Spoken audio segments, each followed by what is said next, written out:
Morning. Just looking at a comment here real quick.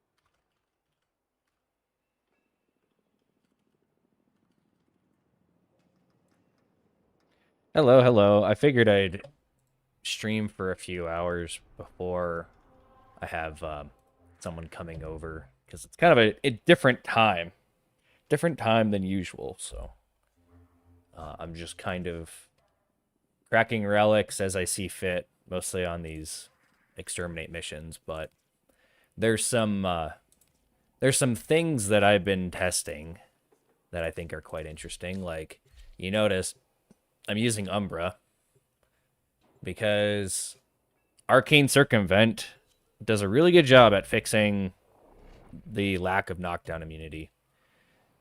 So I'm really exploring that because Arcane Circumvent might mean I even pull Prime Shard Footed off of Excalibur Prime.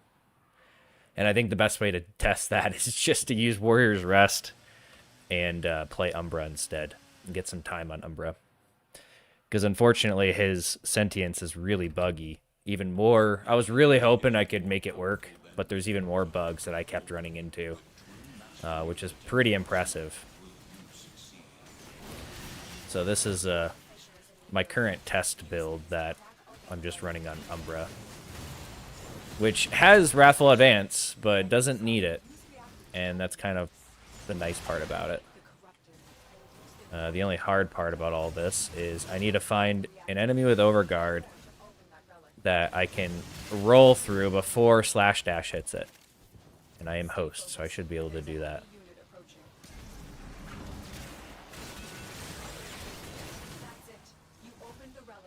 Because remember, when you have overguard, you have knockdown immunity, and with slash dash having overguard immunity, it's actually pretty easy in even higher end content to maintain overguard the entire time. The hard part, though, is actually finding an enemy that isn't dead yet. But we're like right there, just to put it in perspective, you can, if you're really fast at it, and I'm even not fast enough yet to get used to this, if you are about to slash dash into an overguarded enemy, or like an Eximus, then you can roll through them before it hits them and actually break slash dash. And I'm not even good at that yet. Even with my new fancy monitor. How reliable is Circumvent? Circumvent has taken me a while to even get used to. I basically had to like rethink how I play in order to make it work.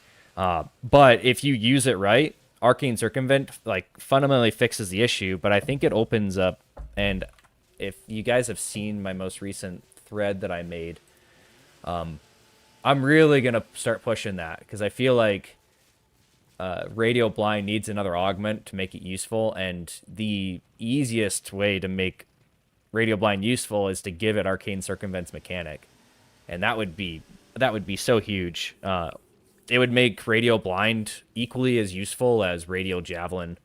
Because it's basically dependent on an augment in order to make it work. Oh, I think.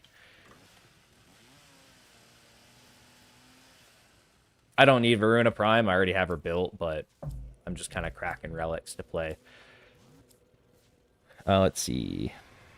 And so we learn the importance of clarity and purpose. See, this is the thing about Circumvent, or Arcane Circumvent. So talking about rarely any Eximus to overguard, the problem I run into is that, and this is why I don't recommend Influence with Arcane Circumvent, because Influence does an extremely good job at nuking all the overguard off a target, and not necessarily killing them, just nuking their overguard. And so it's really where the best way to run Arcane Circumvent on Excalibur is really using the best melee arcane for Exalted Blade, which is Melee Afflictions. This is a particular build variation that I'm testing that I'll probably do a video on, but I want to get more time on it. It's level cap viable, all that nonsense, but I'm just getting in the rhythm and figuring out where some of the limits are. Uses Wrathful Advance, but the build is set up to be able to use literally any subsume you want, while also having a flex subsume slot that, or a flex augment slot that I just kind of have Surging Dash in. I feel like Surging Dash actually works really well with Wrathful Advance, because if you do lose your combo, or you could use it dynamically for just heavy attacks, and if you do lose your combo by accident, it's a great recovery mechanism for it. So like right here, I'm just going to pull out Exalted Blade and use it for a bit, because I've actually been not using Exalted Blade specifically in this build, because it's just like the build that does it all, where it uses at least one combo mod, and so it's a good expression on if you actually need to full send it for slash dash, which I don't think you do. The requirements for slash dash are actually extremely low if you use melee afflictions, like the strength and everything requirement.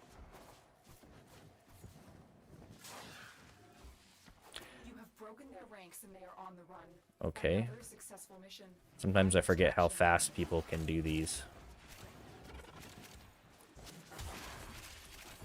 But the thing about the overguard, just to even add more information to that topic, is that it's like I'm trying to think of it. It's kind of like combo, where it's like if you need that overguard, if you need that combo, then you probably are going to get it, and that's kind of the nature of the overguard. And luckily, the hardest part about it is if you want to get some overguard for a low-level mission and finding an Eximus in order to actually strip it from. That's probably the hardest part.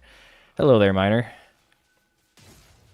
That's probably the hardest part of everything, but this is a thought that I've had that would be very interesting. So I'm trying to think if there's a way that you can have guaranteed overguard source. And I've thought of if there's a way you can make your companion targetable and killable, and you could use your companion's overguard with primed pack leader in order to steal overguard from it by rolling. I don't know if there's a way to do that. How do I like Veruna so far? I power leveled her in SO, and then I polarized her once, and I was like, okay, I'm gonna put her in the back burner for if I get the time to actually figure out how she works. Veruna is interesting, and I think the all fours, like her running on all fours, is pretty cool. But I don't know. If I get the desire to put a lot of effort into her, then I might. She's definitely cool, and her mechanics are pretty cool. But I don't know how she works entirely, to be honest. And all the little nuances of the way her abilities work. There's probably people that are spending the type of testing and type of time that I put into Excalibur figuring those things out. Yeah, she is definitely interesting. But I more than likely will end up, until I run out of things to do on Excalibur and I get bored enough to not play Excalibur. That's kind of the limit there. If there's things I'm actively trying to test on Excalibur, not only for like my own understanding and my own build crafting, but also so that I can get builds out for you guys that are useful. Like this test. I was even testing, for reference, I was even testing Radiant Finish to figure out if Radiant Finish is actually worth using. Like, that's the kind of testing I was doing, and I was comparing it directly to... Banshees and her subsume. The silence with Savage Silence.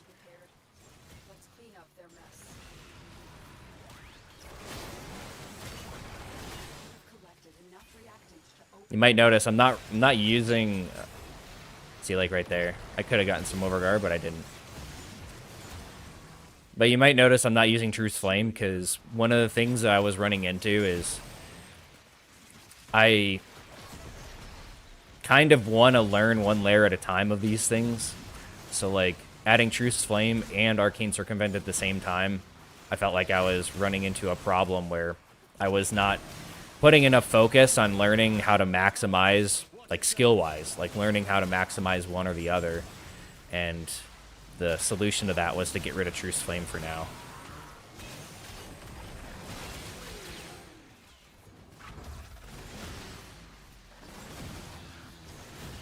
Oh, also been trying to maximize how I use the ghoulsaw. There's some interesting things I've learned about it too. Like here, I might be able to show one. So this finisher, one of the best finishers in the game, just visually. It's so much fun, but it generates an insane amount of combo. So I was messing around with using Savage Silence instead of running something like Surging Dash, because the combo generation from it is actually extremely good. Like with Narman's double combo, I was getting like 30 combo per finisher.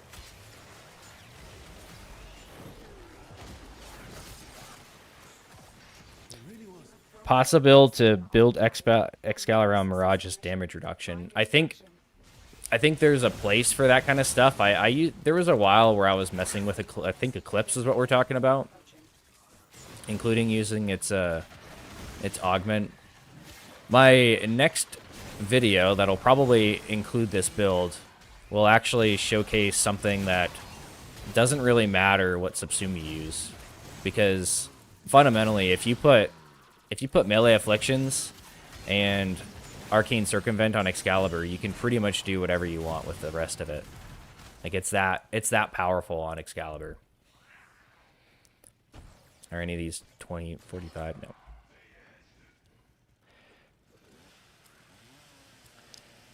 Yeah, Arcane Circumvent fundamentally fixes most issues with Excalibur on power scaling, on survivability, and it has to do with the fact that Slash Dash has overguard immunity. Like it's hard to overstate how good Arcane Circumvent's mechanic is, but I do think there are better ways to do it. Willing to support DE. I think DE is a very slow-moving company, so I don't think they're doing anything particularly wrong right now. It's just it's going to take them a while. Eventually, if there's enough community support talking about Excalibur's issues, which seems to be cascading, I'm not the only person, including not the only founder, that's kind of bringing up this topic and really circulating it. So hopefully there's an avalanche coming where DE has to do something. Hopefully, though, my new augment idea, push that as a concept and keep pushing that, and then maybe they'll actually do it, because I have a feeling we should be due augments. I'm trying to think of the last time we got augments, and it almost feels like we're due for a new set. So, like upcoming patch, new set of augments, and they haven't announced anything like any new augments. And the idea is, well, if they've run out of ideas or they need ideas, and then Excalibur as a core issue is being pushed, not allowing them to wait for like a new heirloom in order to actually fix some of these issues. I think if they added that augment and they buffed normal Excalibur's base stats, then Excalibur would be in an amazing spot. Like some of the other changes I don't think are necessary. Those changes I think would be. Because you think, how much easier would it be to get overguard and your shields and armor from Arcane Circumvent if all you had to do was Radial Blind? And what would you subsume off? Like, genuinely, what would you subsume off of Excalibur at that point? And in a Warframe that has no obvious subsume slot, even if it requires to have augments on, even if you're having to run 2 augments, it's like Veruna has to run 2 augments from every build that I've seen recently. I don't really see an issue with having to run augments. Especially if they can fit in the build without any real consequence. So then you would have a choice, like, if you wanted to subsume off Radio Blind or Radio Javelin, you'd have to choose, well, do you want the defensive feature or do you want the offensive feature? And really, the answer to that question would be, you don't have to subsume anything off of him in order to make his kit completely work. As long as you use, like, you know, in this case, two augments. That'd be like, if you want to use Chromatic Blade, then yeah, maybe you'd sacrifice Radio Javelin, so you'd subsume that off, and then you wouldn't need Furious Javelin if you just ran like a Chromatic Influence. you really wouldn't need it. And then if you were able to armor strip and shield strip and also get overguard from your 2, then like boom, you basically just swapped one ability that you were reliant on for another that has a better power scaling to it based on how you're playing him. To me, I would just be using both. I just wouldn't subsume anything off of him, to be honest. I think the reality is that we're not getting a rework or anything massive on Excalibur probably until he gets an heirloom, and that's at least another year. So if adding a subsume or adding an augment to make Radio Blind useful and add this pretty obviously amazing feature onto Excalibur that's a lot more convenient, or even as a second option, that would make me happy. They buff base Excalibur stats to match, and then add this, like, I'm calling it Sundering Blind. I don't know. Maybe I should just make an artwork for it. Maybe I should actually just make a mod, like one of the augment mods for it, and make a dedicated video on it. I think that'd be, and then I can just push that everywhere possible. Because DE does listen. When there's enough outcry and there's enough pressure, DE does in fact listen. So if enough people are complaining about Excalibur survivability and his kit working, and then version differences, it's like 2 simple fixes solves like 95% of the issues, in my opinion.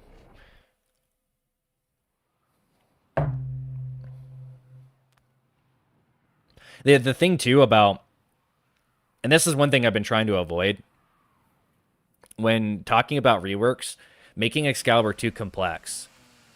Making him too complex is like a starter Warframe. Adding layers of complexity with augments is probably where it's best for a Warframe like Excalibur. There's a lot of really nice and really cool rework ideas that I think would probably suit a new Warframe. Like one of the coolest that I could think of, the only Warframe idea I've ever had.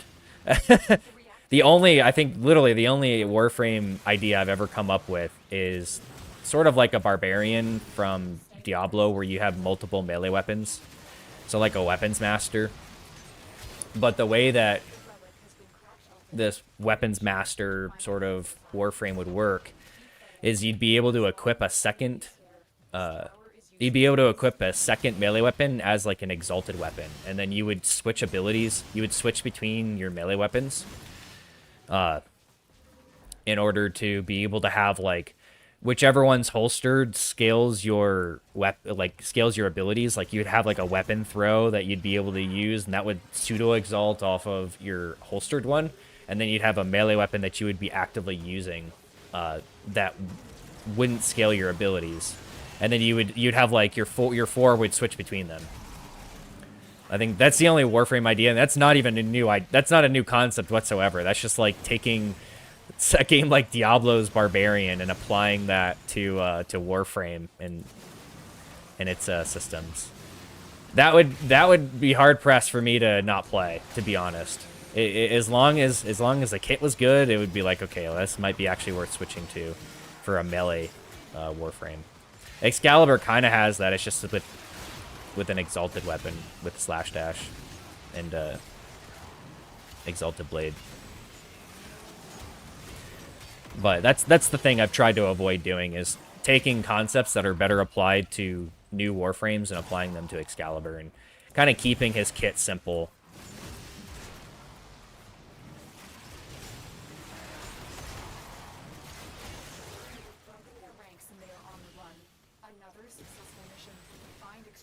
I love when I slash dash to them right when their overguard drops, and then I see all those status procs, like duplicate status procs from slash dash and melee afflictions. And pay off big YouTubers to push Excal changes. I don't know. I think my hope, and this is like my genuine long-term strategy, is that a lot of the problems that I point out with Excalibur kind of help trickle throughout the community, like talking about the slash dash issue, talking about the version differences, and some of the core like survivability mechanics that probably need to be augmented in some way to something like radio blind. I think pushing those ideas out to the community and as far reaching as that can get to the point where they reach someone like Tactical Potato, and then they can help push DE, because the probability of me ever actually being able to communicate with someone from DE is very low without having to go to like TennoCon or something, because I just simply don't. I simply don't use social media enough to be able to do that. And it doesn't seem like DE. I think this is the unfortunate red pill when it comes to the forums. I don't think anyone important at DE ever looks at the forums. I think unless there's something like an absolute fire on the forums, anyone important at DE doesn't see the forums. I think that's the reality of it. So then you just have these moderators that just sit there and prune what discussions are happening, and they're probably no better than like Reddit moderators and stuff, where they don't act upon like any actual rules. Like I'm still waiting on that support ticket on any sort of like, hey, this is a problem. Not very good customer service, to put it simply, that I've been waiting on a support ticket for like almost, I think it's 3 months now. I think I've had that support ticket in for 3 months. And like a double standard about, well, someone else makes a thread about literally the exact topic that I'm talking about, and even violates their arbitrary rules even worse, and yet it's still up, which I'm fine with.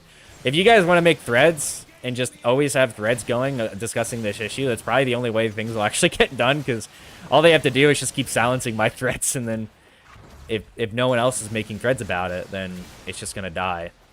But enough, I think there is the possibility that enough pressure on the forums can actually result in something. Same thing with having that trickle throughout the rest of the community.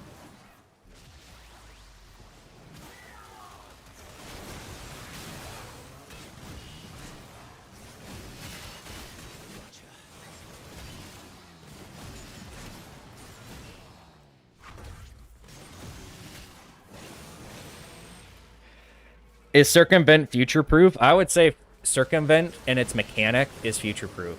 I think the problem, though, is that rolling can be hit or miss, where I'll roll through a target, and maybe it doesn't even seem like a client or host issue, where it's not 100% reliable, and so there's a little bit of nuance to it.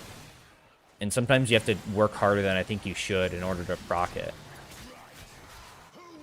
I've been trying to figure out ways where you could increase that aren't sacrificing too many layers.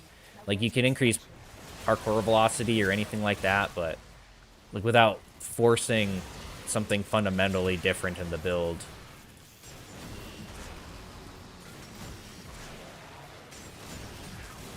But I think the mechanic behind Circumvent should be applied to, and to put it simply again, to reiterate this point, I think Arcane Circumvent's mechanic would work perfectly as a augment for Radio Blind. And then they could easily fix the problem of like, well, this would be OP as a subsume. This would make Radio Blind like the best subsume in the game that can generate overguard. And the simple solution to that is that if you subsume Radio Blind on another Warframe, you don't get the overguard, which is already a thing that they do. So it would exclude your ability to receive overguard. You'd still be able to strip overguard with it, but you wouldn't be able to receive the overguard if you use the subsume version of it. That's like I think the only thing that would have to be done to make Radio Blind not the like best subsume of the game overnight from just the augment itself, being able to have that mechanic ranged.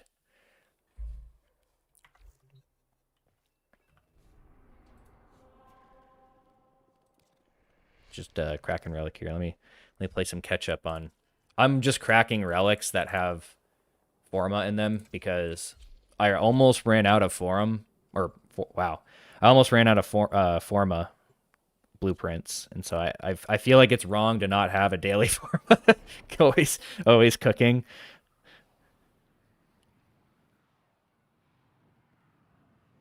See the mods on Umbra. Oh yeah, I'll show that. I'm using Warrior's Rest. And that's kind of I think that's kind of that's the reason I'm running Umbra right now, is because I'm using Warrior's Rest, and then I'm relying on Slash Dash and Overguard from Circumvent for knockdown immunity. So seeing if I can genuinely, no pun intended, circumvent the issue with his Exila slot. Because if I would be running no Prime Shirt Footed on Prime, I would genuinely be just running Power Drift. I think Power Drift, with how low the energy is on this build, it's the most valuable thing in that slot. Except for potentially Preparation. Preparation would be another one that I would potentially run in that slot, because it's more valuable. Like when you compare Circumvent, or when you compare Preparation to Power Drift, it's worth like 2 Arcanes, or 2... it's worth 2 Archon Shards versus Power Drift that's only worth 1. So from a value perspective, Preparation is actually really good. But I only will occasionally run into starting energy issues that might warrant it. It might be worth it for the fact that it also... I don't know if I have a video on this or not. But your Preparation actually applies to... your Arcwing, which is kind of nice. So in a build where you're using primary overcharge on your Arcwing, being able to start at full energy allows you to get that multi-shot on your Arcwing gun. That's kind of one of those little things, one of those little tricks.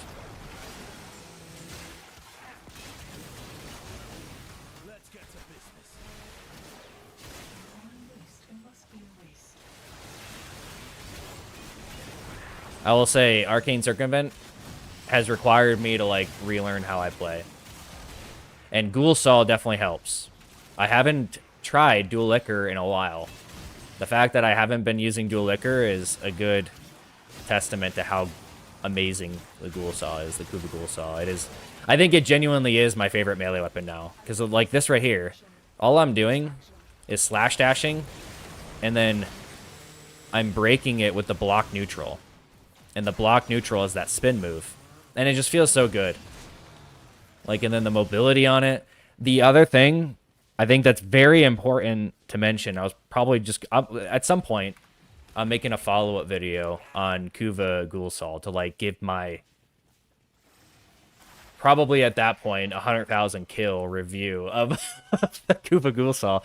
It is the most controller-friendly melee weapon I've ever played. So there was a while, because I do work shift work, which is why I'm here right now, because I do live in North America, where I was playing on iOS with Kuva ghoulsaw, and it was like the best experience I've had melee only on a controller ever. The exact thing I'm doing right there, where I'm just slash dashing and then using block neutral, it translates so well to controller. Same with its forward. Its forward block, like the rip and ride move, that translates so well to controller that it is, I don't know, like it's hard. It's really hard for me to not just sit here and gush about Kuva ghoulsaw. It really, like Kuva, the Kuva version just really unlocked a lot of the potential that ghoulsaw had, that I noticed a while back, like when I've been playing with, oh, here, let me, sorry here, Mr. Whoever just joined. Let me show the build before I forget. So I thought I'd mention this. I think this looks pretty good. It doesn't seem like it's tacked on, but I added the new visor to my like Arthur cosmetics, and I think it even looks better when I toggle off his prime details, because it kind of fits this this like military-esque style, especially with the dark green, with the sort of OD green color that I put on it. But I really like this visor on this, where it's sort of sunken in to give him just like glasses. But while I'm using Umbra, I'm going to use the prime detail, because the prime detail looks way too good on the Arthur skin. So enough talking about cosmetics. I really like this. So this is what I'm using. It's very similar, but notice instead of running, and this is what I mentioned, actually, I think I have a pinned comment on my like do it all build, that if you don't want to run Warcry, you can run whatever, you really can run whatever subsume you want on this. It's just Raffle Advance is so powerful.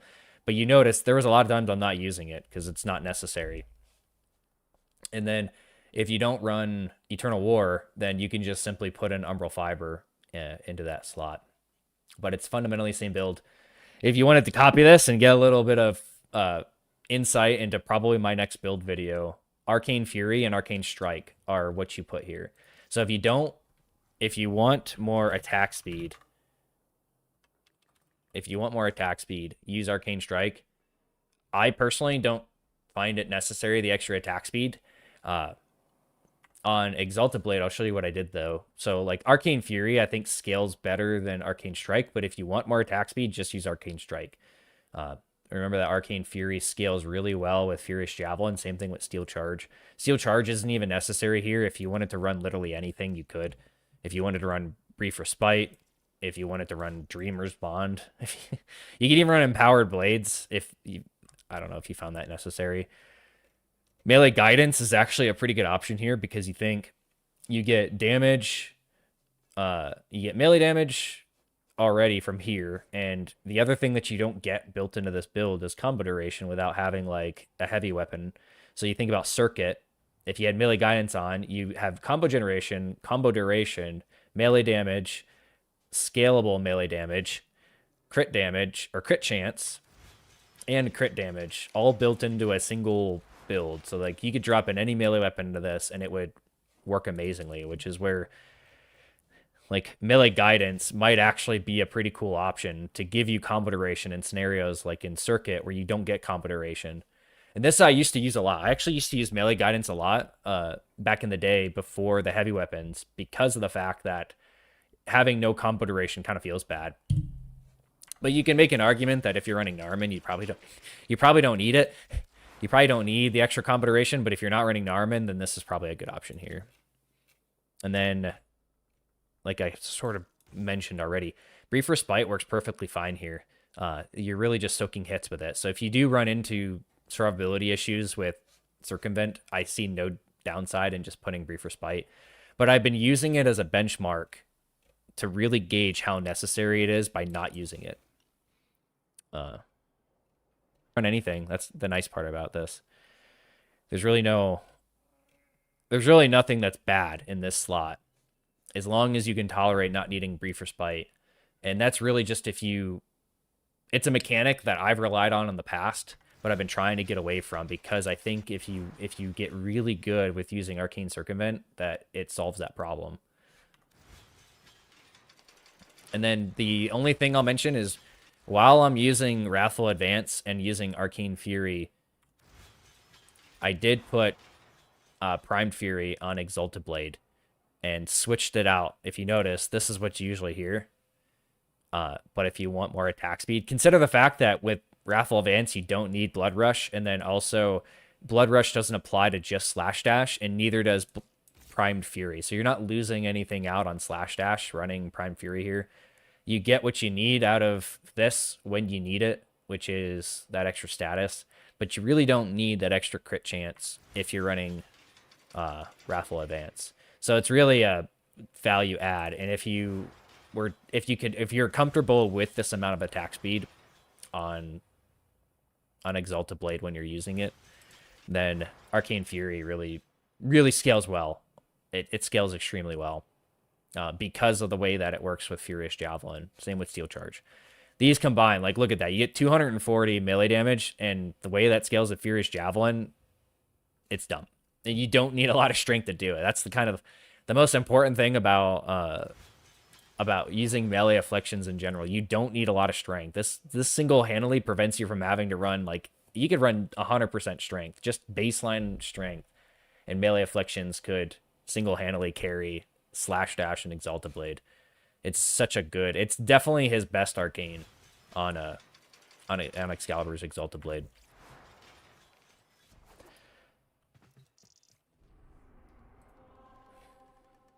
Although I wouldn't blame anyone for wanting to have a little bit of fun and just throw melee influence on things and then just nuke the map. Yeah.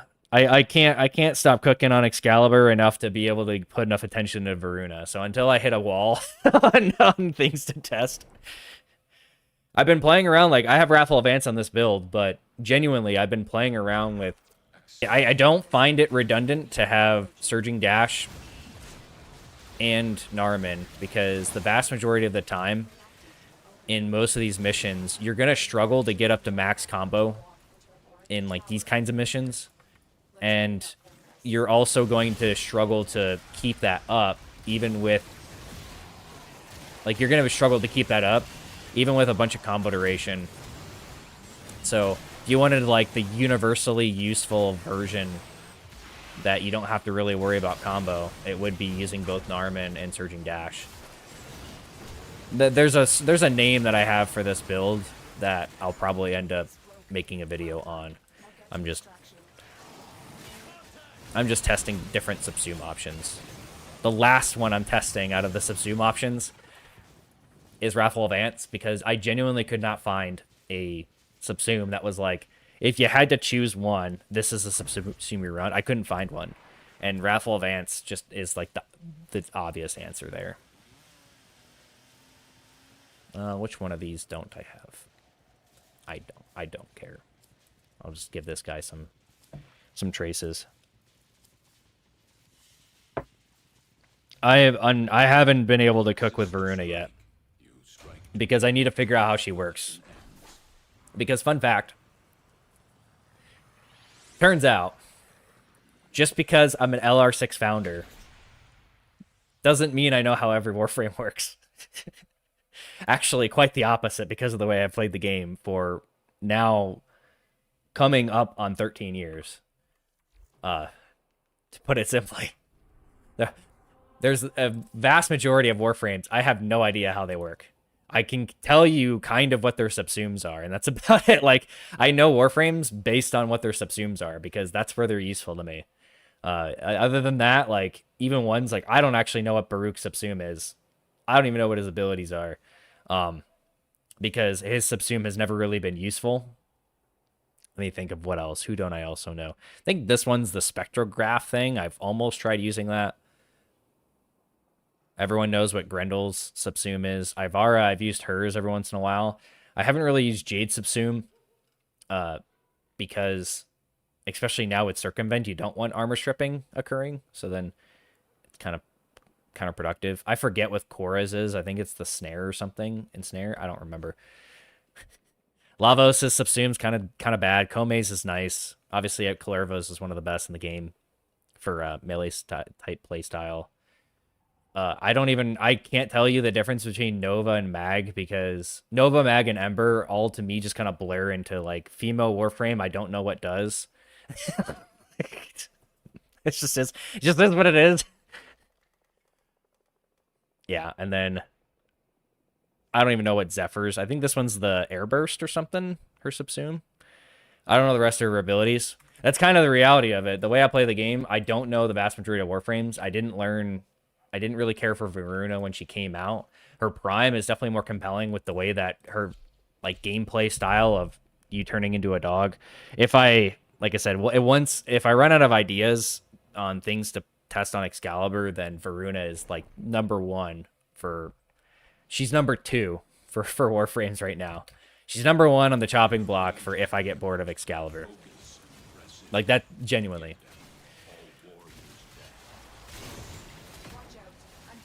But as you're probably aware, Excalibur's been a nigh endless source of content for me over the last decade plus.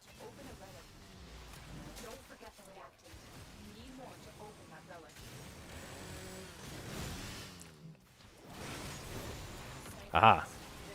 Yeah, being able to see an Eximus and then steal some Overguard is... Like, usually, you can get through a whole mission only ever stealing Overguard once and be just fine. But I think the other thing to note, and I don't know if I point this out in my video, Melee Afflictions does a really bad job at killing overguarded enemies. And so it kind of has a self-correcting limitation there. If an enemy doesn't die, and especially if their overguard isn't stripped from slash dash with melee afflictions, then you will be able to overguard strip them because they will have overguard. That's just the most of the time.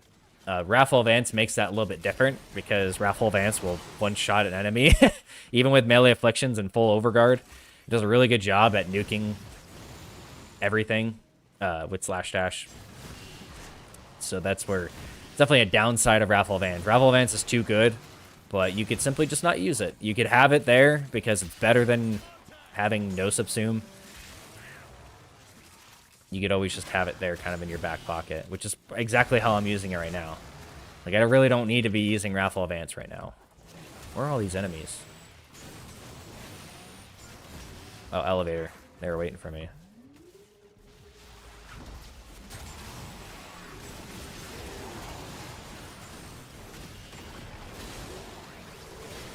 See, like, right there. I just missed it.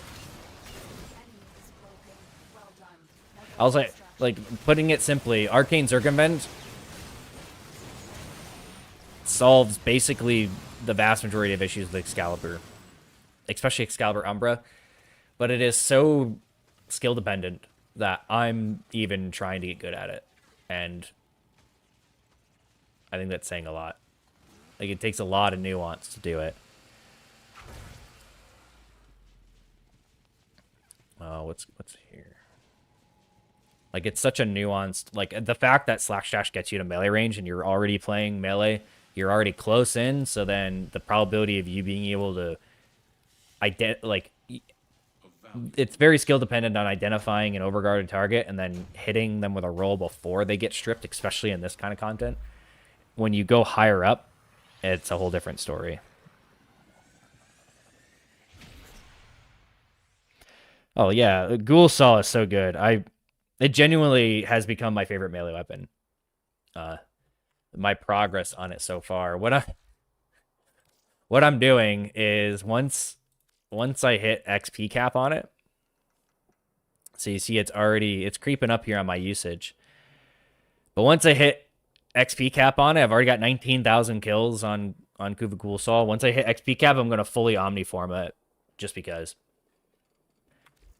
What also helps is that it's one of 3 weapons now that I've rolled and sold the God roll for, which is where my recent jump in platinum came from. I rolled a attack speed, range, crit damage, minus slide Riven for Kuva ghoulsaw, or for the ghoulsaw, and then just whenever I get those, just in case you're unaware, if you use a Electro frame, you probably know this, but the God roll, and I use air quotes because that clearly is wrong, and it's pointless. I wouldn't recommend ever buying these.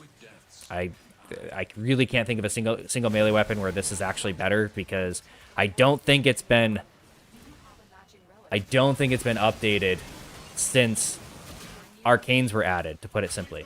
But if you get a Riven with attack speed, range, and crit damage, it is what's considered God roll. If you put that on the market for 5,000 platinum, it will instantly sell to people trying to resell it for like 6,000, 7,000, 8,000, because people collect those things. Is it worth milking it for that much? No. If you get one of those Rivens, if you're rolling a melee Riven and you get attack speed, range, crit damage with a negative that is relatively harmless, even minus slide is considered harmless in that capacity, sell that instantly. Just put it on the market. You don't even have to be visible on the market. You could be marked as invisible, like offline, and you'll still instantly get messages, because there's people who seem to be sitting there with tabs just sorted by those stats exactly, just waiting for those Rivens to pop onto the market. It's dumb. The other one too, this is another important one, attack speed, range, and electric. If you get that, so basically the same thing, but instead of crit damage, it's electric, because of how good melee influence is. Those will sell for like 2,000, 3,000, maybe even 4,000 platinum instantly. I rolled one of those for dual liquor, listed it for I think 2,000 platinum, and it instantly sold. So some things to keep in mind when you're rolling Rivens. There are these Rivens that suck stat-wise, and people will pay stupid platinum for them, and they're almost always resellers. They're like the group of people that buy those Rivens, and they've got 100, like, they're probably sitting at capacity on Rivens for just those Rivens, and they have like literal FU level platinum in liquidable Rivens that they just decide to instead sell for ridiculous amounts. I don't think people are paying for it. I don't know. It's the way they play the game, but if you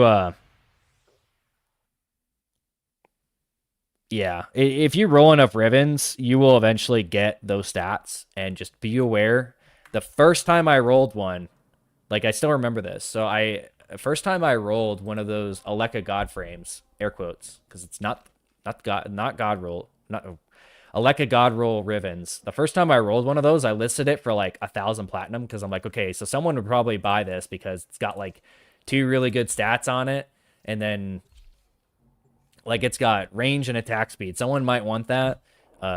Sure, I'll list it for like 1,000, and then someone will buy it and sell it. I instantly get like 12 DMs, people like hiking up the price. I'm like, okay, what's going on here?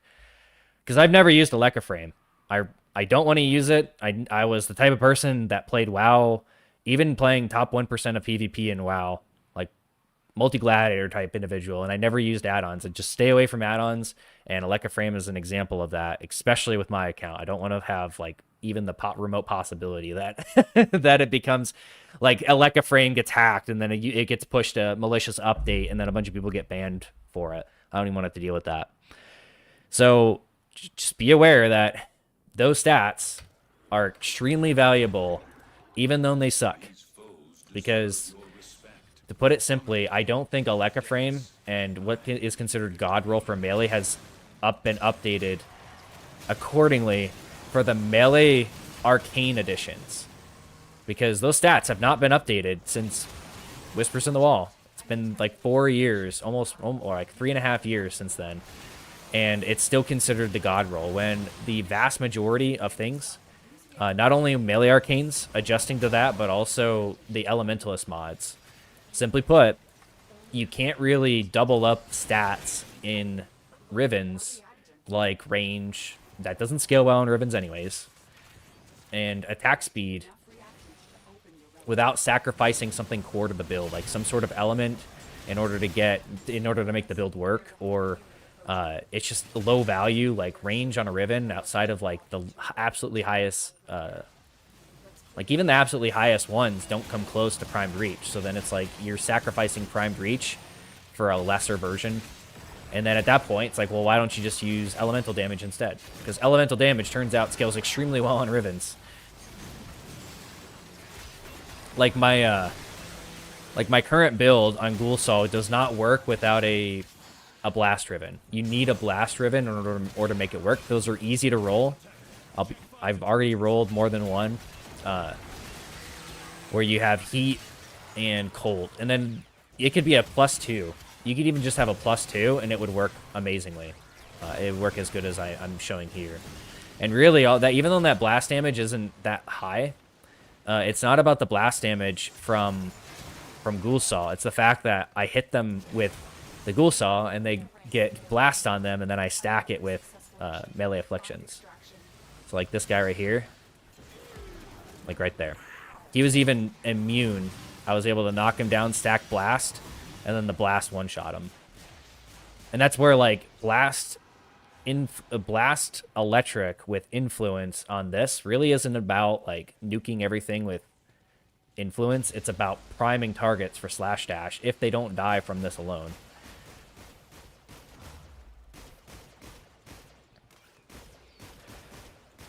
Yeah. Like, oh, I heard the noise. Oh, it's a stalker.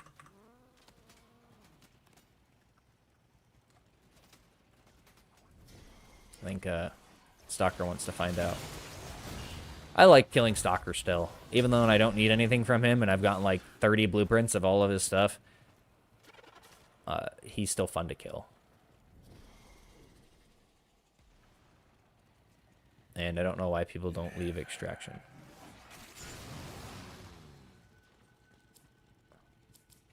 Okay. Hopefully they got it.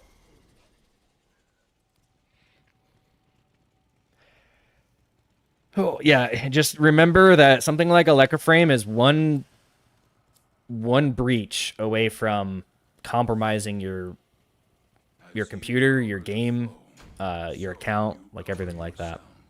It's like all they have to do is push some sort of hacks, like someone hacks into whoever runs that application, and then all of a sudden you are banned. You are 2035 because of that, because it triggers anti-cheat. Just keep that in mind. It takes one bad push of code. It's also why, like, if you've seen the CPU ID stuff, I haven't looked too deep into it, but for those that run like CPU Z and hardware monitor, I think are the two that are mostly affected. I don't update those applications on your PC. I don't even update my GPU drivers unless I need to, because if it ain't broke, don't fix it. And an application like a monitoring software or GPU drivers, unless there's a reason to update it, you're just more likely to break things than you are to actually solve any problems. Intel is probably the only one. If you have an Intel graphics card, that's probably the only exception here, because they've been making some pretty massive improvements on drivers over the course. But even then, unless you have a game with a problem, I would probably not update even those drivers. If it ain't broke, don't fix it sort of mentality when it comes to software. And less is more. Less software you have, the better. The less vulnerabilities you expose yourself to. That goes to your phone as well. This is getting into some, like, back to my old system administration days. Did work in IT for 7 years.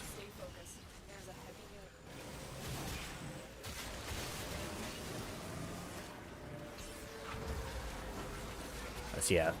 Do we have a attack speed person in here? I don't think so. So this feels pretty good. Just Blind Fury, so I don't need... Arcane Strike in order to get my attack speed to where I want it to on this build. Sacrificing Blood Rush is more than sufficient here because of Wrathful Advance.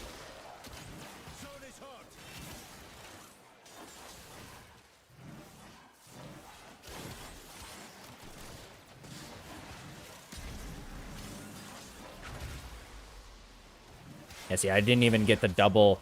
Narman's double, it was the first time I got knocked down this whole time. And it was because I didn't have overguard.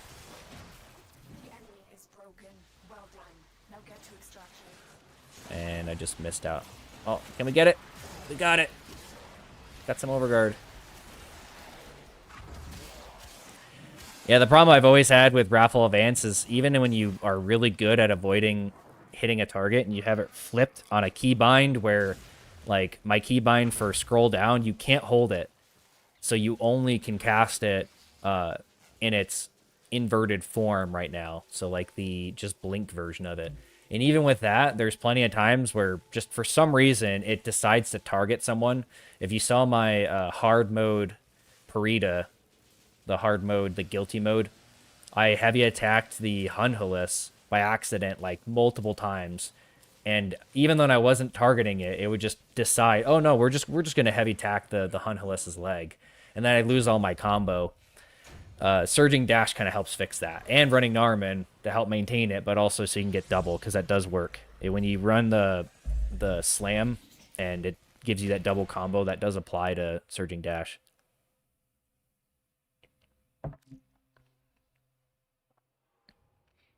Yeah, that's in.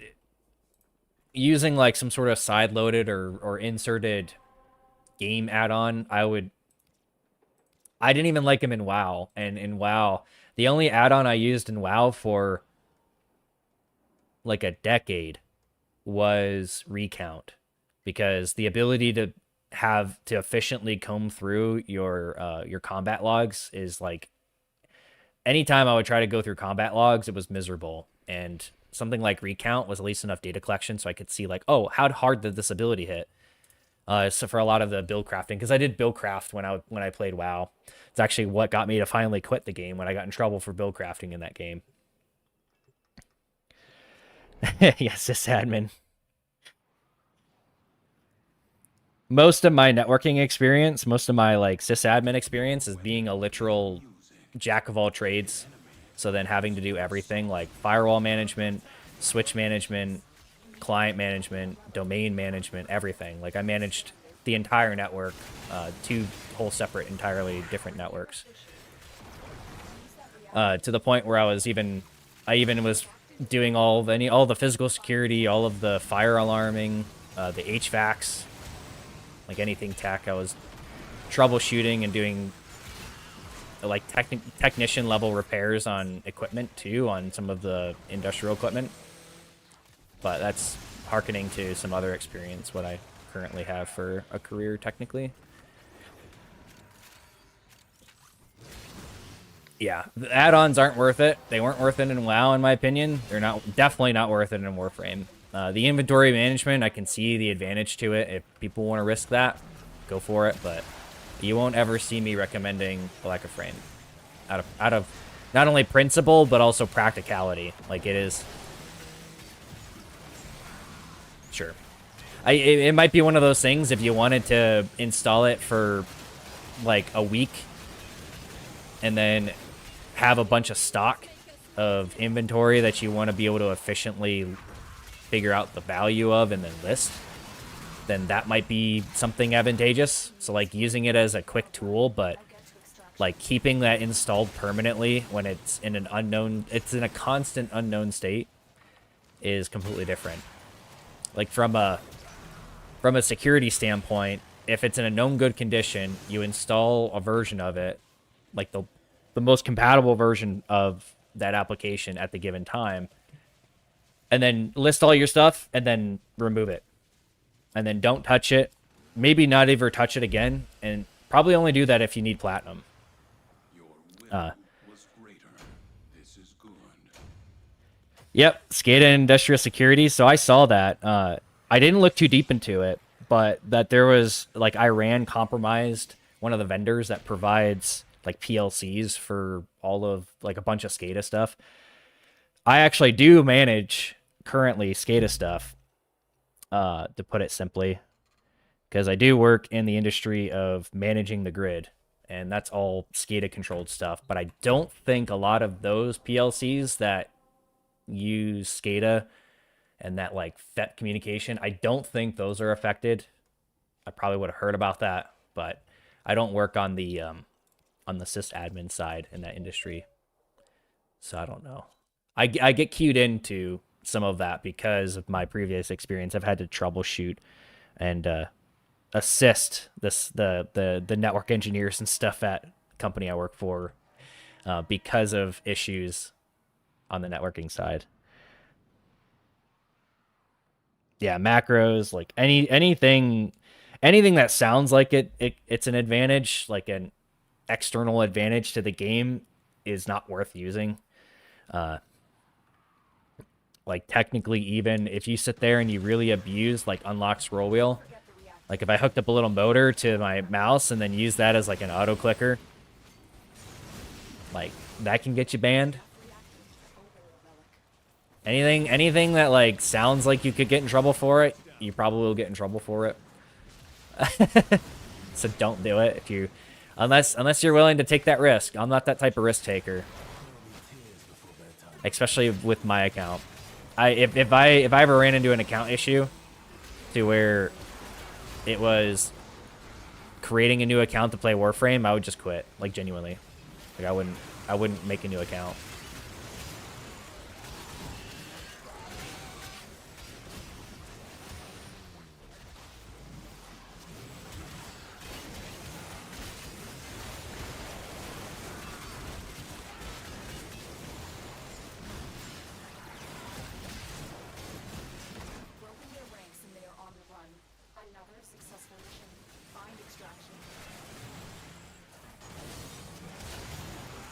Yes, you notice how I'm not even using Furious Javelin and Raffle Advance in this build, and I seem to be doing just fine. And this is a Steel Path mission.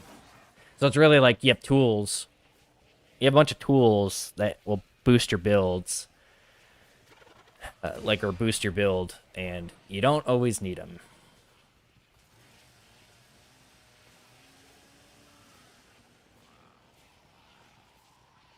Yeah.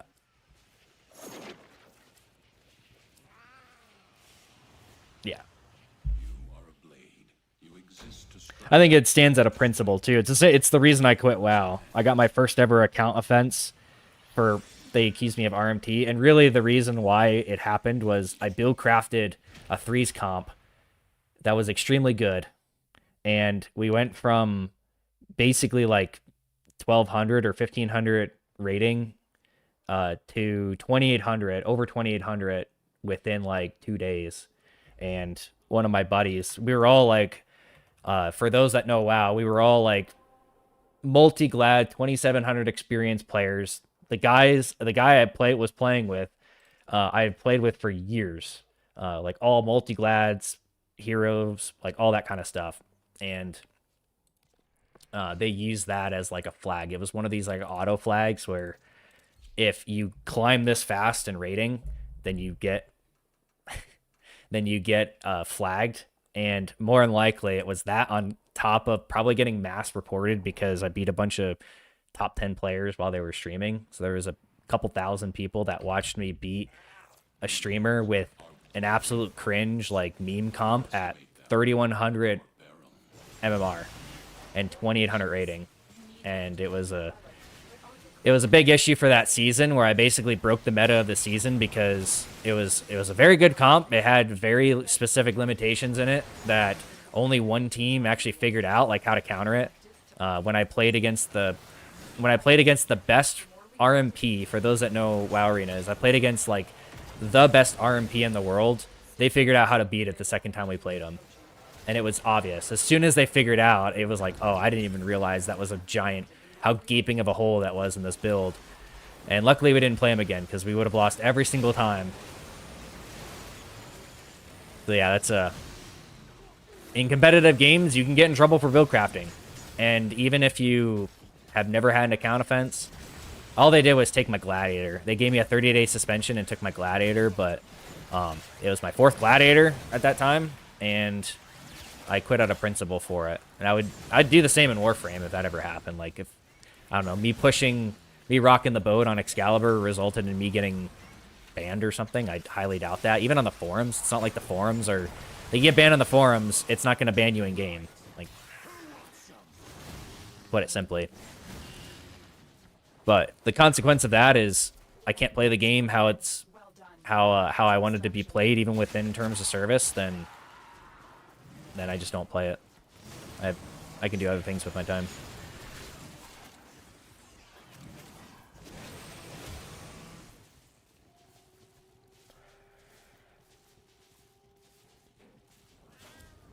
Yeah, and you think though, the forums are a different beast on their own. Like pushing on the forums, pushing a particular issue, even if it's like there's nowhere in the community guidelines about not talking about Excalibur versions. Just putting that out there. There's nothing in the guidelines that say you can't talk about Excalibur Prime, and I'm not the only founder who finds that ridiculous that you can't talk about equipment you own. Like it's like if there's an actual problem, like there is with Excalibur and Excalibur versions, you literally can't talk about it on the forums. Luckily, there's this one thread that's existed that was done by another founder that the same exact moderator who has particularly been a problem on this issue has said this line was skirted but not crossed, and yet this is more overt than my previous threads that were straight up deleted and hidden, yeah, by that same moderator. So like I said, some double standards, but all I care about is the result. I'm a very outcome driven individual. I genuinely don't care if it involves me making threads or someone else making threads. I genuinely don't care. I'm very results driven in that capacity.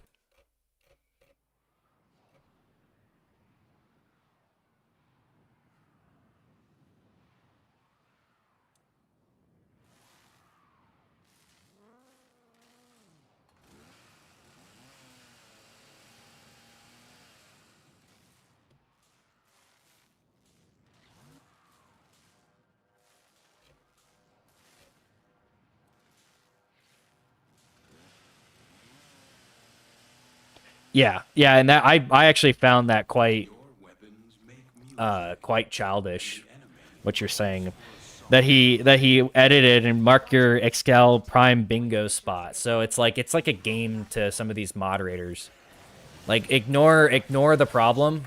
Like ignore the problem, or just simply like not understanding the problem, which is the core issue.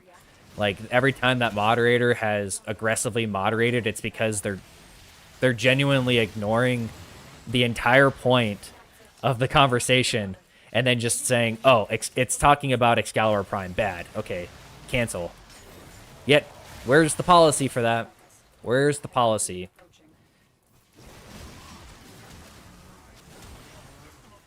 I can understand why they would want to, why they would have potentially a policy as moderators to squash any discussion about obtainability on Excalibur Prime, because that's been an obvious sore spot for them, so they just don't want the forums flooded by people begging to have him re-released. I can understand that, but when you're talking about actual problems with the Warframe, that's where clearly the moderators don't have a discretion, or they don't have the ability to discern between talking about a genuine issue with Warframe, with Excalibur as a whole, and the issue of obtainability. So that's just, I think that's the motivation for closing deleting threads, is that they've probably been instructed to, like, on any topic related to Excalibur Prime, to like squash it, especially if it talks about obtainability, because they just don't want the forums threaded by people begging to have him re-released. But just like, I'm not the only founder that has this, that noticed this problem. I've communicated with several how it's ridiculous how you can't even talk about the genuine issues Excalibur has, including Prime, without the thread getting squashed for even founders. So like, what would happen if a founder, like if for some reason there was this massive bug with Excalibur Prime specifically, and I was talking about it on the forums, by what they've shown previously, they would squash that thread immediately. And it wouldn't be allowed to be discussed about. But that seems to be changing. That seems to be changing. I don't think I've seen threads like this one where we're talking about Excalibur rework, where the original post has direct reference. Let me see. Yeah, he directly references, because I want other players to have a viable alternative to Excalibur Prime. So I'm not the only person now. Hopefully we keep the steam rolling, and it's not just me, founder-wise, that is actually pushing this, that this is something that the community as a whole, community-driven effort. So I think it's snowballing, and keeping that momentum is what's needed. And I think that needs to be done by everyone. The fact that an original post on a thread with Excalibur in the title has someone describing that we need a viable alternative to Excalibur Prime, that's progress. That's a lot of progress. Because that would have been locked almost instantly, not even that long ago. Speaking from experience, on even the most childish reason to inject Excalibur Prime, when you use the plural of counterparts. I got a thread, that original one talking about buffing base Excalibur. The literal justification for locking that thread was because I said to his superior counterparts. I used the plural. And therefore, Excalibur Prime, lock thread. Literally, that was the justification. That was directly from the wording of the moderator who did it, which is a part of my ticket that still hasn't been responded to about that. But progress, I think, has been made.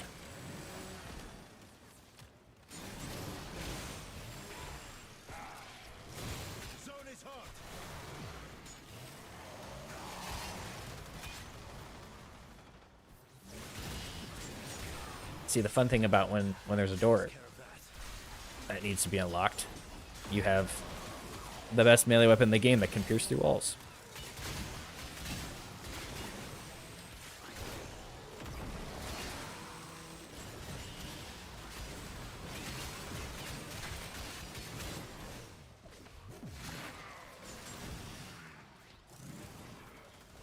Do I have any buffs up other than... Yeah, I don't have Furious Javelin, and I don't have Wrathful Advance up. Completely overkill for the most part. But I'd say if you had to choose between the two... Yeah, technically you could choose between the two. If you don't want to run Furious Javelin, run Wrathful Advance, and vice versa. But I would say having the ability to run whatever subsume you want is probably better, and just dealing with Wrath or Furious Javelin. I think with my poll, what I learned from my poll, which is thank you guys for those of you that contributed to that poll. It really was an insight into how you guys feel about Furious Javelin. That most of you guys just use it. Most of you guys use it overall. But then most of you guys don't really look at the percent, just kind of use it, and then like, oh, it looks like I hit enough targets, and then you just use it. Like, you don't sit there and be like, oh, I can get 50 more % out of it, which I really don't even do. I just look at the hit markers and then say, it's probably a lot. That's how I do it. I look at the hit markers for Furious or for Radio Javelin and then approximate. And usually I don't actually look up the percentage. I think probably about 30% of the time I'm actually looking at the percentage. Oh, that's a pairing goal. I should probably get that. I have all of the new equipment. I got some of it with relics, and then I just bought the rest of them a couple days into the patch from other players. And so we learn the importance of clarity and purpose. Oh. Yeah, if Excalibur was suddenly meta, it wouldn't be as interesting to play Excalibur. Although, considering the fact that Excalibur is, I think, technically the second most used Warframe behind Wukong. The last year's stats, if you look at the stats and you combine the versions, Wukong, like, barely edges out Excalibur version. Like, if you combine all three versions of Excalibur and both versions of Wukong, Wukong was, like, a little bit more used. So Excalibur is technically like the second most used Warframe as of last year, which makes sense with him very recently getting a pretty dramatic upgrade to Exalted Blade, making it literally the best melee weapon in the game. Howdy. Let's see. Yeah, and I think the only reason why DE can ignore the issues with Excalibur is because people don't put enough pressure on it. And then you have a lot of people, especially on the forums, that seem to just be dismissive of it. Like, yeah, this actually affects you. Like, it doesn't matter if you don't have issues with the way you build Excalibur in a particular way that is actually dramatically... you're having to sacrifice a lot of your build to fix those issues. If you're having to fix a bunch of these issues with your mods and your configuration, then it's... There you go. There's problems. The fact that he doesn't have... He has one of the best defensives in the game, but it's not a proactive defensive. I'm trying to think of the way to describe it accurately. So it's more of a reactive and snapshot type of defensive than it is something that you can rely on. Like Slash Dash in itself doesn't provide you any defensive. All it does is halt where you're currently at. And you don't even really get great shield generation while you're slash dashing. So you necessarily can't rely on slash dash to regenerate your shields fully. Unlike Wukong's Subsume, whatever that's called, I forget. Unlike Wukong's Subsume, it's like that's a defensive that also gives you a defensive.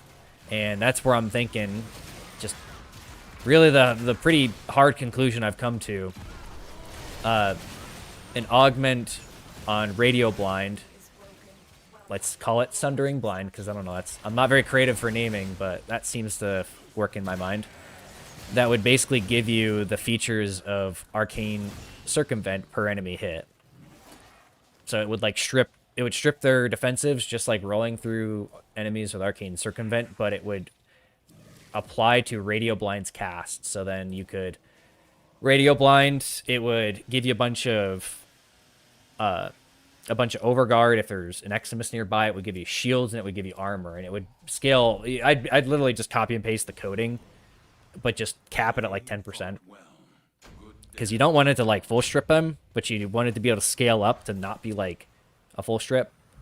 There's a balancing point there, because you also don't want it to full strip enemies to the point where you don't have the ability to cast it again and get more shields and more overguard. So I base it on like base 10% and like base 10% in 10 seconds, I think, is what I base it on. Like I said, I have the forum thread where I talk about that. If it gets enough traffic, then it's one of those things that might actually happen, especially if we have a new round of augments coming up.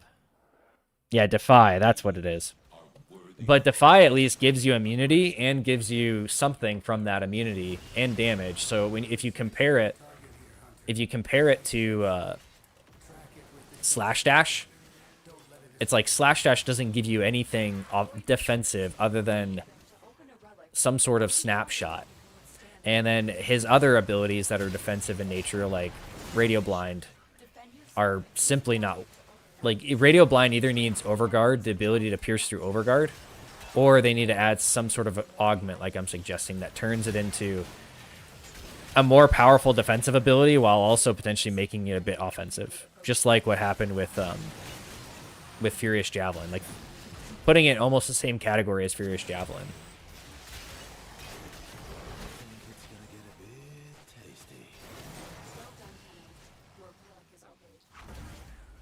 Let's get some damage here.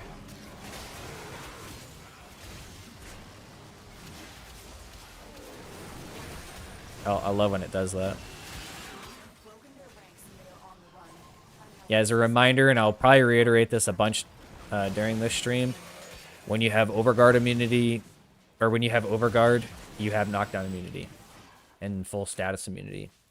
So that's the definitely one of the most advantageous parts of Arcane Circumvent, especially for Umbra.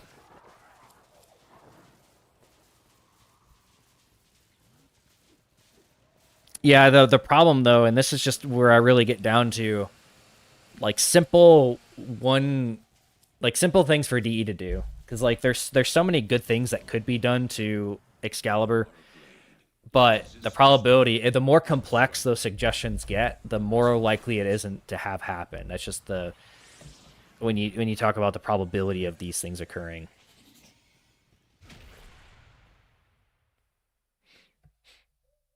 Like sheer probability, if you had to choose between a simple suggestion on Excalibur to be able to push and get a lot of meat behind versus a complex suggestion, I want to keep things as simple as possible, because if you make it super simple, then DE can't use the excuse of when they actually have to address it. They can't use the excuse of, well, this is going to take too much dev time. Like what they do with Umbra and his sentience. Umbra sentience, the major thing that they say of why they've been able to ignore it for all these years. And Warrior's Rest, like, was their simple solution to the problem. The more simple the suggestion is, the easier it is for it to actually occur. The more likely it is for it to actually occur. And that's where, genuinely, I think I'm really happy with that augment idea. The augment idea of Sundering Blind, is what I'm going to call it from now. Unless you guys think of a better name. You guys can probably think of a better name than me, because I am not the naming type individual. I have a hard time remembering names as is, let alone coming up with creative ones. Stay focused. There's a heavy unit approaching. That's it. You opened the relic. Finish your mission and we'll take a look inside.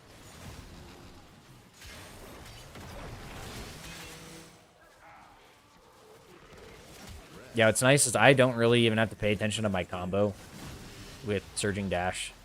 It's really it is a quality of life, and if the build doesn't need mods and like other mods in order to make it work, or like need other subsumes or anything like that, I don't see a reason to not use it.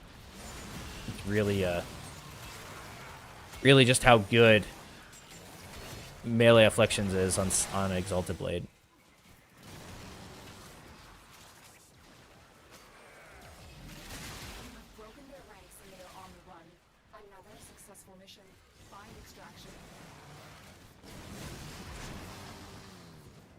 Get used to some of that extra range there. Ooh. These keys, they're these stars that I totally need.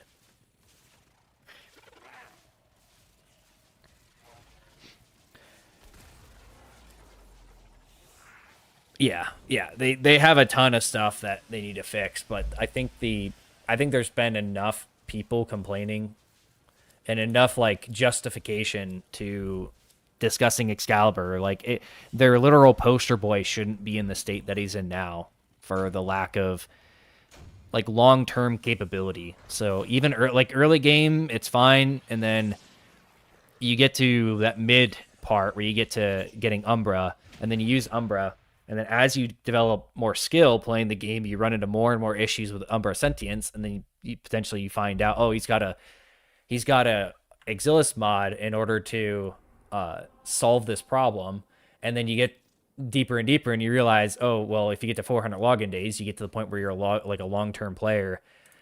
Then you run into the problem of, well, I'd really like to use this new Prime Shirt-Footed mod I got, but I can't because on Excalibur Umbra, I have to use this Warrior's Rest Exilis slot, or Exilis mod, in order to prevent him from breaking and basically ruining the game sometimes. His bugs are really that bad, and the more I've used him without his... I really didn't start using Umbra until Warrior's Rest, because to me, the bugs were really bad back then too. They fixed a lot of them, or mitigated a lot of them, but it's still not perfect. And it really does have to be perfect for it to be worth using. Well done. Now get to extraction. But I really didn't start using Umbra until Warrior's Rest came out, because I didn't really see him as a viable option with how buggy his sentience was. And I never did like the index AFK strat. Like I never bothered doing that. Just not something I cared to do. So it's not like I would have used him for that reason. Oh.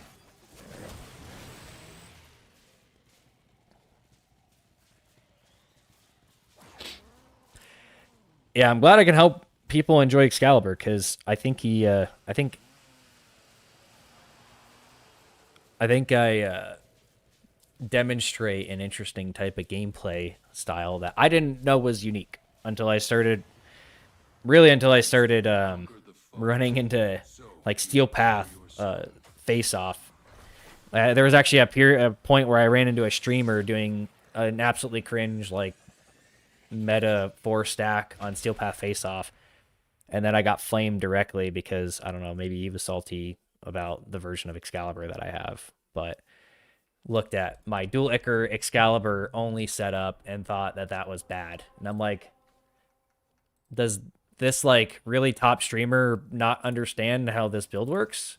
And then I realized melee only gameplay style is not something people are used to or understand fully, and so that's what I hope demonstrate, because I've just played the game for so long this way. I did not think that it was abnormal for you to play melee only, like unequipping primaries and secondaries and playing only melee only Excalibur. I didn't know. Like I genuinely didn't know until running into that problem. So hopefully I can explain it well enough to get people to try it and potentially enjoy it, because it is definitely a completely different way to play this game that has kept me playing it for this many years. It's only gotten better over time. That's it. We've opened the relic. Finish your mission and we'll take a look inside. You've broken the ranks and they are on the run. Another successful Super mission. fast. Sub 1 minute. Extraction. Inaros doing... Was that Inaros? No, it was a Caliban. I don't really know what Caliban does, to be honest. Oh, that's you?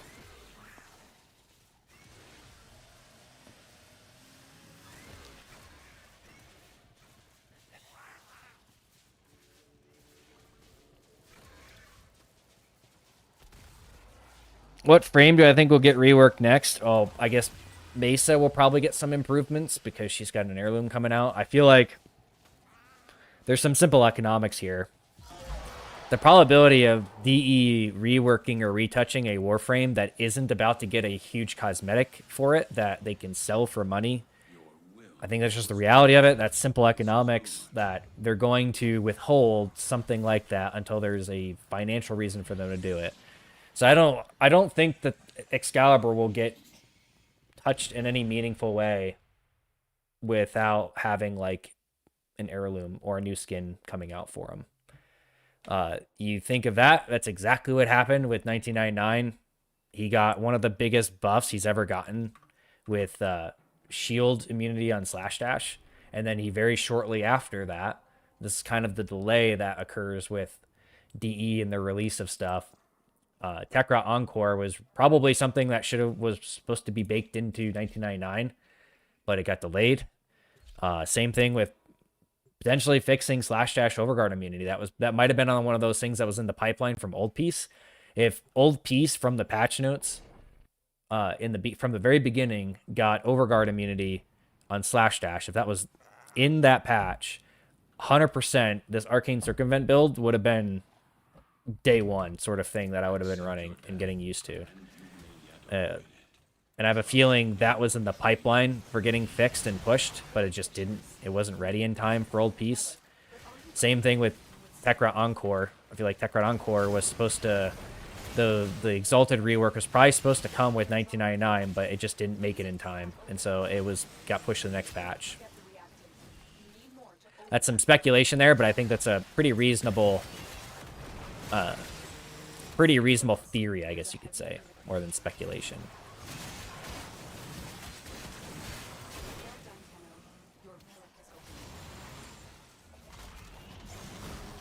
You'd think. Now here's some more stuff too. If DE was going to be adding a new augment for Radio Blind that allows you to steal overguard and steal defensive from enemies, including overguard, a key part before doing that would be giving slash dash overguard immunity, because now overguard is key to Excalibur's kit or built into his kit in some way. So that's something to think about. Not that I have any insight into that, but if they were to do it, if they were to add an augment like that, now would be the time. And selling it this is the important thing too. I considered selling it as a rework, but if we're about to be getting augments, like a new round of augments, it's been a long time since Excalibur got one, and that would be a perfect one to give him at this point in the game. A lot easier way to do Arcane Circumvent, to put it simply. That takes up a mod slot instead of an Arcane, because Arcanes do get really tight on Excalibur now. There's a lot of really good Arcanes for Excalibur. Yeah, it's Veruna. When I was power leveling her in Sanctuary Onslaught, which is all I've really done with Veruna right now. I was trying to use her abilities and stuff. I didn't read them, but I was trying to use them kind of loosely, knowing what they're supposed to do. And I kept getting popped out of her 4 when I felt like I should be able to stay in her 4. There's some mechanic that I don't understand yet. And this is just because of the fact that I don't know how most Warframes work in this game. Turns out being a one-trick pony. There you go. There's a triple badger right there. Like seeing that.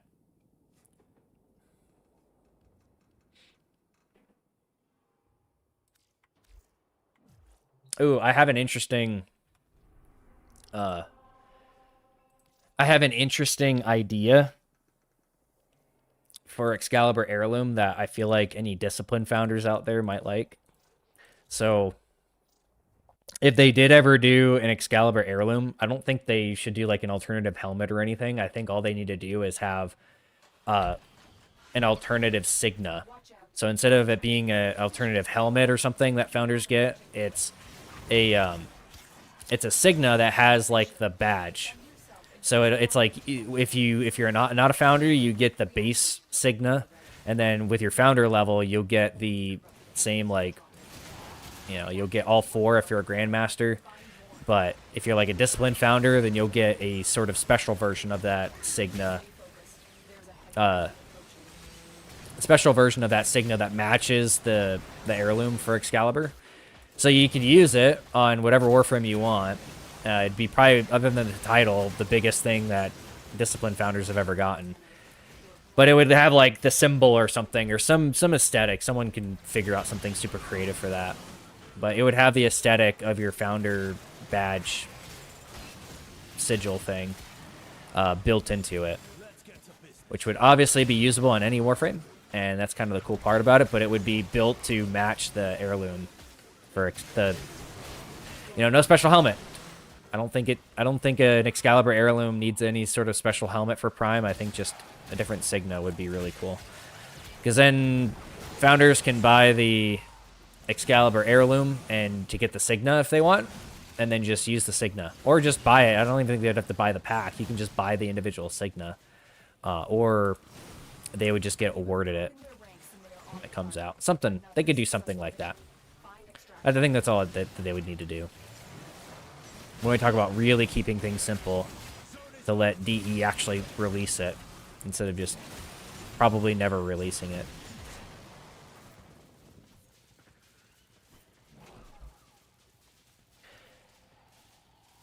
You need the augment to stay in her 4.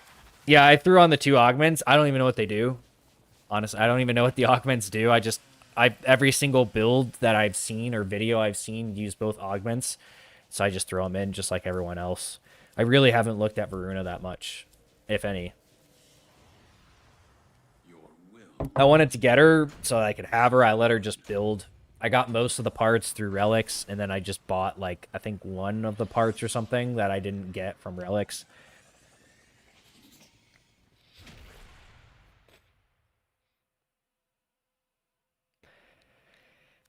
Yeah, most founders don't use Excalibur, simply put. So that's where making sure that they have some reason to care about it, and like placate any possible theory that might result in having a cool version of Excalibur that everyone can get.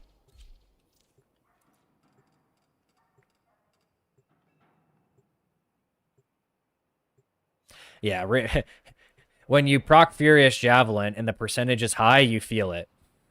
I agree. I definitely agree there. It is. Same with Raffle Advance. When Raffle Advance drops out, if you have Raffle Advance and Furious Javelin stacked and you're doing stuff with melee, it is pretty massive. It is pretty massive. Combo doesn't really feel as powerful as those two. But I have noticed, depending on which build variation I'm using with Slash Dash, if I don't have combo, Slash Dash definitely feels worse. Just because of the way it has that 25% multiplicative scaling that I did verify and update the wiki on. I actually went and grabbed the damage from every single combo level, going all the way up to 13 times multiplier with Bank of Prime, and validated that it is in fact 25% multiplicative per stack. Because it was wrong on the wiki for years. Like, they were off by a whole factor of 1. So I was like, what is this? Like, the math didn't make sense, and so I did it myself, and then verified that and fixed it. I have been actually fixing the wiki on things and keeping it up to date. The official one, not the fandom one or whatever. And I think someone has at least been curating it, because on some of my initial edits, I didn't use the word right, like bracket things and the way I link stuff, and someone went through and kind of cleaned that up. So I was thankful to see that, and I've gotten better at it. I don't have that problem anymore. I can do it all on my own. Which Taron Strike do I use the most? I've been using Nariman the most, I think, overall, because it's very satisfying. But if you play a lot of, I still think Unaru is the best overall. Like, it has the most amount of features. It's overall the best focus school, especially if you play Umbra. But that might be changing because of the way Arcane Circumvent works. So that's just something to keep in mind. I think Arcane Circumvent definitely opens up the opportunity for you to use whatever focus school you want without real consequence. Because, like, right here, just to reiterate, like, I'm using Warrior's Rest and no knockdown immunity since I'm using Nariman. So then I haven't had issues because I've been knocked down maybe once or twice. Because when you have overguard, you have knockdown immunity or you have status immunity. And I'm running Nariman while running Surging Dash. Because why not? Because it fits, and I don't even need Raffle Advance for this build.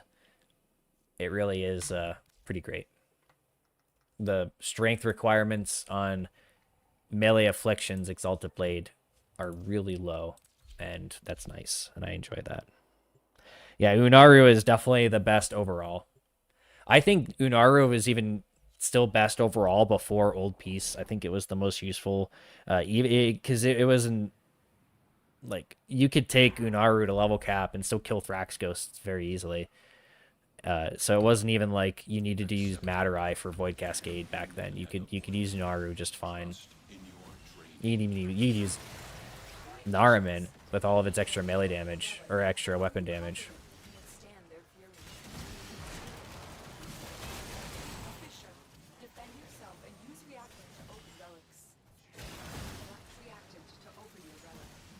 Be aware, only corrupted enemies will drop it. Don't forget the reactant. You need more to open that relic. Yeah, I think what's cool about this build too is for Umbra especially, you think this build has a pretty universal aura compatibility. Actually, I'll go over this when we get back to the Orbiter, so I can show and visualize it. But this is a very beginner friendly variation of Excalibur because, like I said, I don't think that Naraman's required here. I don't think any focus school is required, which is kind of nice. And then also Wrathful Vance is not required here. So there's a lot of flexibility in this. And if you look at what most of the mods are in this build, they're pretty obtainable. Like 5 of them between the Warframe and Exalted Blade, 5 of them are you get with Umbra, and you get polarities for them too. So it's just a very obtainable build, I think, overall. I need more Forma Blueprint. I am here to restock my Forma Blueprint, so I don't have to crack relics for a very long time. Again. It is done, Tenno. Yeah, Vazarin's Void Mine. I used Vazarin's mine for a while to stack Crescendo. Because Crescendo, back before they fixed it, and it was like giving you double combo. Like it would give you 12 instead of 6. It was actually really easy to use, and I did use it for some time. So I had Vazarin to be able to group them together and then ground finish, because that counts as a finisher. But to go into this build, like if you look at what is going on here, so you get these mods with Excalibur baseline. You could use whatever aura you want. And then you have 3 augments. So these 3 augments are really cheap and easy to get. If you're someone that has been playing enough, like these are, 10 plat a piece. A lot of times if you ask your clan, like, hey, can I get this augment? These all come from the same exact place. So worst case, if you had like, I think it's the Red Veil that has all of them actually. Oh, so Red Veil has 1, and then Steel Meridian, I think, has the others. Yeah. So if you have it set up like me, where you have Red Veil selected, you get Steel Meridian, so then, you can get those augments yourself. They're pretty easy to get, but then also it's a very popular, there's a very popular setup to run. Fun fact, if you notice here, so I have Red Veil selected because you don't get negative for Suda, or you don't get negative for Perrin and New Loka. If I was using Steel Meridian, I wouldn't get reduction in that. So if you have one of these and you want to swap to Red Veil and Steel Meridian, then you just select to whichever one you came from. So if you came from running like these two allies, then you would select Steel Meridian, and then you could keep them at 5. And there has been periods where I've swapped to like Perrin Sequence and New Loka, drain some of this, and then buy something from them. Like I have the titles, I think. But you could just use medallions and that kind of stuff too. The titles. Like I was able to buy the Honoria or whatever. And I've maxed these guys out. I've actually gone through and done all of them. I got most of the rewards. I didn't buy everything, but I have like the cosmetics. Like I think, does Suda have an armor set? Let me actually look. Like, I know you can trade them, but I went kind of the dumb route of it and doing it the hard way myself. I grabbed all the cosmetics that I wanted from it. So, like, I have the armor set and the Sindana and all that nonsense for all of them. But I wanted to make sure I had Red Veil and Steel Meridian so I could actually buy Excalibur augments to give to people when they need them, like in the clan and stuff. Kind of felt wrong. That's where I started. I started with Steel Meridian, and then I did the full circuit, and then I went back to Red Veil and Steel Meridian.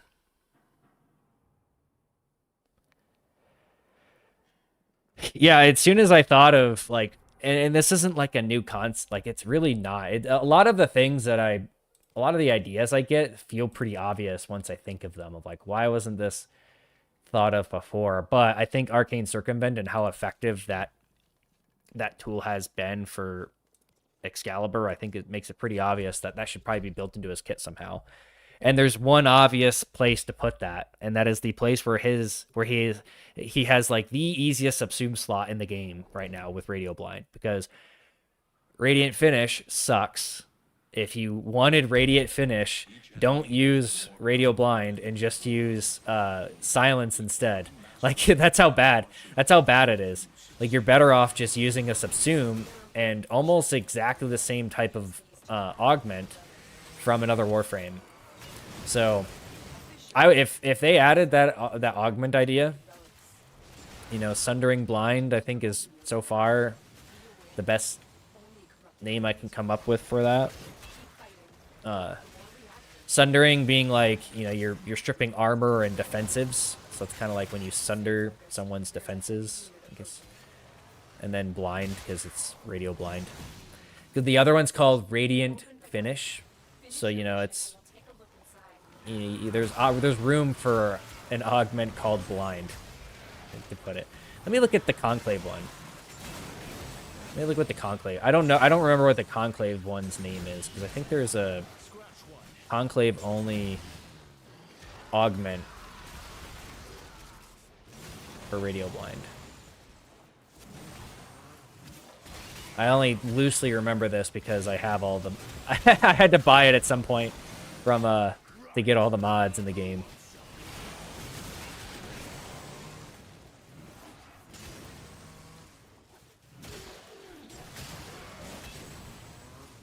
You have broken their ranks and they are on the run.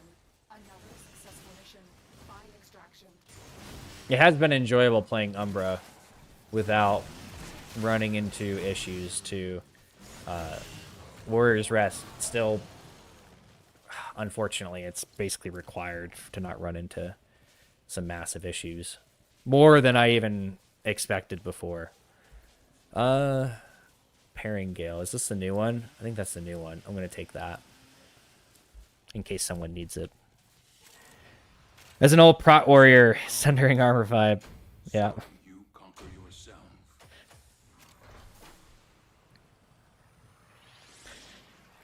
For reference, if you didn't hear, I played a druid for... So, my WoW history, real quick, for any of those who played WoW, I started playing in Burning Crusade, and I played like a troll warrior, and that was like my exploration time when I explored through the game. And I quit for a little bit, and then came back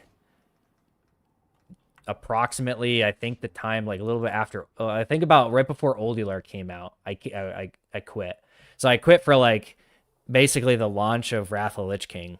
But when I came back on another account with a recruiter friend account, because I never bought Burning Crusade. So my warrior back in Burning Crusade only got to level like 51, like 50 or 51. And so I quit for some time, came back with a recruiter friend account, which was massive. And then the druid that I created with that recruiter friend account way back in Wrath of the Lich King was the druid that I played all the way through until I quit in Shadowlands Season 4. Basically the beginning of Shadowlands Season 4, when post-season issues that Blizzard fixes involved them removing my gladiator because they didn't like me breaking the game or something with I wouldn't have been mad if they if they didn't make it like a RMT suspension, which didn't make any sense. Made absolutely no sense, especially from the irony of me being one of the few people vocal against not doing gold boosting at all. I was very vocal against that, so that's kind of ironic. But if they hit me with like a abusive game mechanics, I could at least understand that. Because basically what I did for that season was I broke the meta with Guardian Druid, where I was able to out damage and out heal even like multi-rank 1 players with Guardian Druid, running a pretty hilarious comp. And it was like a rogue mage priest type comp where I was doing a lot of CC and utility and off healing, but then I was able to do tons of damage as well. For those that played Shadowlands, Season 3 and Guardian was an issue in arenas. That was my fault. That was literally my fault. Do you happen to be one of those people? I got to like 2400 and 2s on with an Affliction Warlock that season, and then I got up to 2880 and 3s running Guardian. So I got Gladiator that season with Guardian. That would have been my 4th Gladiator. I got Gladiator twice with Boomkin and then once with Feral. So then that was kind of like my Gladiator with Guardian checkmark. So yeah, I had 3 out of 4 specs I had Gladiator on, and then I didn't heal arenas. My key binds and all that just weren't set up right for it. But I did heal raids because it was really easy to annihilate everyone, even in full PvP gear. Oh, target already scanned. Okay.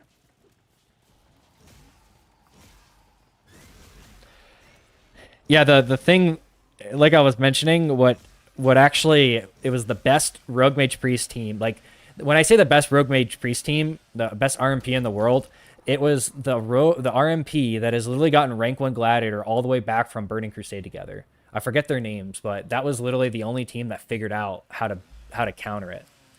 And all they had to do was wait for me to pop in a bear form to off heal the warrior, or like, because basically the comp was a holy priest, an arms warrior, or no, fury warrior, and a guardian druid. And so I kind of played like a mage. So it was basically RMP, but I was playing as the rogue, as a guardian druid. So then I would be doing off healing, I'd be doing cross EC and cycloning and stuff. And there was a haste buff that you got that made it so where you could basically instant cast cyclone. So it felt a lot like feral druid in that way. And the off healing was a lot like feral druid. But all they had to do was wait for me to come out of bear form and hit me in this right like gap in my cooldowns to where they could just stun and one-shot me from full health because of the fact that you take more damage as tanks in arenas. At least you did back in Shadowlands. And all they had to do was wait for me to be out of bear form for me to be basically one-shottable. And it was the second match that we played against them when they figured that out. No, I do not have Skana and Lato Prime. I actually specifically didn't buy Skana Prime back in the beta when you could have because it just wasn't worth it. The extra plat wasn't worth it to me at that point. I could have spent the extra $50. I'm actually kind of glad I didn't do it because I feel like I would be using Skana Prime when it's worse than Prisma Skana. So it's like sunken cost fallacy, like preventing myself from getting sunken cost fallacy syndrome and using Skana Prime when it's like it's objectively worse than Prisma Skana. Like that would feel bad. Like if I went from being a Skana Prime main effectively to then it being worse than Prisma Skana, I would feel pretty bad about that. But I don't have that problem because I don't have Skana Prime. The time where Blizzard the time where Digital Extremes punished me for that was this last patch when I couldn't get to LR6 because I was less than 3,000 mastery off. It's basically punishing me for not paying them another $50 back in the beta for Skana Prime. I never even, like, the only time I thought about buying and upgrading the pack to the Grandmaster pack was, so I went to boot camp in September of 2013. So then leading up to when I started playing in like July in the beta to September, early September when I left for boot camp, I didn't have that much money. And I don't think I had enough money to even buy the Grandmaster, or it wasn't worth it. Like I wasn't going to buy it.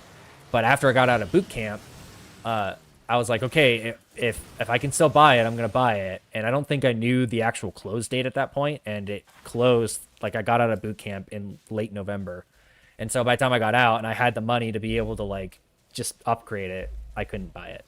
Otherwise, I would have done it at that point because I did enjoy the game, and I really enjoyed when I figured out the like melee only Excalibur playstyle. That figuring that back out in the beta really showed its benefit. Like it went from, for those that played back then, stamina was such a problem. Stamina and energy was such a problem in the game that the game was so slow and almost unbearable. And as soon as I figured out like build crafting way back in the beta around stamina to be able to continuously melee and continuously sprint, it just fundamentally changed the game. And I went from like kind of being as slow as the other players to just doing exactly what I'm doing now, but even worse, because people physically couldn't keep up with you. It didn't matter if you had like Volt or something, because you didn't have enough energy to be able to sustain like the speed bonuses and stuff from Warframes. I don't even remember if Volt was in the game at that point, to be honest. But like speed Warframes, whoever it was, speed Warframe back in the beta, literally couldn't keep up with me because I was just so much faster than everyone else, being able to be able to not only sprint continuously, but then also melee continuously, and then also like climb up walls. Most of the time I would use super jump for that. If I had the energy, I would super jump. It was the only ability I modded onto Excalibur because Slash Dash was trash back then.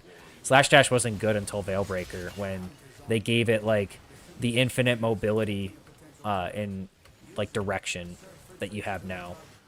If you didn't play Excalibur pre Veilbreaker, which was like 2019 or something, Slash Dash was basically worthless. The only thing it was really good for was Slash Dashing through barriers for like spy missions. Oh, I'm trying. I didn't Slash Dash him this time. Let's see, can I get him for someone? I have max rank, or I have max syndicate right now. I'm saving my syndicate in case they add an Excalibur Umbra blueprint. So I'm just kind of sitting at cap in case they do that. I don't need to buy anything with it. I bought all of the things that I wanted to buy from Samaras. I had thought about buying a second set of Umbra mods and having them at rank 0 just for testing. Like new player testing, like how good can you run Excalibur Umbra without the mods ranked up, but I don't know. It's a lot. That would be a lot of effort. Samaras rep to be able to buy new versions of all 5 of the mods just for that. Yeah, out of all of the people, I don't even know what is Kavasa.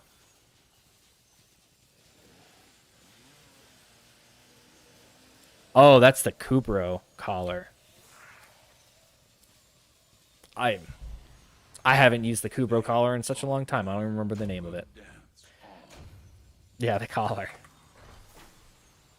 Yeah, Volt was in fact in the game then. There's a lot of things I don't remember from that period because, fun fact, very shortly after the beta, I went through one of the most difficult training pipelines, actually the most difficult training pipeline educational-wise in the military, the nuclear program. So a lot of that is like a blur.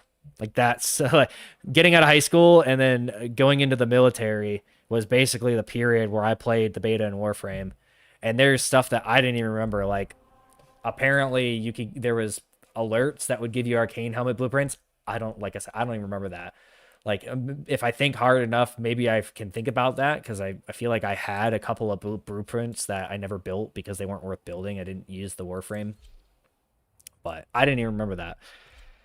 There's a bunch of stuff that I don't remember from back then, but I do in fact remember pretty vividly going through specifically exterminate missions in the Void and being able to do like 99% of the damage and kills because I physically was so much faster than everyone else around me that they couldn't keep up. Like the idea of melee only is you have to be faster than everyone because if you're slower than the rest of your team, you don't reach them to melee.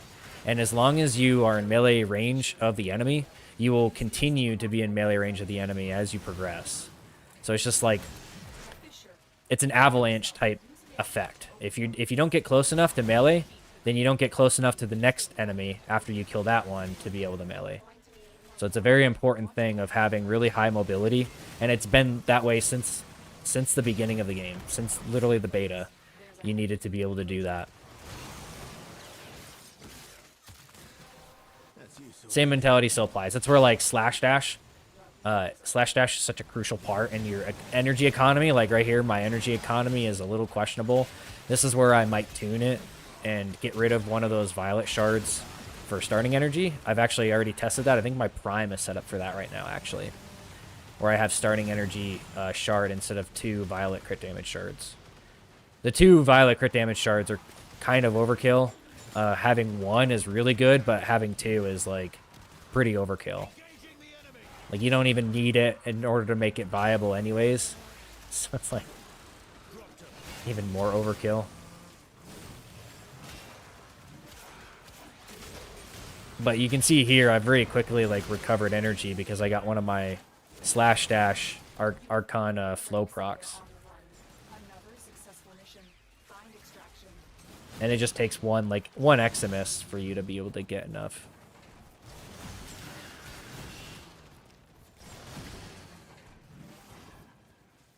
I think I just completed this.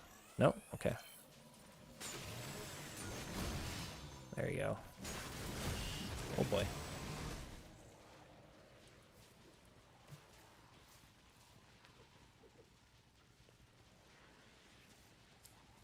Yeah, back in the beta, like the spamming, the beta. So I'll go through this real quick because it's been a while since I've gone through this, and I've only ever gone through this on stream.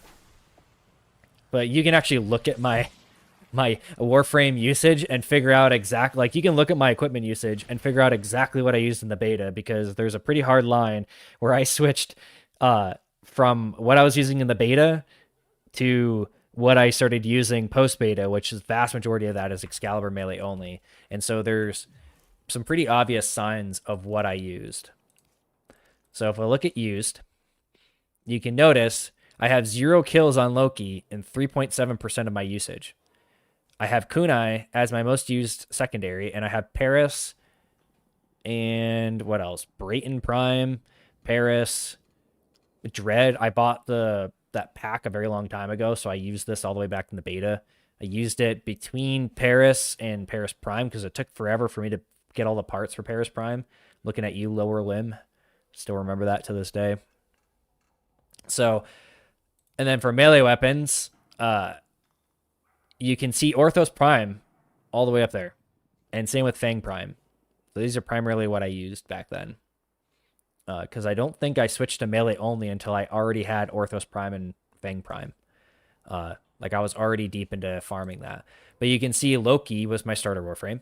And then I actually bought Vauban with Platinum to be able to actually participate in the true end game, because you needed a Frost and you needed Vauban. And I didn't want to play Frost, and Vauban just came out, and so I was like, buy, and bought him with the Platinum right away.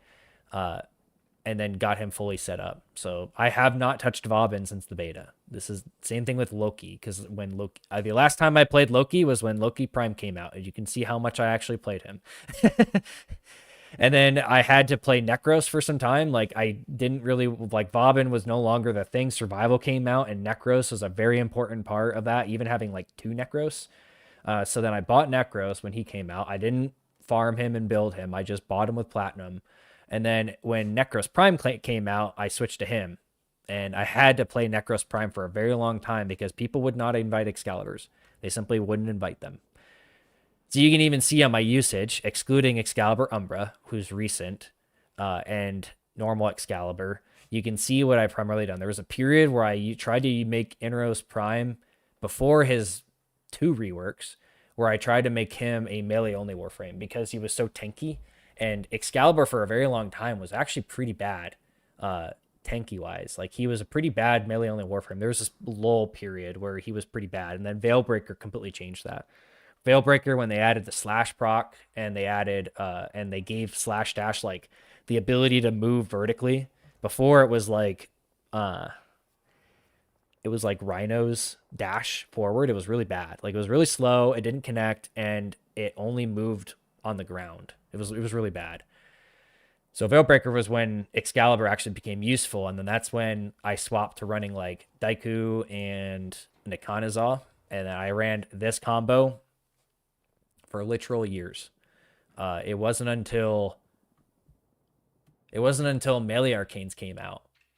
Yeah, so it was like 3 years or longer where I ran just this Daiku and Sephon Nikanazaw. And then I keep primaries and secondaries unequipped, so this isn't kills that I got from the Incarnate. This is like beta. This is how many kills I probably maybe have like 1,000 or two from since the Incarnate came out. But and then you can see like I used Furus. This is kind of one of those sleeper things. So I used Furus to heal Necros with Despoil. So I used that specifically to heal Necros, and then I used Kuva Nucor for a while too with Necros. That's the only reason this has a high usage. And then I used a lot of Grimoire and Vesper. You think Vesper came out in 1999, which was like not that long ago, and it's my fifth most used secondary, because I have very little game time actually playing secondaries. Like out of my in-mission hours and these like almost 20,000 missions that I have, I maybe have a secondary equipped for 300 or 400 of those hours. I did the math at one point to figure out like how much it was based on percent usage, like seeing a reliable 0.1% change in Grimoire, and I measured it out. Like you can then calculate out how much total time you have played with it based on how much time played changes. That's intense kind of stuff, but experimenting with amps. I did a lot of my amp experimentation a long time ago, and as an example, the 153 was experimentation that I did when I was getting amps for MR. So when I was finishing out, I had like a 223 for a very long time. I built out a 177 and then a 147. But then I had, before I built those out fully, I had a 153 that I experimented with Astral Bond. When Astral Bond came out and you could get 100% ammo efficiency for your amp, I experimented with amps there, and that's where 153 came out of. And I ended up swapping back to that when Old Peace came out, because this is very easy to do now, where you're just infinitely firing. This was not possible until Old Peace, but it was one of those things that I had experimented with a long time ago. And then it's even funnier now with the increased firing rate. There's a heavy unit approaching.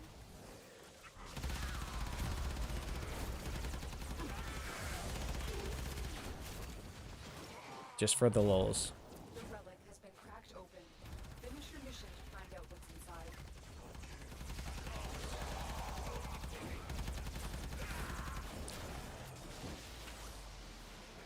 I have 3 stacks.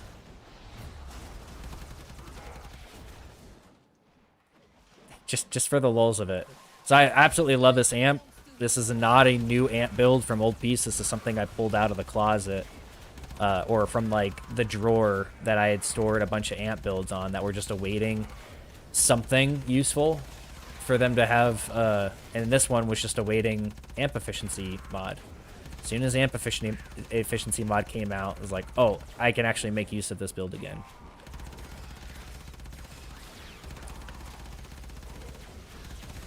So here you go. I am, even with these other people here, I'm able to get a bunch of kills with just Operator and a Fissure Exterminate. Like, you look at that. Pretty good.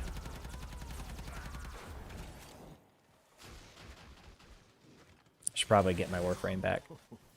Oh yeah, it's piggyback time. Yeah, amps are now good enough, and you can run pretty much everything, but I really enjoy the 153 with the 100% efficiency. It's just too much fun. I don't really do Archon or Eidolon hunts. I really don't do those. I did them for a while to get what I needed, and then I stopped doing them. And a lot of that was back when when I was doing all of the focus schools, and it wasn't because I was really doing anything that productive for the group. I was just tagging along with clanmates that were willing to have me tag along with them. You can do Eidolon hunts now easily though with just operator, which is nice. My 153 amp works pretty well for that. Oh no, is it nighttime? Let's see, is it nighttime?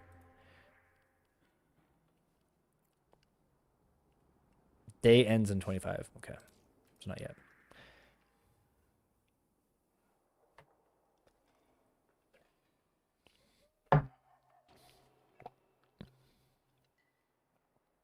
Yeah, movement, very important. I've stayed away from stacking a bunch of movement, speed, and stuff and relying on it. I do rely equivalently on slash dash for mobility. I think it's a more... I'd rather not have to add a bunch of stuff to be able to maintain the mobility for a melee only build. And slash dash is the way to do that. Slash dash and Wrathful Advance is another tool for that too, but I don't always use it, so that I'm less reliant on it as I used to be. Because there was a period where I only used Wrathful Advance for a long time, like pre-Tech Red Encore, with the way that it worked with pseudo exalteds and stuff for slash dash. Luckily, that's not a requirement anymore.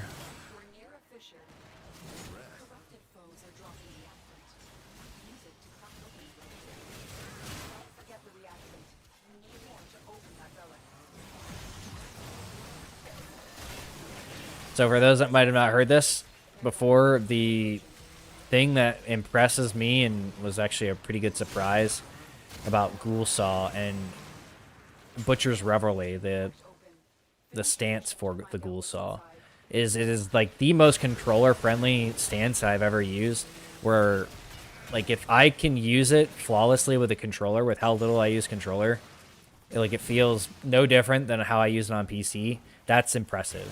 And that's it. Butcher's Reveille might genuinely be the best stance in the game. It has some of the most knockdowns out of everything, like 4 status procs.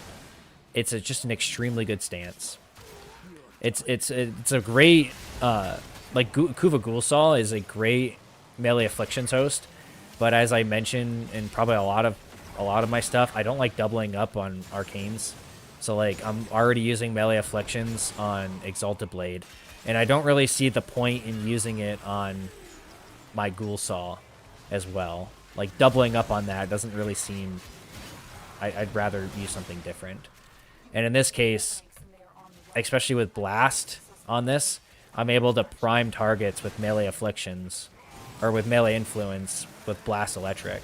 This is a build that I had theory crafted back when they announced Kuva Ghoulsaw, because I already had a Blast Riven for the Ghoulsaw well before that, and all it took was the ability to have a progenitor element for me to be able to make that really easy and add it that way.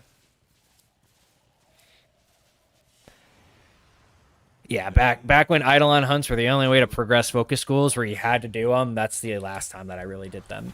Now it's pretty nice and convenient for those to get progressed, but I've had them all maxed out for such a long time now. The way I max them out, you're never going to believe this.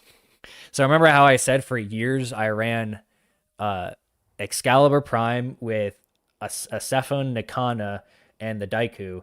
Well, all I did was just change my lens. So I'd have a lens on Excalibur and those 3 pieces of equipment. I'd max out the school, and then I would change the lens. That's how I maxed them out. I used Narman the whole time. And so this is kind of the funny thing. You might be able to tell which focus school I left off on. So the last, let's see if anyone can guess. What was the last lens and focus school that I maxed out on Excalibur?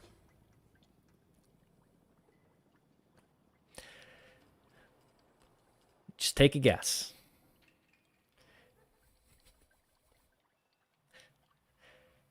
If you know some of the focus schools that I'm usually using and the ones that I don't use. Yep.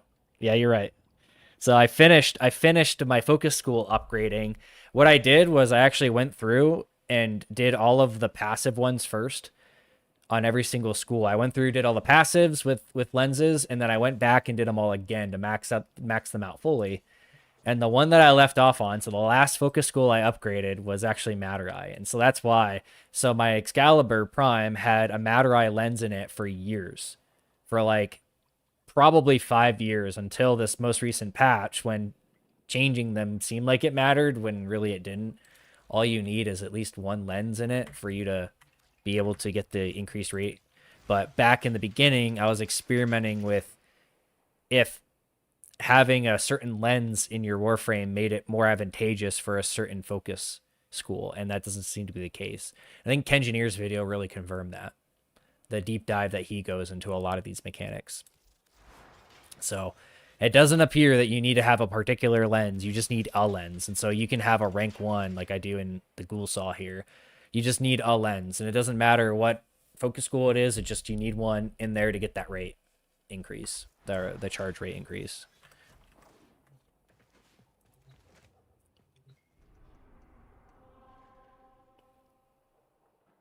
Yeah, Xeneric I actually messed up on. So I've only ever used Xeneric enough to be able to max out the school, but when I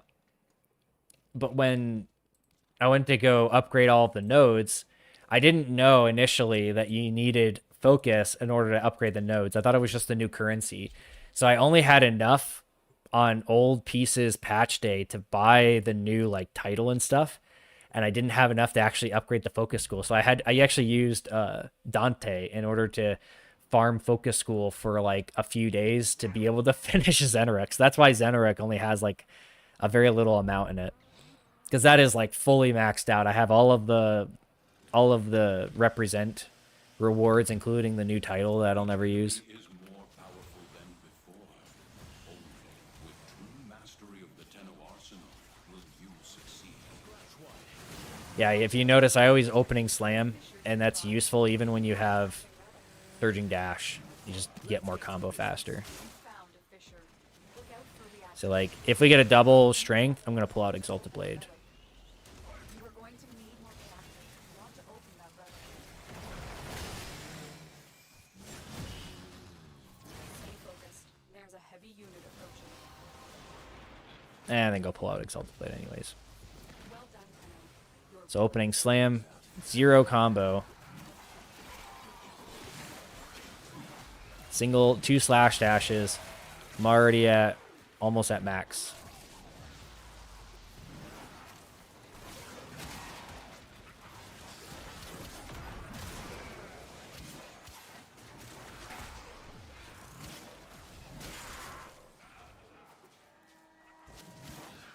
Stay You down. have broken their ranks and they are on the run.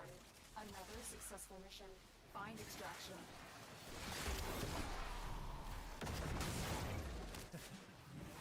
It's kicking off. I've also gotten used to another reason I'm not using Arcane Strike is I've gotten used to the normal plus 55 attack speed from Arcane or from Prime Fury on the Ghoulsaw. Like the timing on the rolls and everything, I noticed having that volatility, just like the main reason I don't use Arcane Strike, having that difference in attack speed kind of messes up my timing for when I'm doing the rip and ride and then breaking it before it does the slam. So like interrupting it between its first and second move. That is something I've like removing a variable, making sure I get as good with the stance as I possibly can. That is a reason why I'm not using it. But like I said, I've just going back over this build. I'm actually gonna put this up here for a moment. I'm gonna get some more water. Probably make a protein shake real quick too.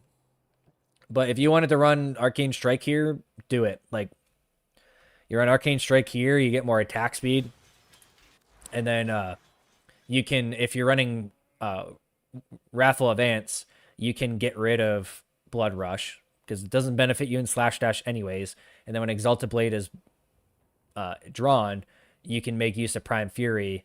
So it like both of these don't really apply to when you're only using Slash Dash. So you can flex those, but between the two, when you have Wrathful Advance, the most impactful is Weeping Wounds. So then Blood Rush as the sacrificial slot, like your flex slot right here is what I recommend. And if you don't want to run sacrificial set, and if you're running Raffle of Ants, I don't think it matters. You can run the sacrificial set. I think keeping the crit chance high, over 50% with the sacrificial set, even when you have Raffle of Ants, is more advantageous for when you can't use it or you don't have energy, but you have Slash Dash. It doesn't matter. We're running... You don't need the crit damage from Galvanized Steel if you've got at least one of these guys, because you think if you didn't have those Archon shards, you would not have any additional crit chance or crit damage source. And that's where having Galvanized Steel would be beneficial. Galvanized Steel and Prime Pressure Point. So I'm going to leave this up real quick, but I'll be back.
I am back with protein.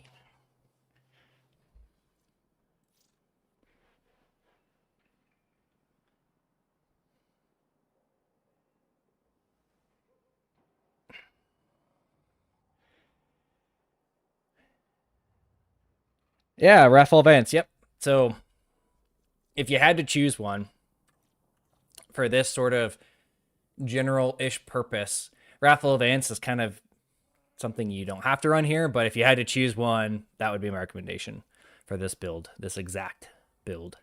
With, obviously, I mentioned before, variability in Arcane Strike and Arcane Fury, depending on what you prefer.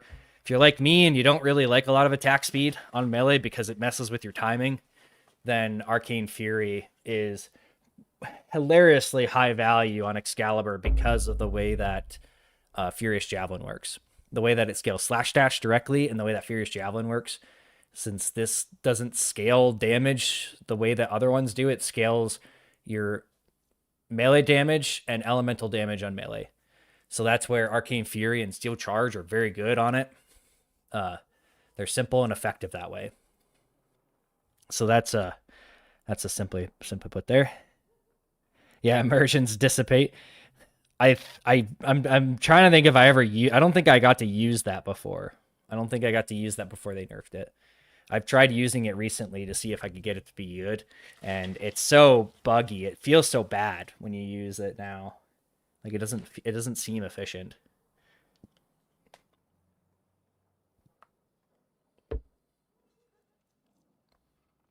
Okay. Let's see. Persistence and Gloom subsume. Persistence and Gloom. The problem I ran into with Persistence and Gloom.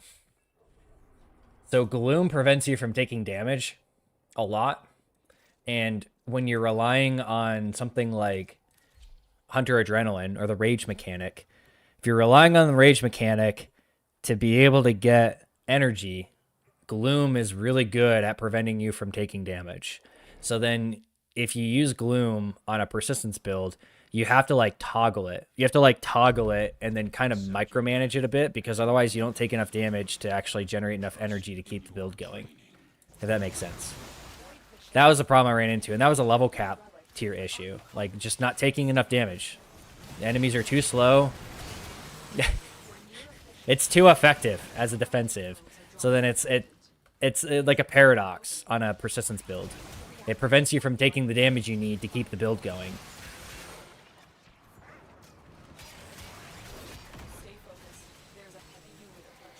Hello, hello. Oh, and I fell off a cliff.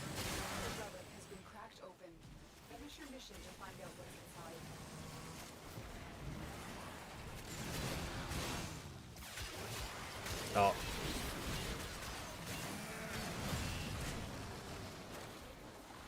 I think my earbuds desynced. Got a nice audio delay. These earbuds actually work really well with their low latency mode, but when I like leave my desk long enough, they get out of sync with it, and so I just have to like close it back up and reset them. You might get audio for a moment.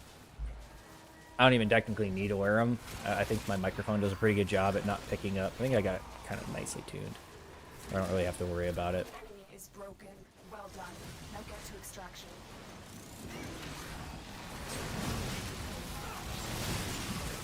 Let's check that. Yeah.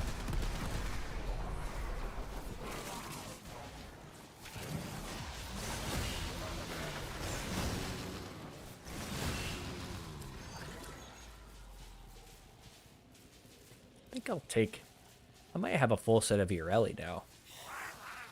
A lot of times I just give away full prime sets to like clanmates and stuff. There's only been like a couple times where I've even bothered selling them. What you have learned here will serve you well.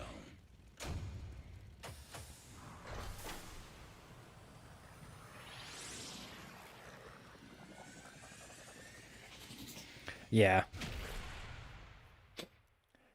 Yeah, it's good that it's honestly good they nerf that kind of stuff because it's like Nourish. Before they nerfed Nourish Subsume, it was like when things are too powerful. This is where I agree with Pablo on this in this sort of controversy he created. When something's so good, it removes agency. And that's almost where influence is at right now. Melee influence is so good that it removes like player agency because then you feel like you have to run it. I think the only thing that's kept me from really pushing that is the fact that melee afflictions is as good as it is, and they seem to know this because there's things that melee afflictions procs off of, like bosses and stuff, that it shouldn't proc. Like melee afflictions should not proc on like the Parita Rebellion bosses, but I feel like DE knows that the way to keep melee, the way to keep influence from being a problem is to actually make other arcanes usable and good. And melee afflictions kind of having some looser restrictions on it is exactly what it needs to be competitive. And I feel like I demonstrate how melee afflictions is probably the best. I would say overall it's the best arcane for Exalted Blade. It's also, I think, the best overall for ghoulsaw, but because right now I don't see the purpose of running 2 influence and 2 afflictions, so usually I'll have one different than the other, since I do get the ability. You do get the ability on Excalibur to run 2 different melee arcanes. Having them both the same is kind of redundant to me.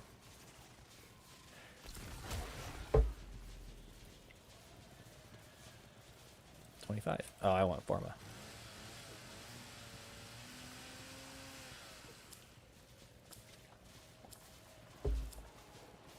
Yeah, the only rationale I can see for melee afflictions proccing on some bosses is to keep melee influence balanced. Like, yeah. The people who think melee influence isn't overpowered, I don't think use enough melee arcanes to have that opinion. Like, the fact that there's only a few niche examples, like Dual Ichor and Vortex is obviously one. That's an outlier. And then Afflictions on some weapons is also an outlier. But Exalted Blade is the best melee weapon in the game. I think that's pretty objective. It's the most powerful melee weapon in the game. Not even for the fact that it has slash dash as an immunity. Like, you think Exalted Blade fundamentally isn't just Exalted Blade on Excalibur, it's also slash dash. Slash dash is an important part of Exalted Blade. And so when you think about melee weapons, a part of Exalted Blade and its capabilities is slash dash. So you have a melee weapon that has an augment, just like a lot of other melee weapons, but it also has waves that pierce through walls, a heavy attack that flings, and a charge ability. Like, basically it's forward block neutral, like a more powerful forward block neutral that is slash dash that gives you full immunity while you use it. Yeah. So that's where, like, Exalted Blade is in fact the best melee weapon in the game. And the thing that happens is that because of the way Chromatic Blade works, when you put Chromatic Blade and influence on Exalted Blade, it just turns it into this absolute nightmare of unbalance. So melee influence in itself is overtuned. Like, this probably shouldn't be a guaranteed proc. I would say what they can do is give it like a charge. If I had to change like melee afflictions, what I would do is keep the 20% proc rate, but not have an 18-second duration. Have it like 3 seconds or charge based, and give it like a cooldown. Or at least just to reduce the duration on it. So you have to actually proc melee influence more often, or even lower the percentage chance too at the same time. That's probably the way to keep it. It shouldn't be up 100%. The fact that this is pretty much up 100% if you have the right build is what makes it so ridiculous.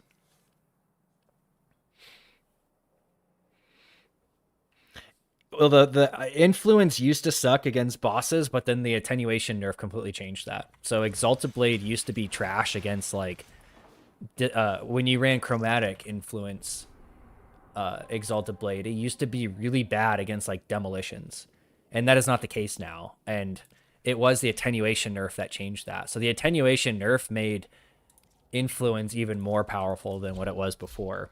Because what I would have to do on demolition missions, if I was running like an influence chromatic blade build, I would have to have a melee weapon with me that was able to kill demolition units. Because otherwise, like, I was SOL. Like I would just tickle them with it with Exalted Blade. Stay focused. So really, it was like, oh, here we go. There's a knockdown because I don't have any overguard. The only downside to that is for you to be able to get to that Arson Eximus, you have to go through their knockdown, and the only way to do that is with slash dash. And if their overguard survives that slash dash, then you can get it. You can get that overguard, but otherwise, that's kind of the only limit there. But ideally, you just get your overguard as soon as you can, and then it's no longer an issue. I'd say so far, with how easy it is to maintain overguard, that it's a sufficient reason to not run Prime Sure-Footed on Excalibur. It's literally the reason I'm using Umbra right now, so I can force myself to use... Since if I'm using... Like, I don't see the purpose of running Prime if I'm running Blind or Power Drift. If I'm running Power Drift, I might as well just play Umbra more and make sure there's not some weird bugs that I'm not finding with Warrior's Rest.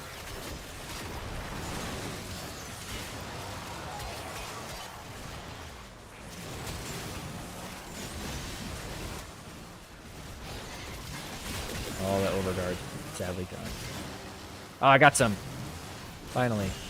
And it will, if I'm using slash dash accordingly, I can basically keep this overguard on the whole time. And the fact that it gives you that knockdown immunity is pretty much all you need. Oh, I get trapped in this sometimes. It's like the bane of my existence, that little part of that tile set. Ooh, look at that.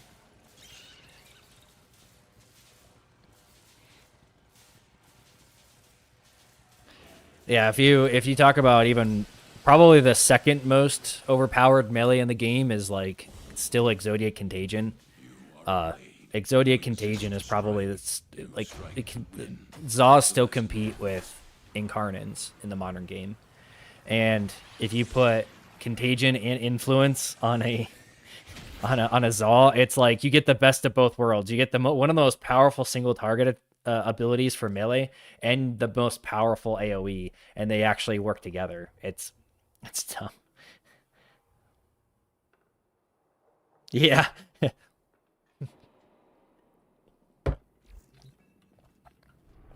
Yeah, if you want a textbook example of how overpowered melee influence is, Exalted Blade. Just press W, hold left mouse button, and you can nuke the entire map. It's like an argument I saw.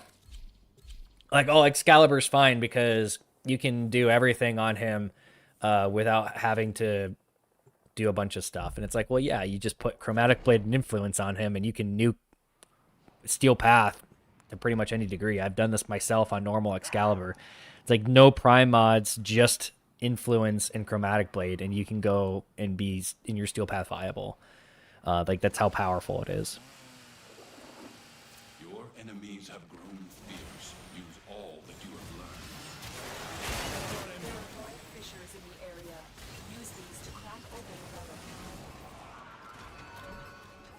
You found a fissure. Look out for reactant. Enemies are dropping reactant. You're going to need more reactant. Want to open that relic. Yeah, see, this is kind of what I was talking about with energy economy in some missions. Can be a problem, which is where I would sacrifice. I'd probably sacrifice a one of the violet crit damage shards for starting energy. Mission to find out what's inside.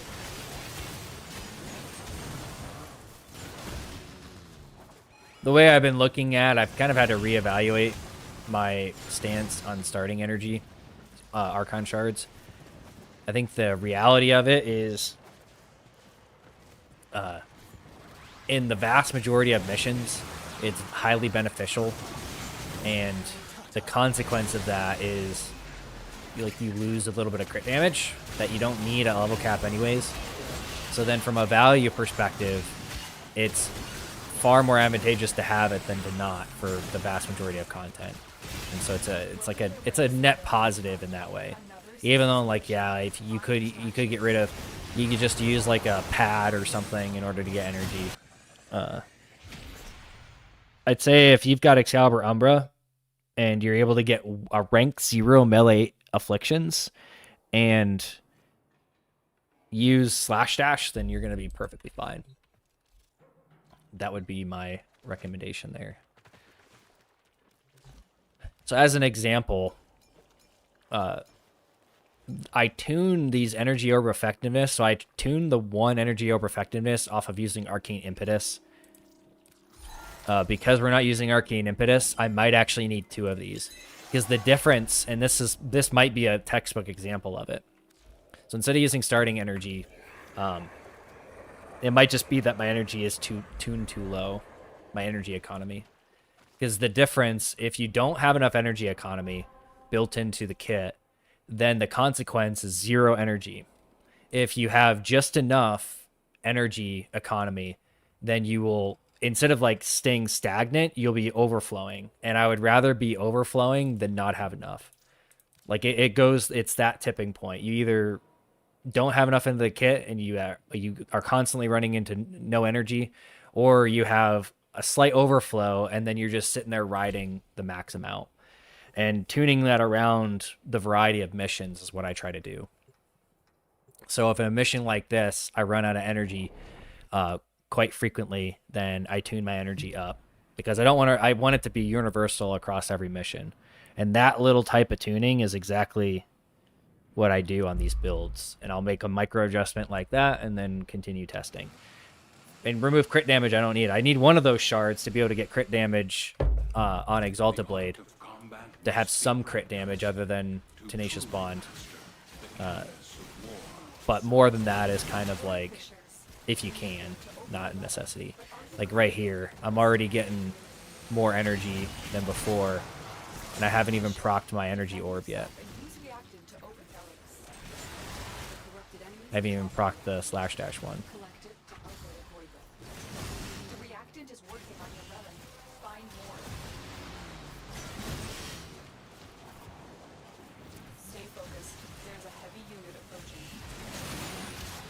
Yeah, see, this is already...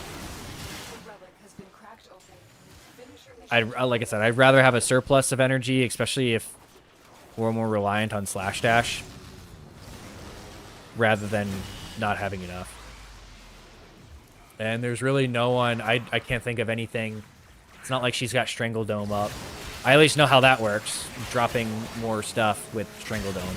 It's not like this Korra has Strangle Dome up to be able to drop more, so this is probably pretty neutral team-wise.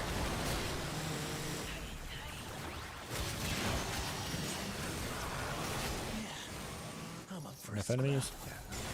I always like doing those. I do them every time I can, because the hope is like someone happens to need that little bit of rep. And I have so many of those coins. You usually get one per mission anyways, so then I don't see the reason in not at least using one. Yeah, see, this is night and day different. And that's one sample so far, so we're going to see. If you've been around a bit now, there's a few missions I was running out of energy pretty constantly in these exterminates. So the difference of just one Archon shard, because I don't have Arcane Impetus to get you that lower efficiency, that single change is potentially enough. And the difference of having no energy versus having max energy is worth losing a little bit of crit damage. You only need one in the build to make it really effective. Yeah. Well, it's like the only slight recommendation I give for my Fallout influence, I think I pinned a comment on my last Fallout influence variation build update. I would recommend starting energy. So instead of one of the strength shards, you can get rid of one of the strength shards out of the 3 and then use starting energy. And then also, if you're not reaching 300%, you might as well add a crit damage shard in there. And so it's like I did a slight variation on that. I think it goes on like 250 strength on my Prime version, and that's a pretty good sweet spot right there. I think the 250. I've been lowering my requirements, like my arbitrary requirements for Excalibur viability at level cap, because the damage attenuation kind of forced me to reevaluate it and lower those requirements.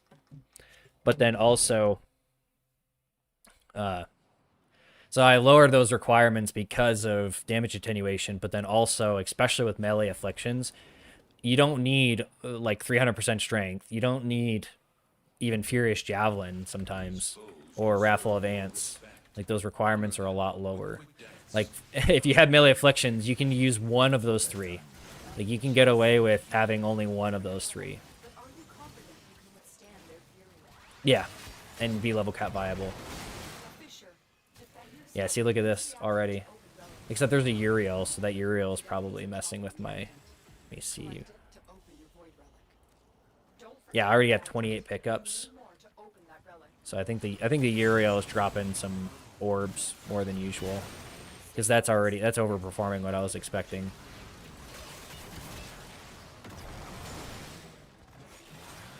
Here's some overguard. Yeah. Collected enough reactant to open it.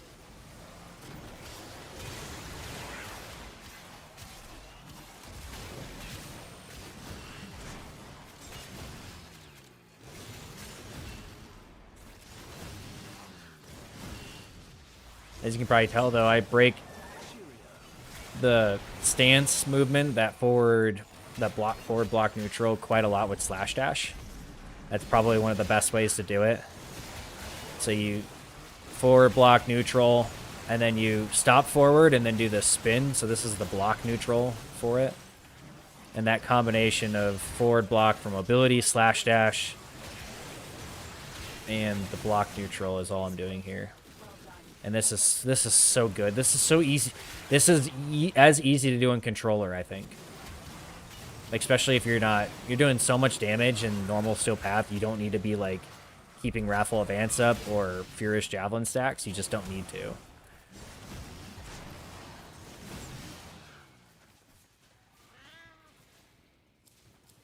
This build could really use any subsume just fine.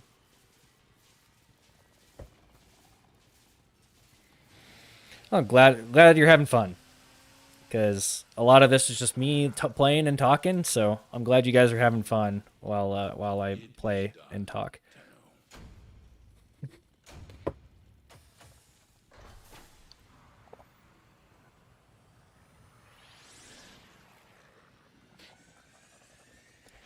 Don't have that, so I've been using Dual Ichor. Yeah, Dual Ichor is perfectly fine with the Warcry build. I just don't use Dual Ichor if I have Warcry, because I don't like the movement speed or the extra attack speed. I've used Dual Ichor so much.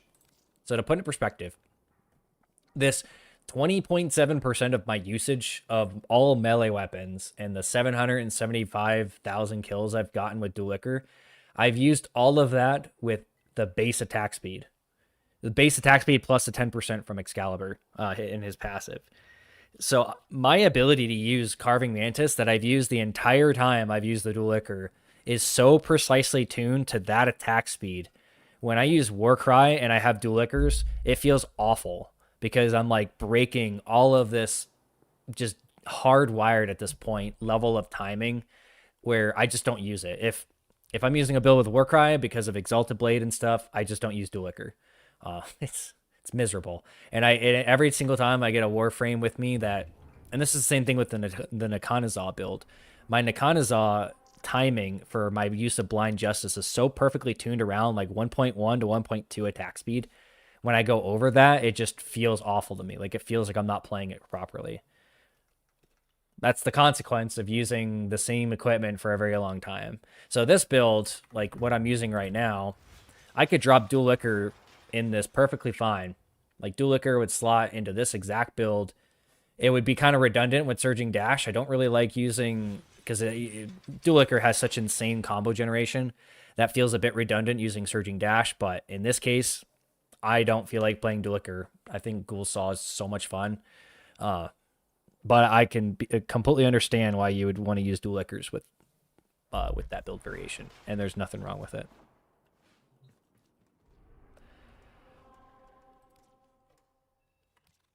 I've been wanting ghoulsaw to show up in Circuit with a Warframe that I can actually play.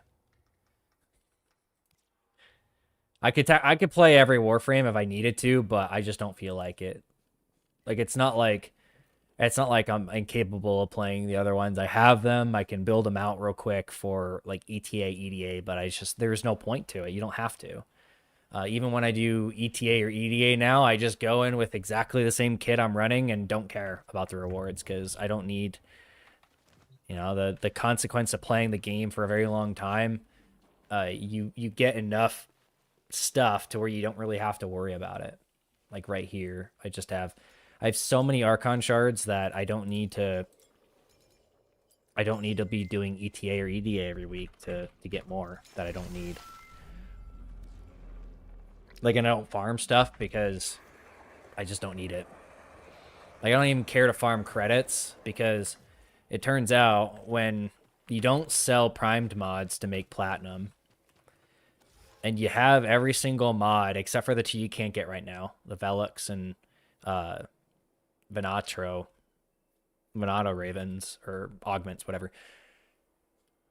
When you have every single other mod in the game, you don't need to be upgrading mods all the time, so you don't need endo and you don't need credits. So the only thing my credits are there for is pretty much like trading Rivens, and I kind of got out of the Riven game until I get a god roll and then sell it, and then I go back to having nothing listed on Warframe Market, which is a lot better than having to sit there and micromanage it.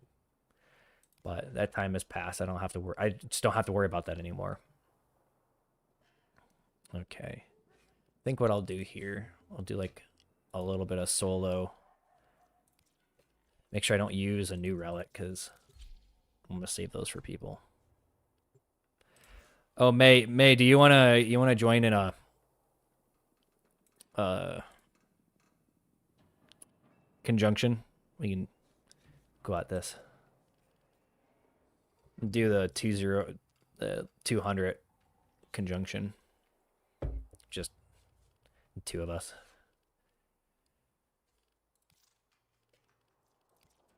And then I'm just popping relics with Forma in them.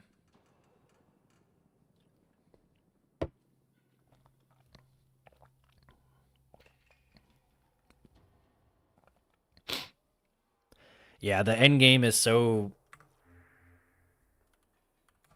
the end game is so flexible now. The attenuation nerfs was probably one of the biggest things that they did for that. Because I would actually build craft. Like every single one of my builds pre-attenuation nerfs was factoring in some of those enemies like acolytes and certain bosses, because I want to be able to do all that content without having to like re-equip or change melee weapons and stuff. And it was always this pain point with Exalted Blade especially. That's where my Afflictions builds were always good for that, except for some scenarios where they weren't. And those scenarios where they weren't was something I was always trying to fix. And then the attenuation nerfs come out, and then it just freed up so much of my build crafting that I didn't have to build around that anymore, and it was great. I didn't have to build around like doing particular bosses. The only one that I think I still usually will equip something specific is the Lephantis fight. The Lephantis fight is one of those where I use it as a benchmark for some equipment, but I don't try to build around it. So let's try to find this. Let's try to find the good room here.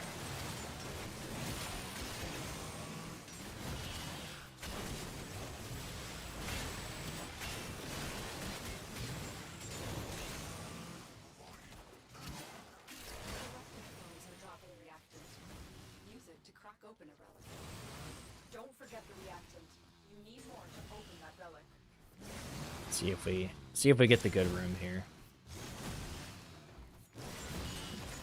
Well, there's extraction.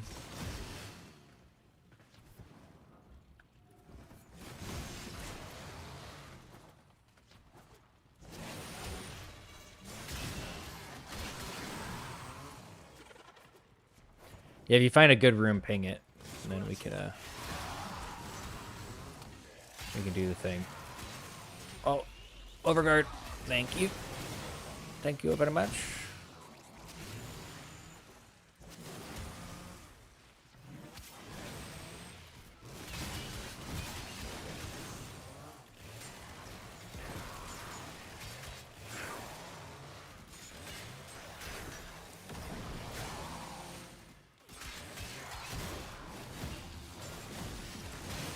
Yeah, I'm also glad that they freed up the meta when they changed like slash and viral not being absolutely required. You opened the relic. Finish your mission and take a look. There's one more part of this tile set that I need to check to see if I can find one of the good rooms. There's like one of those 3 good rooms is all I really care for.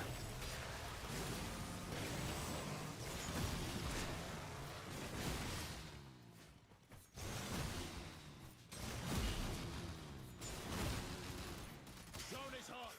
Watch yourselves.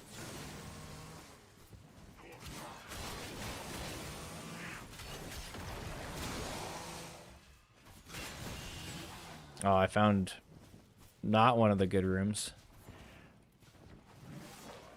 Found one of the better rooms, but not a great one. Here, I'll ping. Still might be able to find.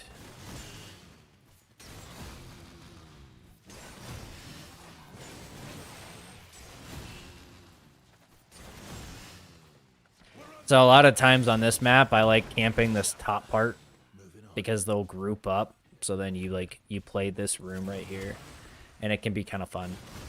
Fun with like dual liquor, where you create one of the death clouds at the top there, and then they all get sucked in, and it just creates this one of the few nice little death machine type spots that you can use dual liquor for. Where didn't I go? Oh, here. I'll bring him over to the room. If you want to come to this room. Follow the steel essence.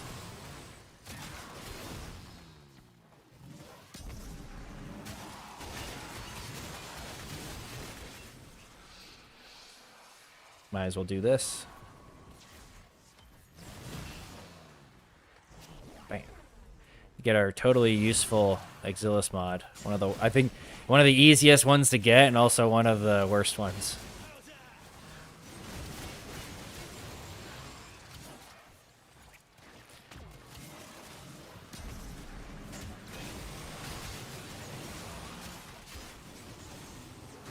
See, I could just stand here and do this the entire time. Just. If they scale, sentient fighters won't be far behind. Alright, we're gonna ramp some damage here. Our life support. We'll get some more. The sentient has detected it. I think after actually grouping up here in a nice tile set, we'll get some life support.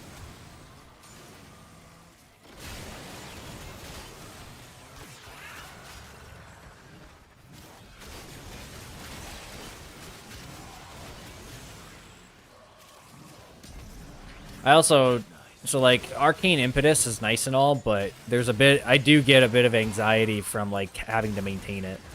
Because especially in a build where you don't have a subsume that's maintaining it, like Nullstar. Nullstar does a really good job at maintaining Arcane Impetus. But when you don't have that, same with Nourish. Nourish and Nullstar are the two. When you don't have that though, there's a bit of anxiety on it, where it's like you're having to slash dash, you're having to radio javelin, or use Exalted Blade in order to maintain it. So just using Arcane Fury is a bit of a quality of life there. Arcane Fury or Arcane Strike. Nice and simple. You don't have to worry about snapshotting and all that nonsense to get strength you don't need. You get something nice and simple.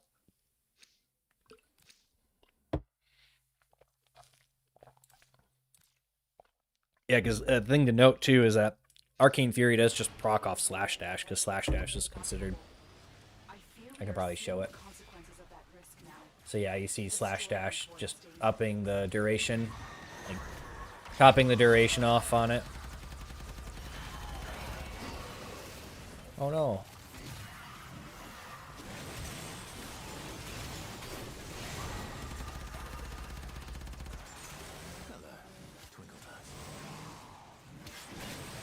There's my overguard back. Thank you very much.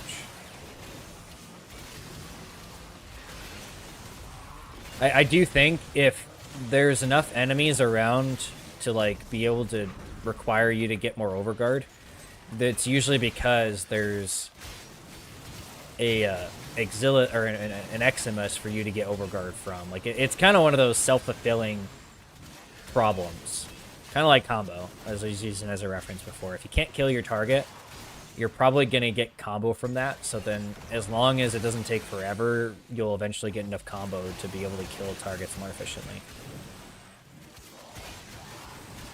I think the same thing with Circumvent and Overguard. Like, my Overguard's going down, but there's plenty of Eximus around here somewhere for me to be able to scale off of and get more. And it lasts surprisingly long, even when you're at level cap. One thing we can do, we kind of got screwed over on some of these, on this tile.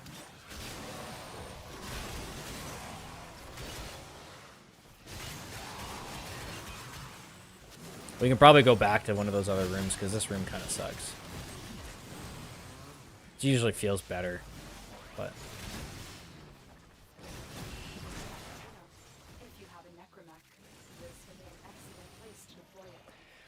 The thing I've thought about, too... So on the survival, this is potentially a strategy. I haven't really tested it yet.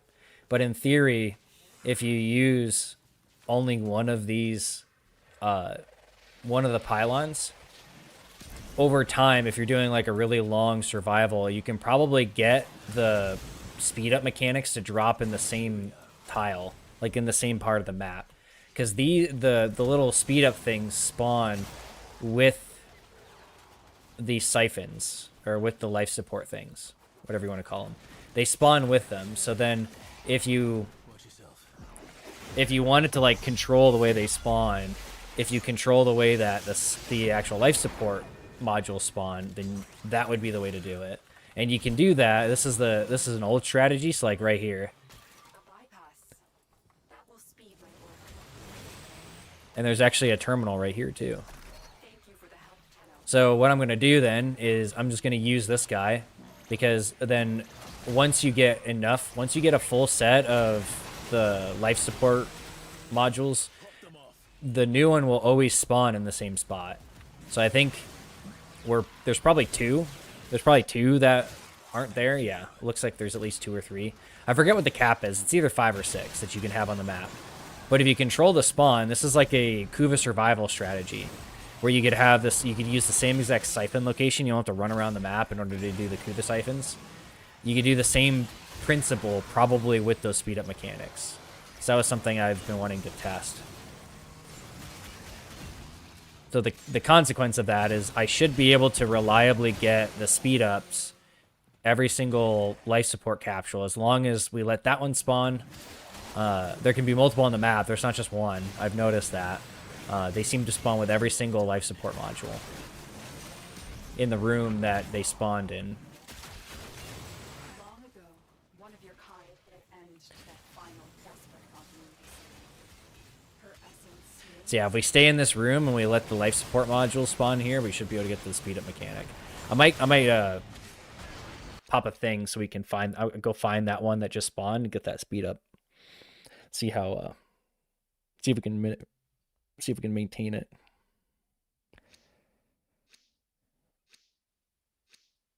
What, finisher nuke? I was experimenting with finishers earlier, actually yesterday.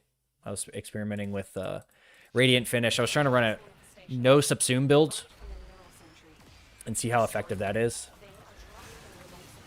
And it worked, because turns out you don't need a subsume on this build, which is really nice. Kind of a refresher for Excalibur, not needing a subsume. Usually you need something defensive or offensive.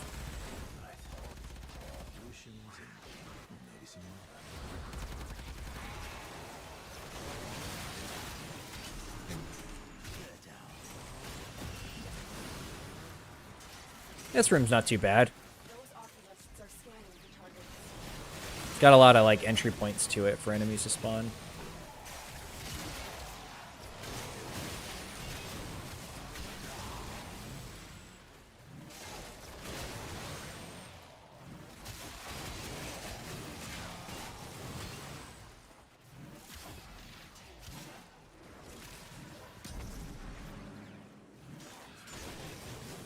Get out of here, ghost. Sentient is onto you. Look out for trouble. Oh, double range. You know what that means. Well done, Tenno. Your relic is opened. You see how fast your combo generates with that double strength? It's kind of like FU level territory damage that this thing does in this setup. It's without Raffle Advance up.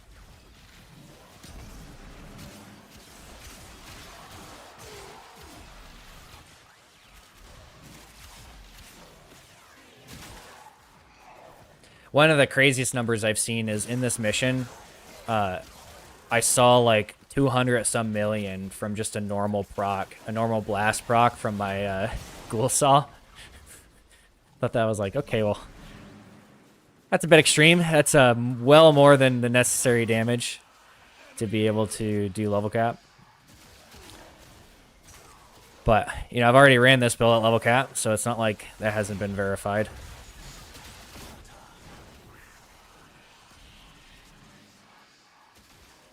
Or a variation. I've run a variation of this build with my Kuva ghoulsaw, exact Kuva ghoulsaw build at level cap. An even less powerful build.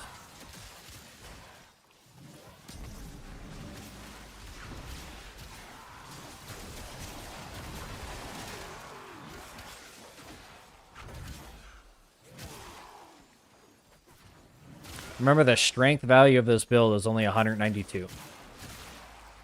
That's Warrior's Rest and triple Umbra mods. That's it.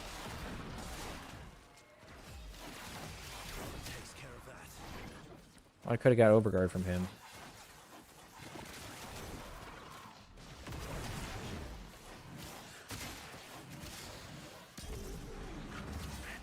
Oh, here's a speed up thing in the floor.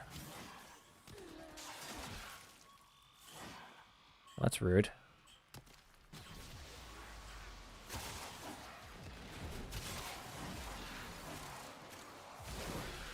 Aha. Thank you. Make sure you thank your local Eximus for their overguard support.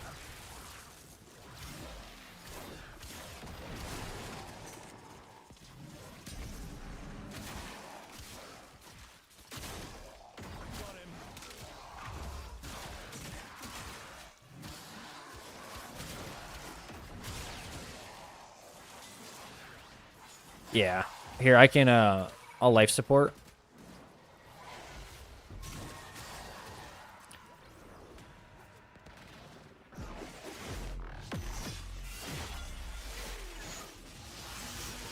Bam.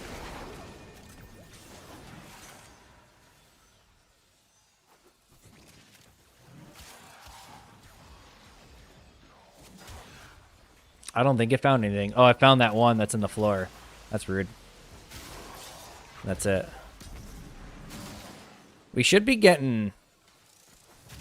Maybe this map has a lot more options for its life support. There's a life support. And if we let them stack up, they should just only spawn from where we last use it. Keyword should. So there should be one of those things in this room now.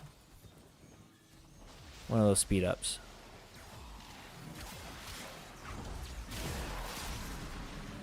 Alright, ghoulsaw time. As fun as Exalted Blade is, I am having too much fun with ghoulsaw. It's just such a vibe.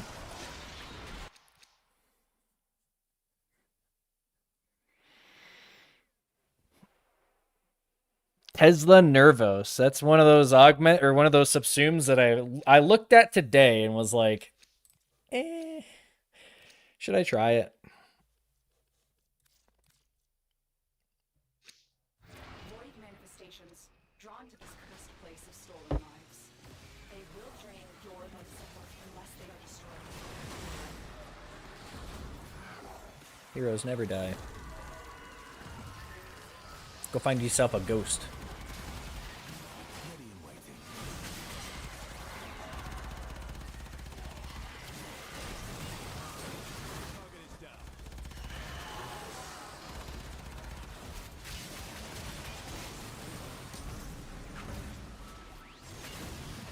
Say one of the most satisfying things about killing those Thrax ghosts is when you use your Taran strike to kill them.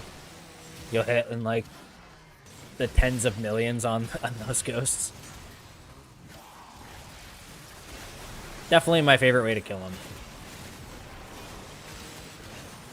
You have collected enough reactants to open your relic. Let's see. Speaking of.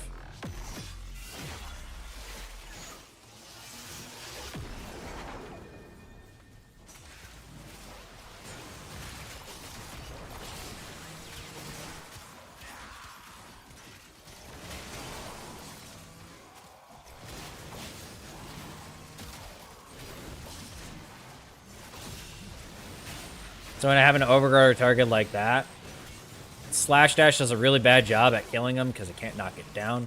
But conveniently, if you get to them, you roll, you steal their overguard, and then you hit them with, like this build, it primes them with blast and electric, so that when you Slash Dash them, they get knocked down, and it stacks that blast and electric to what Exalted Blade is tuned to, which is an absurd amount of damage. Exalted Blade is some absolutely absurd amount of base damage to it. So that's why like my Afflictions build uses gas, because gas scales really well when you have really high base damage. Oh sweet. I got crit kitty buff.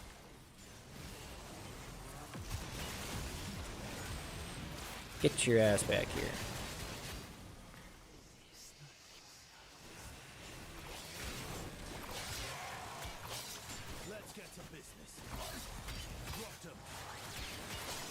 Remember too, with a ghoulsaw, you don't have to do all the craziness that I do.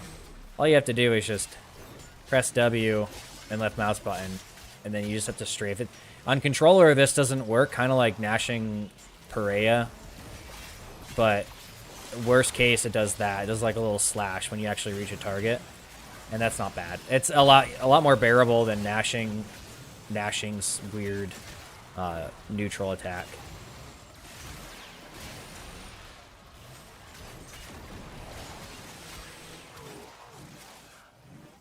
Just one of those other reasons how controller friendly this is.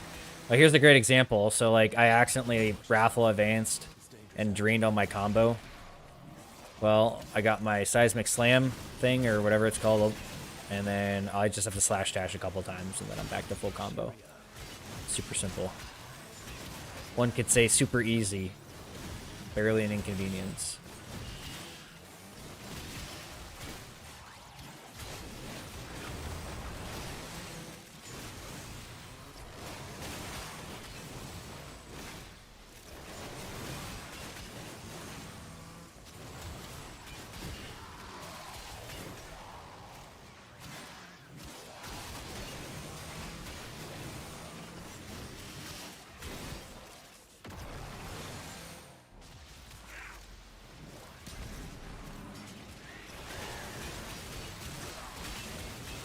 Yeah, that's 77 million. Yeah.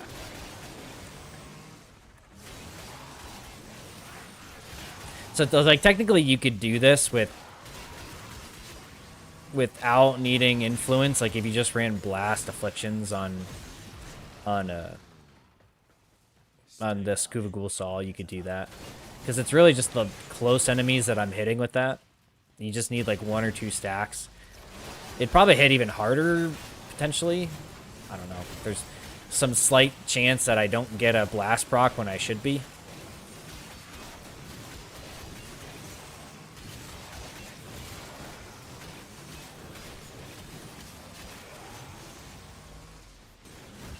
The blast proc's going on a target farther away, and then me being able to slash dash them before it ticks is probably a pretty significant increase in damage, though. Like these targets down here that have a blast on them. Get out of here. One of those targets that kind of wants to have, buffs up. Tankier type one.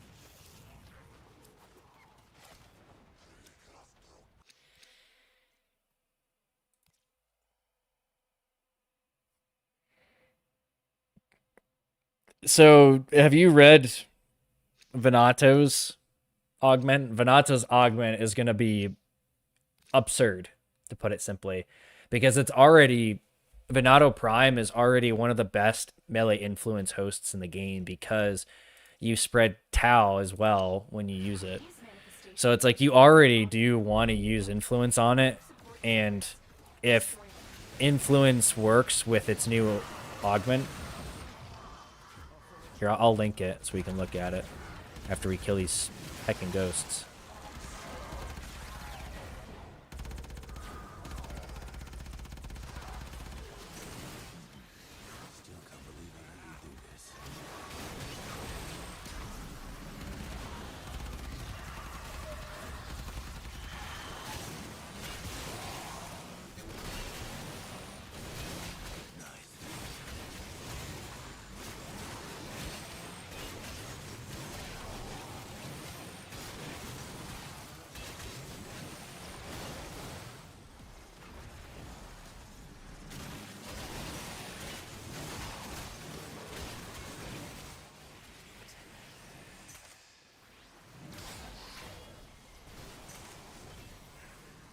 Well, he picked the wrong place to spawn.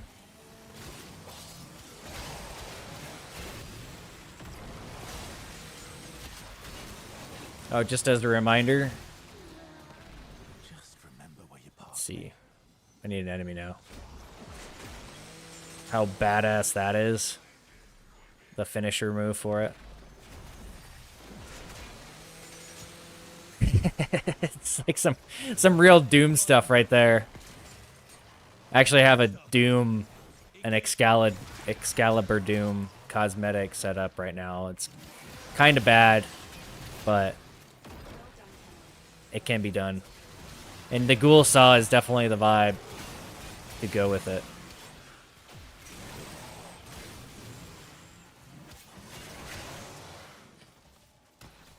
Sentient Incision.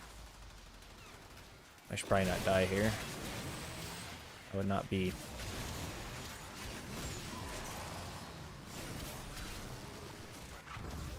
So let's look at this. Or we'll go operator real quick. So looking at this, 120% additional damage, which should be elemental damage, matching the target's weakness. So like Grenier and Corrosive, I think. And it does not combine. But I have a suspicion this can proc off of influence. So then if you hit them with, it might be a stretch. If it procs influence, it's going to be absurd. Like if that procs off of influence, so if it targets hit and it spreads that onto other targets, you could do some really nasty damage there. Basically an independently stacking random status, like almost like secondary encumber, but for an influence host that already stacks Tau on everything. So yeah, might end up being something I'll make a video on if it's good. I will definitely, when it's obtainable, which I think is next week. It's obtainable with next week's reset, because I've already got everything maxed out and we're 2 away, so we won't be able to get that from daily. So we'll have to wait.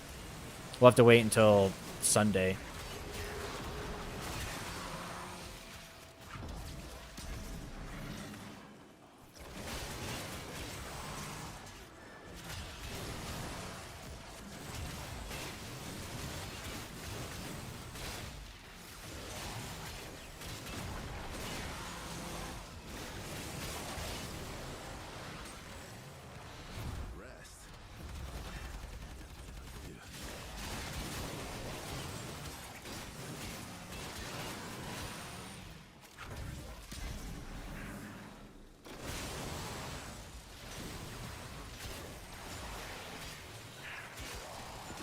Yeah, it's definitely worth. I'm a little annoyed that the augments that we've gotten for melee weapons, the Nightwave augments, have both been scythes, but I'm kind of just happy we're getting any augments. Did I not insert this thing when I went to go do it? Yeah.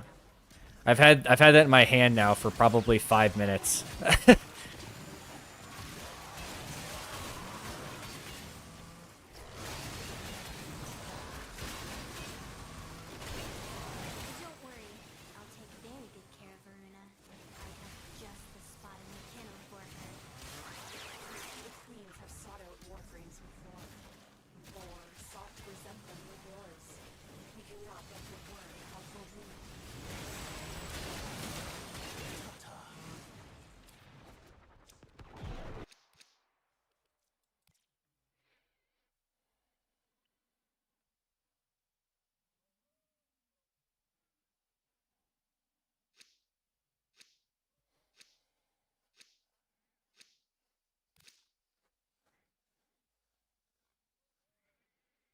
Yeah, Truth's Flame on Exalted Blade is very good. I do have a video on it.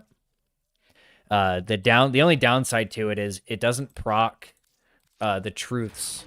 So the actual truth effect, you can't get that to proc. I don't know if that's a bug or if that's intentional, but it doesn't proc at all. That might have been one of those things where they disabled it for now for its ability to proc to prevent exalted weapons from being able to do it. Like passively being able to proc it, and maybe they're figuring out. That'd be my suspicion, that it was intentional for them to disable the ability for that to proc, because it'd be pretty OP if you were able to just put that on like an exalted weapon like Korra's or whatever, or even just Exalted Blade, and then have truths always on able to proc on your character. So it just doesn't proc at all right now if you have it only on Exalted Blade. The effect still works though, like Tennokai and all that, but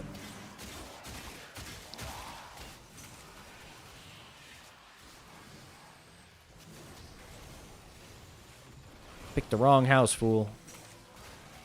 That Acolyte also chose the wrong place to spawn.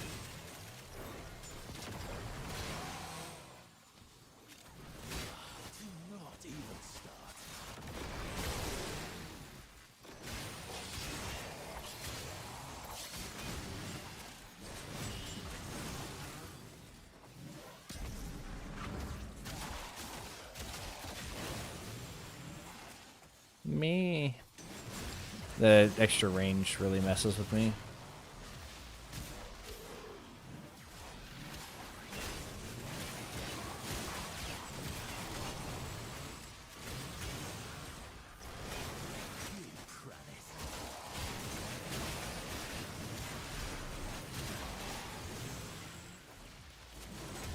Yeah, imagine if instead of having to roll through these targets, you could just radio blind.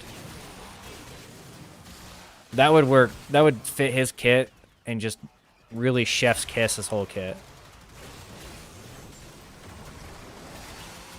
Like, I would have to relearn how to play Excalibur because then I actually have to use radio blind, but I'm fully up for that.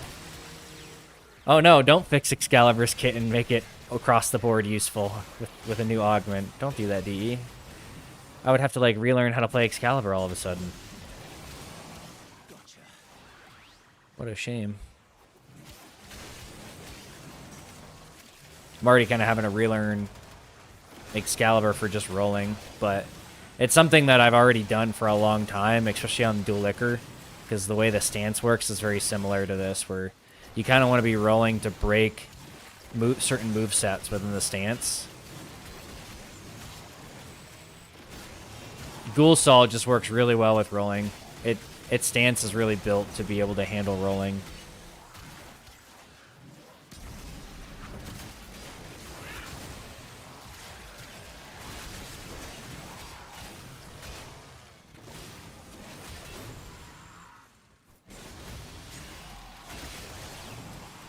The other thing I didn't mention about if you were able to strip overguard, shields, and armor on targets with radio blind, that it would be also able to buff radio javelin's damage, because one of the things that holds back radio javelin's like raw output, damage output, not the slash proc, but the raw damage output, is actually the armor on a target. Where like infested missions and stuff, if you have enough strength, or if you have a bit of conditional or a bit of universal crit chance and crit damage, it'll do really good damage even at really low strength. But it's when you have armored targets, like a lot of Grenier, where it just doesn't do anything. The slash proc does a lot, but the initial damage does a lot more. Oh. Aha. They almost thought they had me.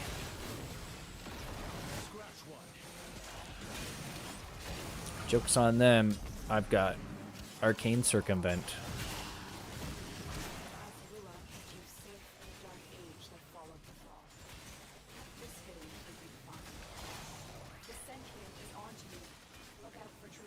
Imagine how useful too, if radio blind ripped enemies' defenses away, you could actually use the slide blind on Exalted Blade, and it would be useful.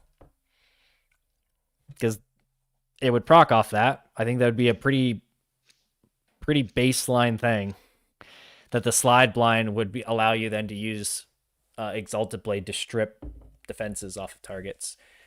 That would single-handedly make Exalted Blades even more powerful than it currently is, but it would be a very well appreciated feature to Excalibur's kit as a whole.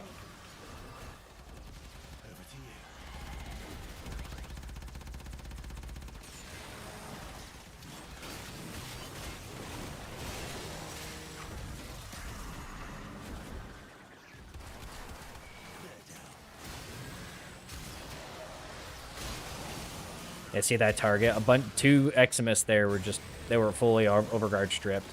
And it just has to do with influence. Like, influence on my ghoulsaw does a really good job at stripping. And the same thing would happen with Exalted Blade. They just do a really good job at stripping overguard off of targets before you can even reach them. There's like an anti-synergy with influence on, especially on Exalted Blade, but even on your equipped melee. Because it'll strip the overguard on them without actually killing them. I think that was me that just killed them with influence right there. You just got one shot with a blast. Proc. I don't know.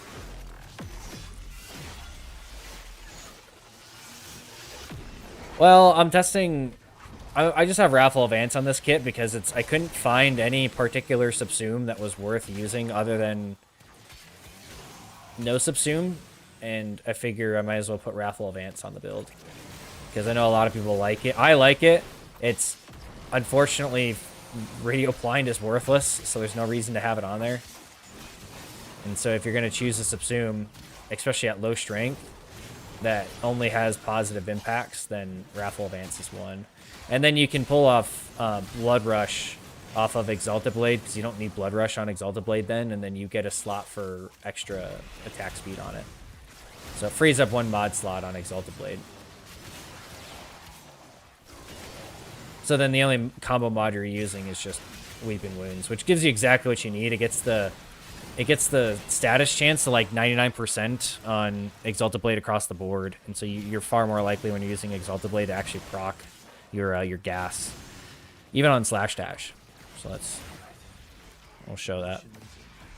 Make sure I don't get instantly nullified as soon as I go to try to do this. So like, notice how most hits I'm hitting gas. If you look at the actual number there, gas, cold, gas, for the actual status proc. So Weeping Wounds gives you enough status chance to be just fine on a... I'll see, look at that. We didn't get knocked down because we have Overguard. It gives you just enough status chance to make it worth it because I also have the galvanized Elementalist, and then you get the 120% from that. The math comes out to like 99% status chance between those two. Chromatic Blade, not necessary.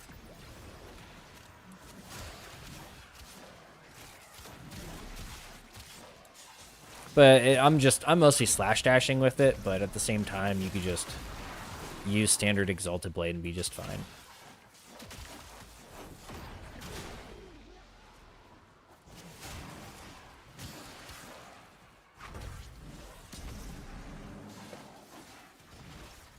Login weapons with Incarnans. I feel like they might have done that intentionally, but they didn't do that, so that...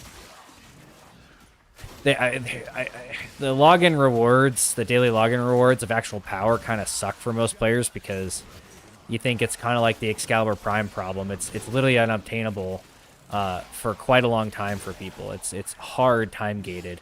And in today's world with like how insane Amazon is for most places in the country where you can get like sometimes same day delivery from Amazon, having to wait, what is it, like 600 days of login to be able to get a weapon to try it kind of feels bad.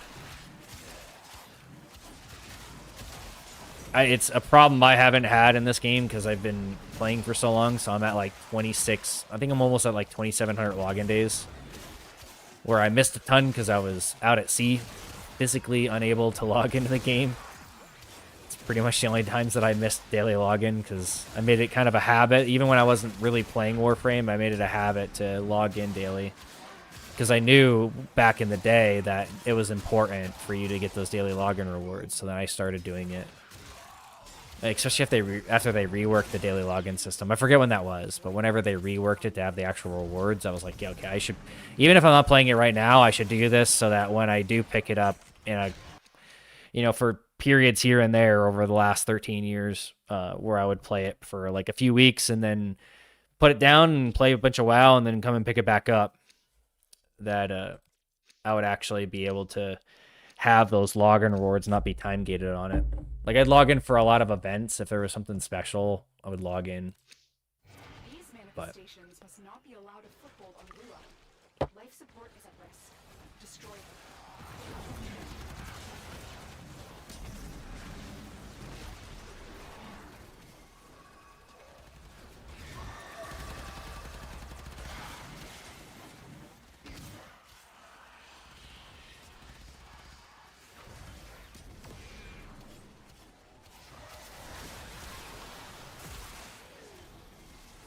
Poor Malice. He's like, hit me. I can reflect it. And I'm just like, nah. You're not even gonna get the chance.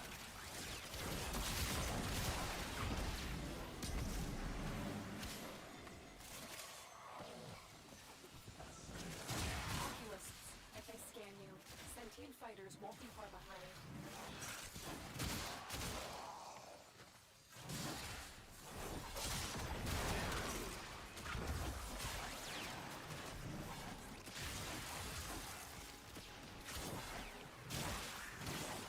They know you're here.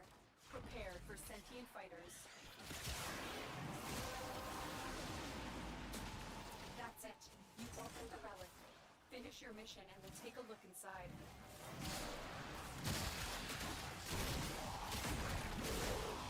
Alright, I want more ghoulsaw. It's ghoulsaw time.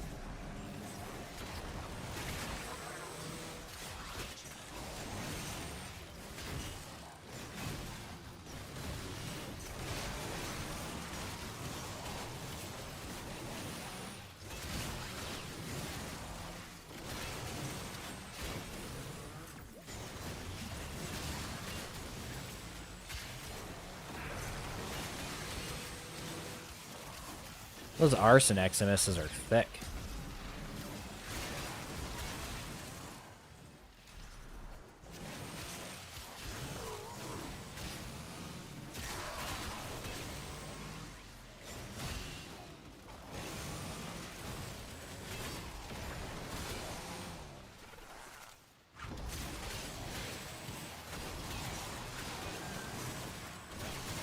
Stay down.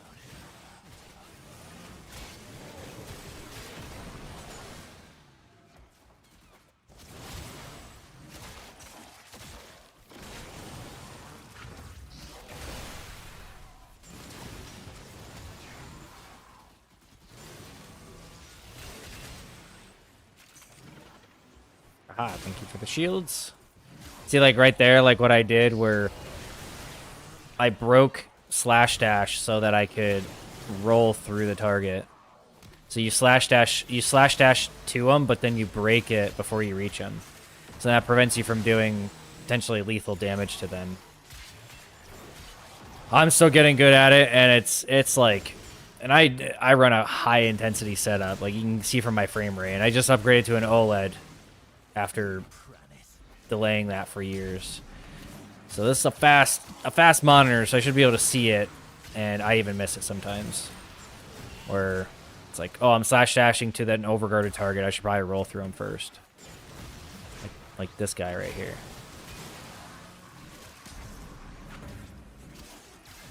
Like right there.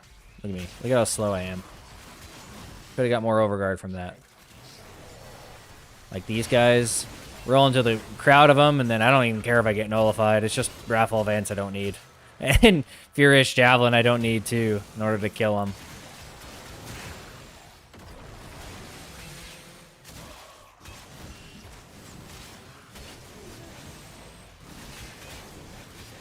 It really is Exalted Blade doing a lot of the heavy lifting here with Slash Dash.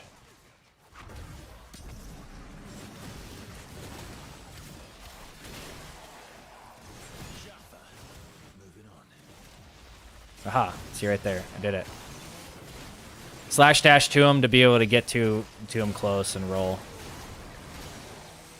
Like right there. Did that. I didn't get it on the second time, but great example.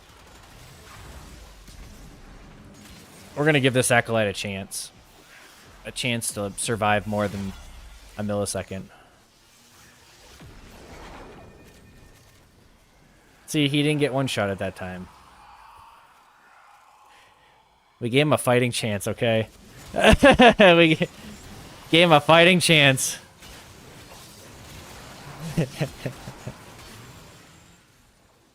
It's way too much fun using Vexoric or whatever it's called to one-shot those things. Oh, haha. We gotta be quicker than that. And yeah, I know it has an alt fire, but it can not even be like an alt fire type Incarnon, but just like a stat upgrade or like a feature. Just like the passives for it. Like it doesn't have to actually have it in an evolution form. Or it could just be the fact that it evolves. Like it evolves similar to like not the adapter type Incarnons, but the standard type Incarnons. Like they could change the formula a little bit.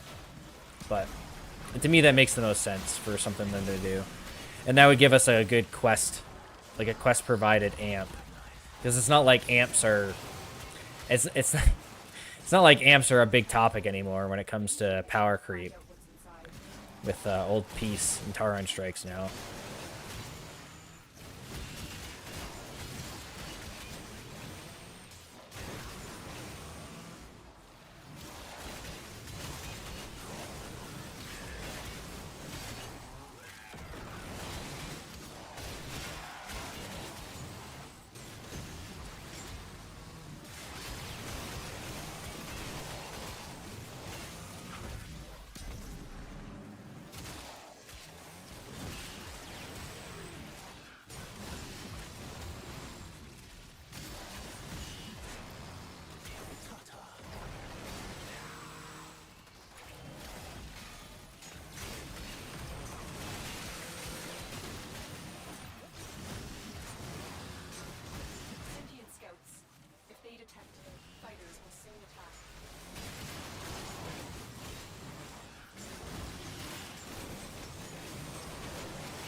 Is onto you. Look out for troopers.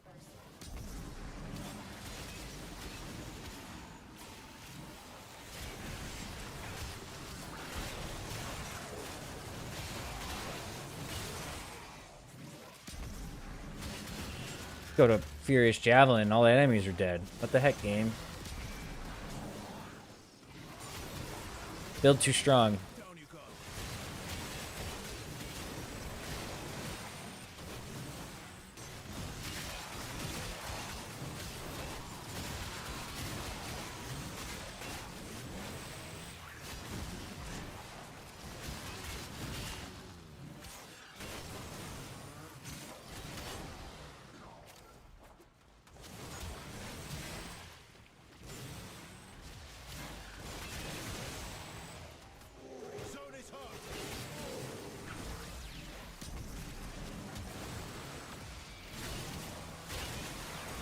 Ow.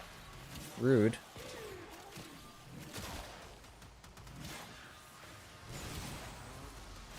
What? What is this? What is this? Doesn't actually have overguard? The dude was lying. Told me he had full thing overguard, didn't.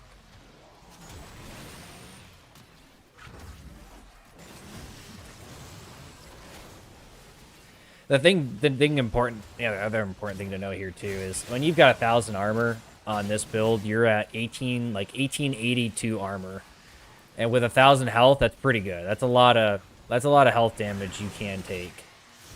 if you absolutely end up doing and taking health damage, that's a lot. Like let me calculate that out real quick.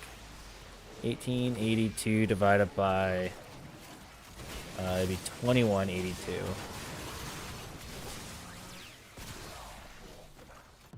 Oh no, that's what I get for tabbing out. Look at me. I'm just trying to do some math here, game. How dare you? So that's 86.25% damage reduction from armor, which is pretty good. That's pretty good. A lot better than like the 70-some% that you get in with just the current mods, like just with the 882 base.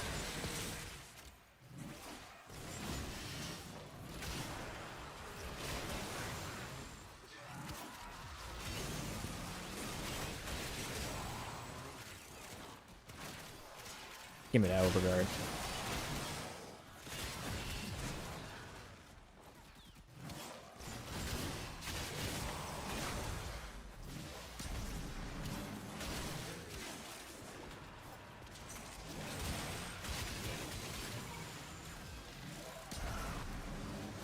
About 45 minutes. We've been going at it for a while now.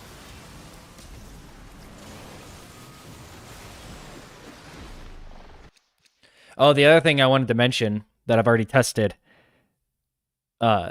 is if you're using Umbra Sentience and you have overguard and shields from Circumvent, that does not get affected when he's in his Sentience mode, including when he dies. When you transfer back into him, he will always have that overguard and that and those shields, those overshields that you generated. It's an important thing to know. So that is a bit of synergy with his Sentience. My camera angle, so I got an upgraded monitor, and the bezels on this monitor are a lot smaller, and so I didn't want to have like a MacBook Pro style notch in my display, and so I moved my camera, instead of on top of my display, I moved it to a mount on the side.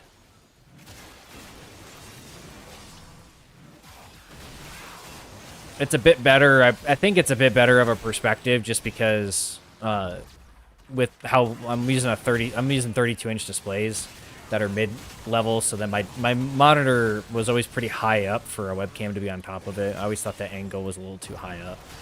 So this kind of puts it at like a mid-level of the monitor. Oh no.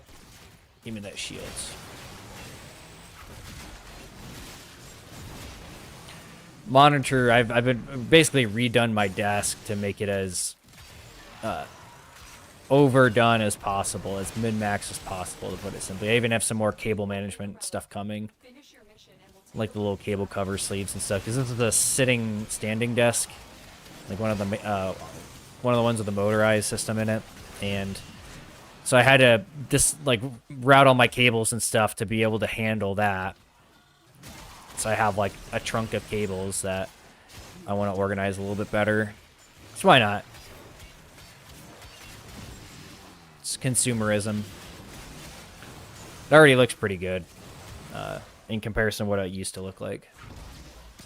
My computer is not at my desk. It's on the other side of the wall. So then I just have like a trunk of cables that go through the wall.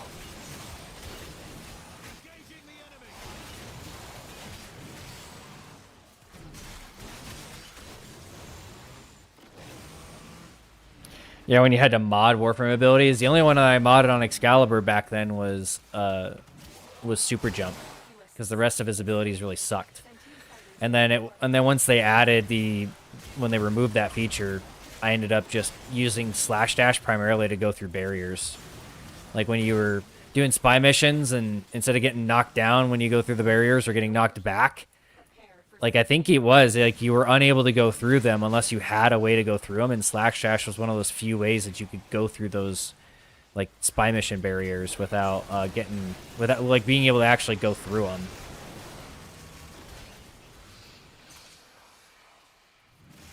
So that was slash dash's primary purpose for a very long time, was making spy missions, brute forcing spy missions a lot easier. which I still do that. I'll still slash dash to... There's a lot of those vaults where I don't care to do them the right way, so I just slash dash to the vault and like race the clock every single time. Like, why not?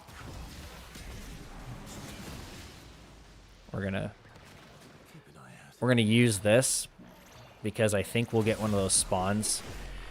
So let's keep to only using this. We'll try to keep this guy on cooldown so that it's constantly respawning, because I think we'll start getting those speed up mechanics in this room because of that.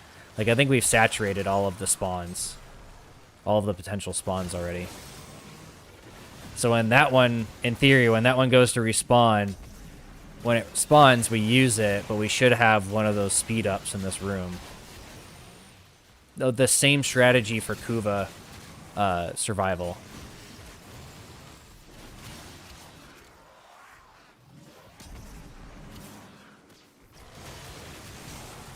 There'll be a little bit of delay until it spawns in.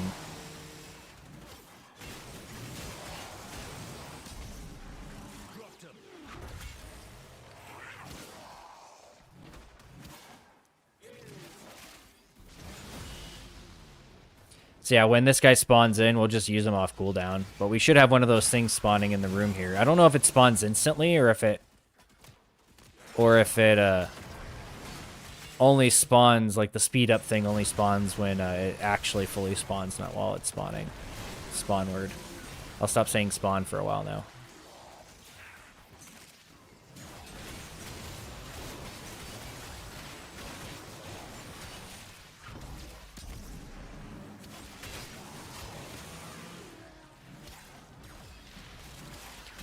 Yeah, Super Jump was definitely one of those abilities that was great when it was out, until they changed movement mechanics and made it no longer necessary. Oh, here's one of the speed ups.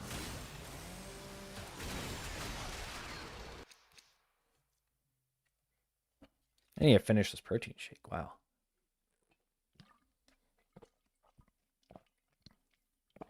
I basically have to muscle this down every day. It's not fun.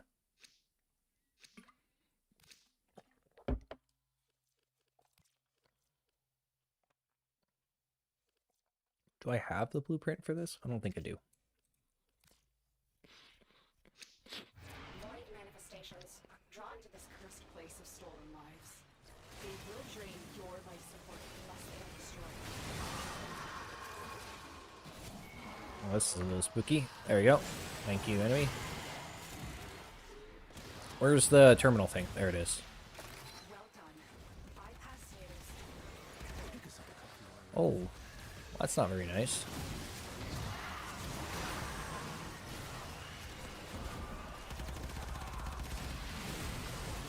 I'm having some technical difficulties here. And we're good. It's got like instantly kill his operator one time. It's like a really weird spot for them to spawn.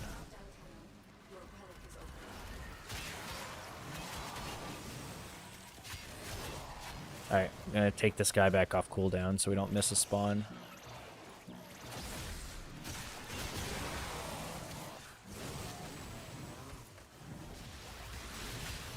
Get a few samples of that, because that might actually be the best strategy for survival.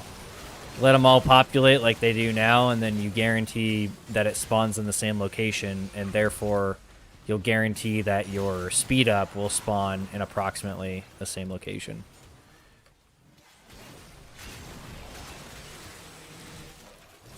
Take a while to get there, but probably worth it once you do. Where'd he go?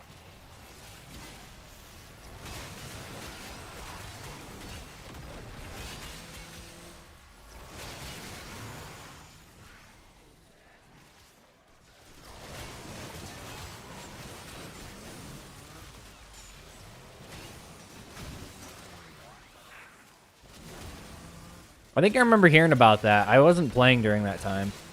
There was a while, that was that like era where I was so busy. I was playing mostly Diablo 2. It was like that 2014. How dare he? That shadow guy, not very fun.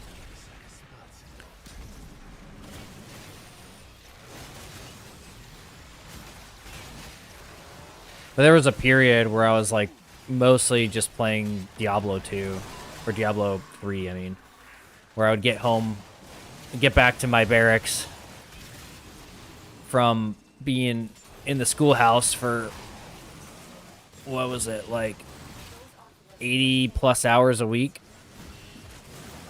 And then the time that I had left before I went to bed, I would just mindlessly play Diablo 3 and listen to Metallica.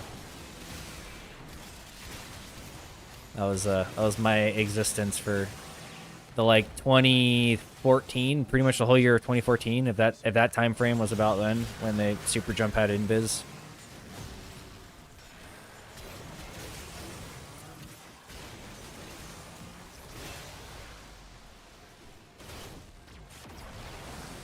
There's my overguard.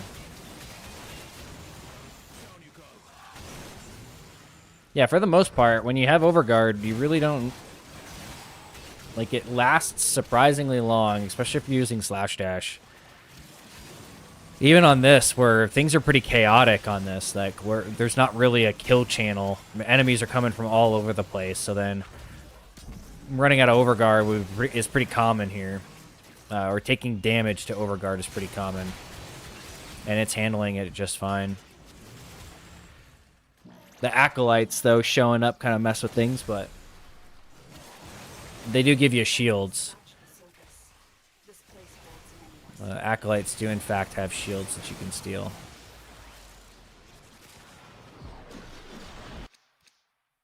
There we go.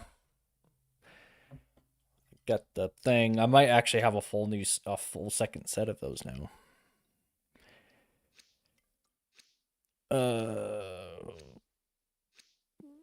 The Persistence Gloom build trivial. I would say if you've been running Persistence for a while, I would highly recommend trying out Circumvent instead. As like a pretty much drop-in replacement. You just need to probably not use Hunter's Adrenaline. That's probably the only thing. It's like Hunter Adrenaline doesn't really synergize with it that well, but not to say you can't. It's actually not terrible for it. But you can pretty much drop it into the Persistence build that I had before. And then you don't really need a subsume for this to work. But the mechanic associated with the roll and with Arcane Circumvent is definitely not a beginner-friendly thing.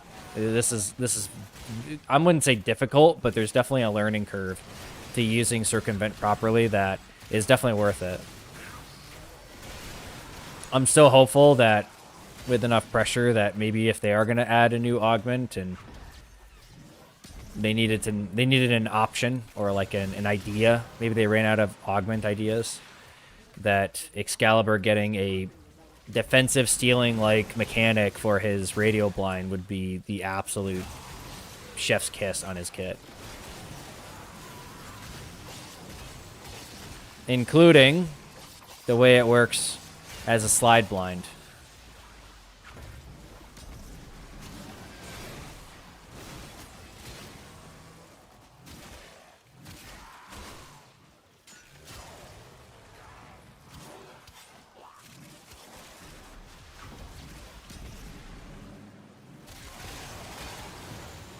And then you could basically run Excalibur, no subsume. And that would be perfect. Every Warframe should be like Dante, where like the kit works so well together that like getting rid of one of his abilities is a compromise. Like it's not this thing that you have to do. I think there are a lot of their newer Warframes are like that.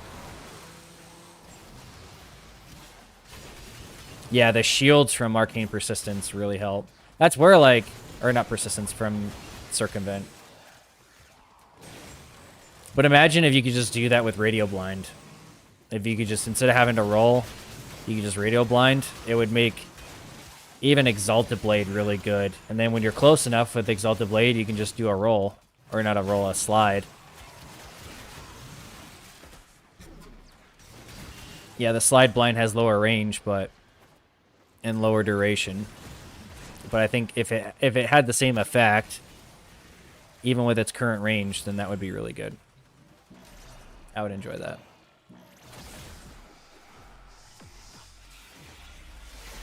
Yeah, a staple of my amalgam, or a staple of my persistence builds is using the amalgam Deku. Yeah.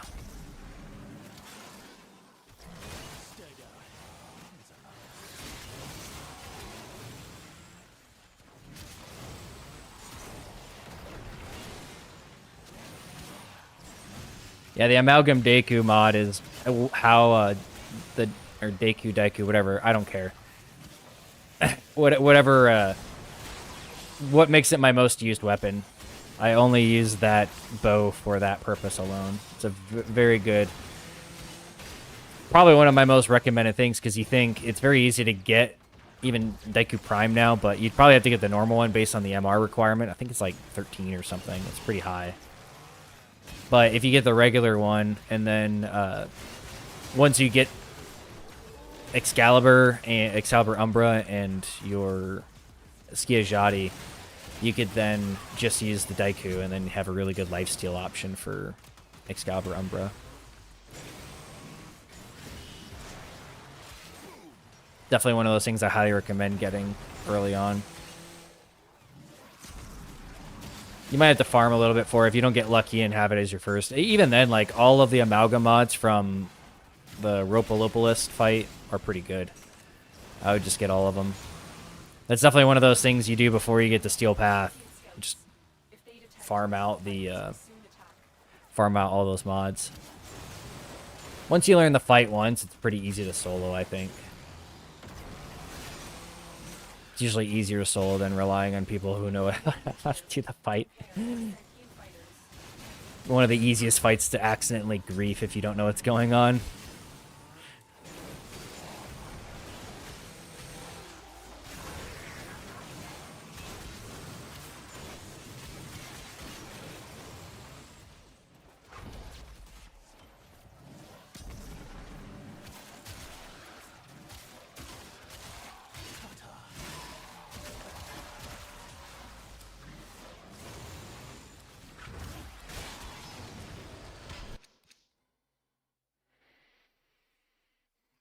Nikana Zaws are definitely the best overall, just because Nikana Zaws with Contagion, but you could even use your Skiajati. Skiajati is really good too. You could build Skiajati with just Toxin or find Viral into it. It really doesn't matter. There's a lot of ways to build it. It's one of the better. It's a really good. Skiajati, I think, is better than people give it credit for, to put it simply. The higher status chance is far more valuable in the day of influence. And you don't even have to use influence. You can use afflictions on it. But if you're using like a persistence melee afflictions build, then I'd probably just put influence on Skiajati. Give it 90% electric with a pretty standard like Blood Rush, Weeping Wounds, the 2 mods. Range, attack speed, all that good stuff. There's a pretty, if you've noticed on a lot of my builds, there's a pretty standard template for builds that I use. It's like you get your damage, your range, your crit, your combo mods, if applicable, and then galvanized elementalist or like one of the elementalist mods. There's very few instances where I don't use elementalist.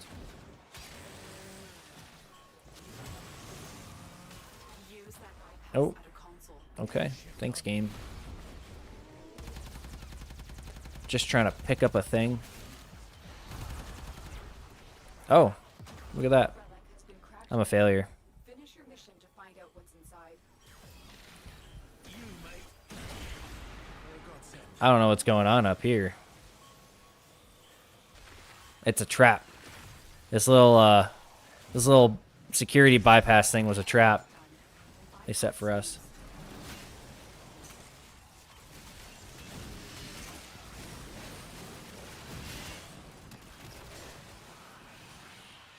Yeah, keep in mind too, if you do run into some survivability issues with just circumvent, brief respite is still a completely viable option, which like you've got it on.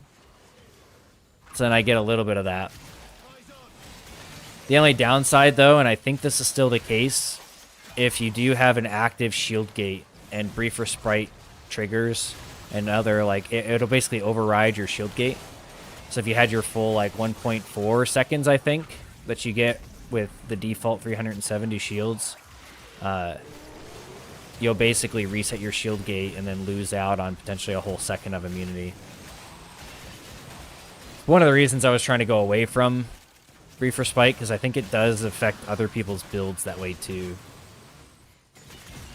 And the whole thing is if you generate shields while you're in an active shield gate, it kicks you out of shield gate.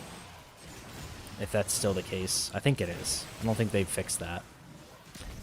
Because it's not really a bug, it's just mechanically the way it works.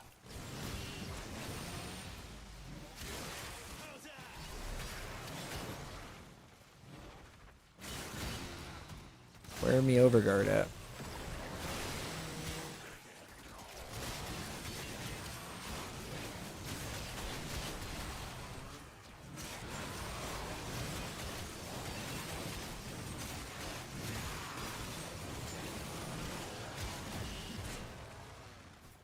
Aha. He immediately gets rid of the overguard I just took from him.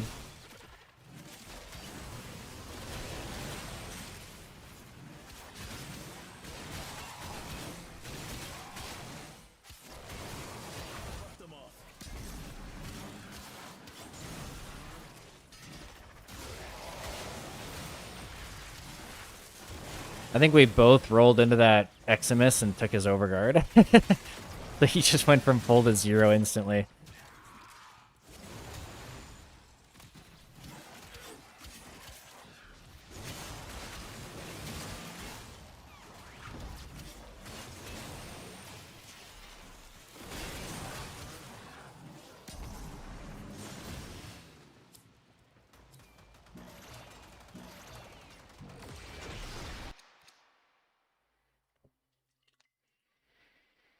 Yeah, high attack speed on Skiajati. I have to be careful with that. I actually have a Riven that tunes it to where I like it. Because attack speed on a Skiajati Riven, the dispo is really low. These manifestations, they aren't from the neural sentry. Destroy them. They are drawing from your life supply. Big old sword, go burn.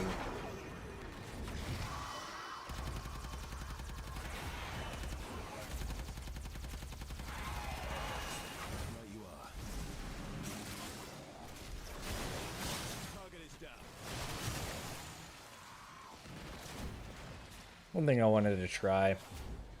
So I came out of I transferred out with full overguard, and I'm wondering if I lose overguard on my Warframe from environmental damage, like right here where they're attacking me. I'm wondering if I just lost some overguard. No, okay, good. So that works on every Warframe it seems, and it still works on Umbra without with a sentience enabled. That was one of the first things I tried, made sure of, because that would really suck. Goodbye. That's it. You opened the relic. Finish your mission and we'll take Macy, air support charge.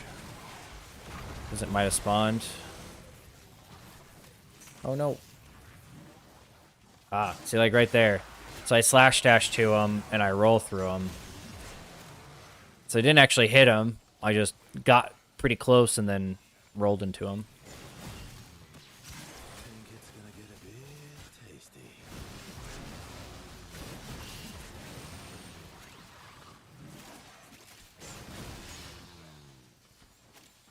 I'm seeing if one of those things spawned. Yep. So it looks like it spawns all the way down here sometimes.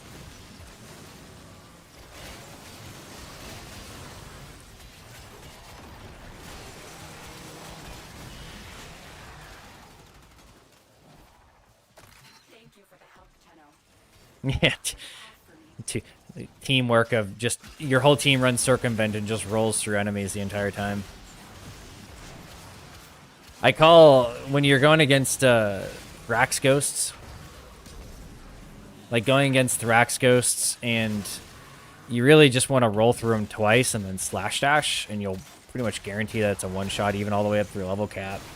I call it the cha-cha slide because it's like roll, roll, slide with slash dash. It's kind of dumb, but it makes me laugh, and that's all that counts.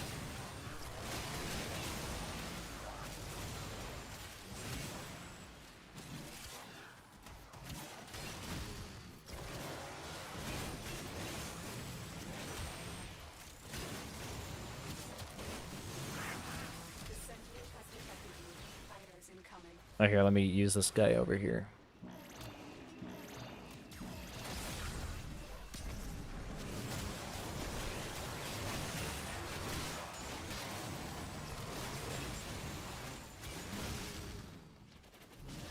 I think that strategy does in fact work. If you use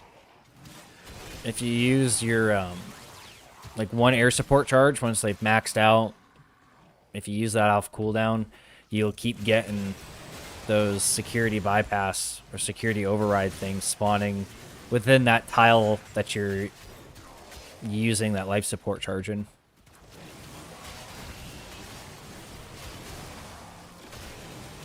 Same principle as the Kuva survival farm.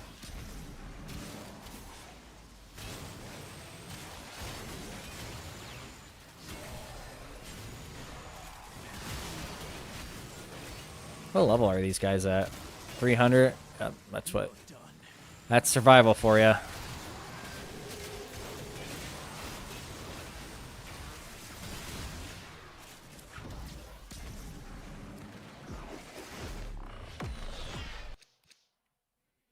Bellox receiver again. Slash dash roll only doable on PC? No, I think it's doable on console too. It's just like frame rate and timing is so difficult on it, even on like a stupid high-end setup like I've got. And if it's difficult here, though, keep in mind though, at higher level, you're not going to one-shot the overguard, even if you do hit him with slash dash and then you roll after. Like you hit them once with slash dash and then roll afterwards. The probability of you killing them with that initial slash dash is pretty low. In normal steel path though, especially if you have Wrathful Advance, it's gonna one-shot it. You might even one-shot them through their overguard, which you shouldn't really be able to do with melee afflictions, but yeah, quite possible. Hello, Mr. Overguard. Yeah, it seems like a lot of these Eximus have probably in excess of 100,000 overguard. Is it down here again? Let's look for one of our security bypasses, because there should be one around here somewhere. I think they spawn sometimes a little bit farther out in the tile.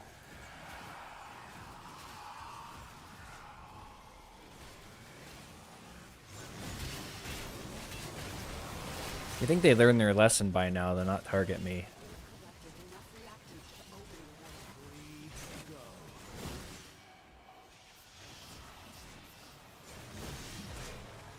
Yeah, I'm seeing if I can find... I don't have an air support charge yet.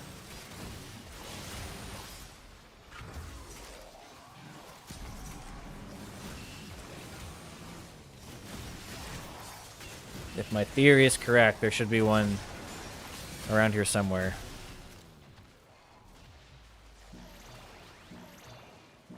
Unless I like skipped the spawn of it by accident.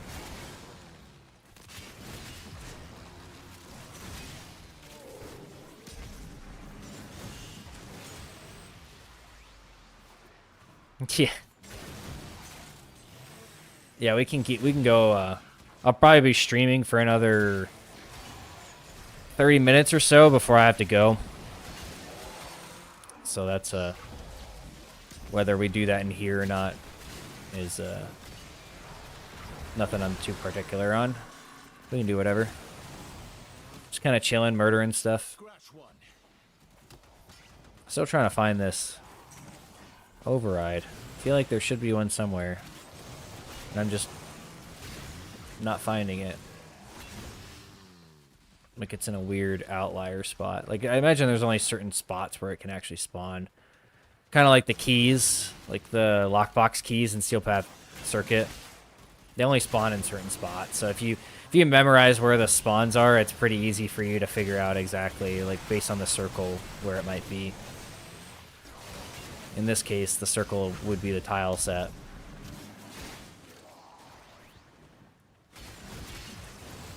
Alright, let me see. There's one spawning now.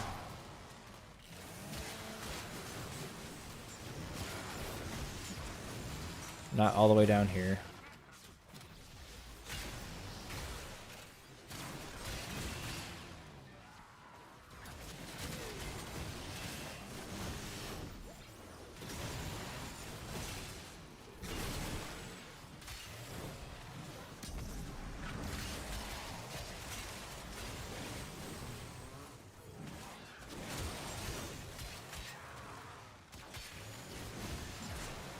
Yeah, I'm wondering if it is just the case where they randomly spawn in one of the rooms, not where a new one is spawning.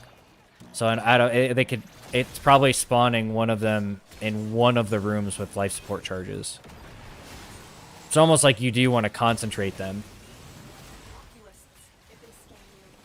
That would be the next thing to test if the security bypasses. If you can condense them into one room by using the other life support charges, or picking the room with the most amount of life support charges to help increase the probability that it spawns in the room you're in.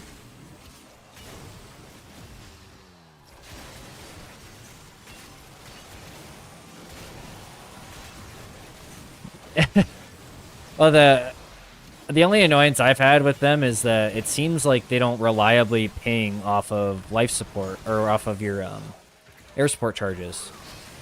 Because it's like you can find them with life support or air support charges, but not reliably. Sometimes it just doesn't. They just don't pop up. Like I'll be in the same room as one. I'll use a life or an air support, and then I'll find it in that room, and I'm like, what the heck? Like I was 30 meters away from it, and it didn't proc it.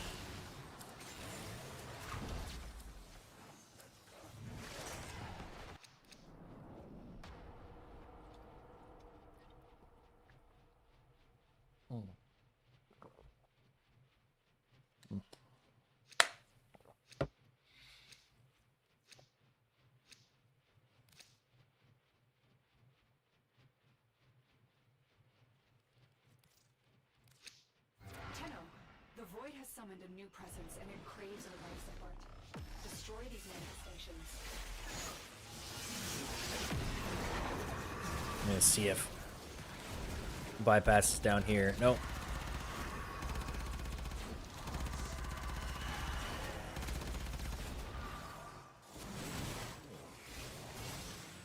Slip me on like a body bag, why don't you?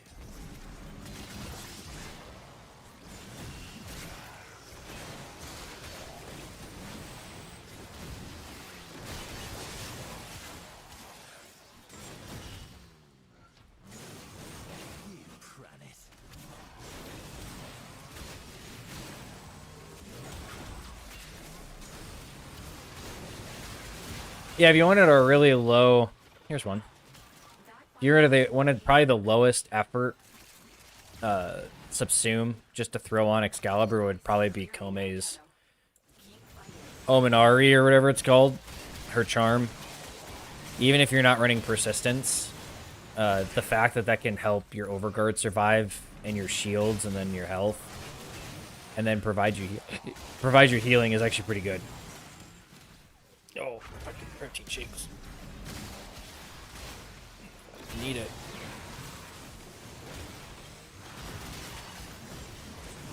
Muscle that thing down every day.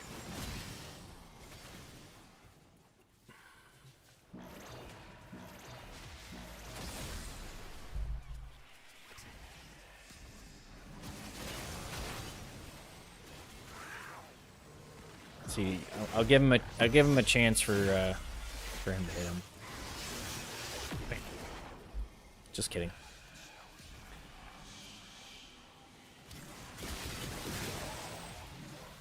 I think the issues, like any of these issues I'm running into right now with, like even the minor issues I'm running into now with Circumvent, if that was being provided by Radio Blind, I'd have no issues.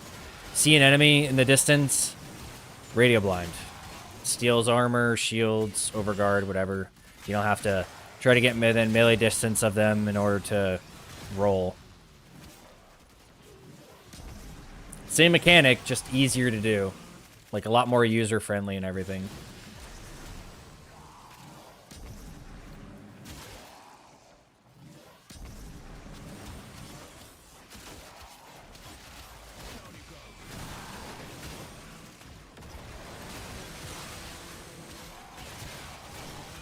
The heavy attack is so good on this thing.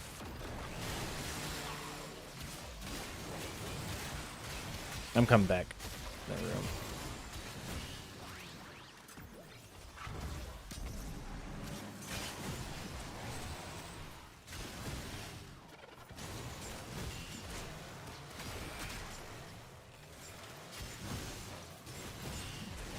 I was experimenting with shields, so using like prime redirection in place of surging dash. That was something I was experimenting with too.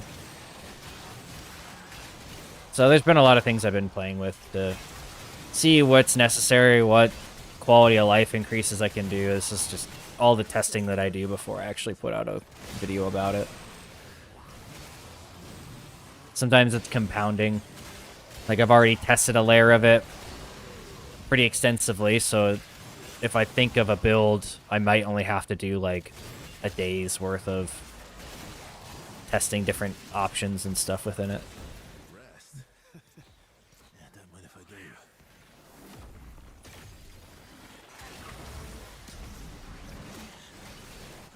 Ow.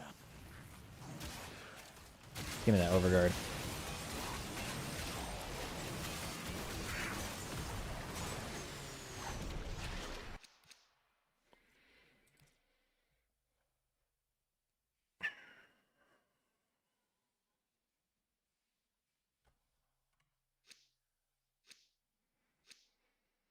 Yeah, I'm not really necessarily doing a relic farm here. I'm just kind of playing.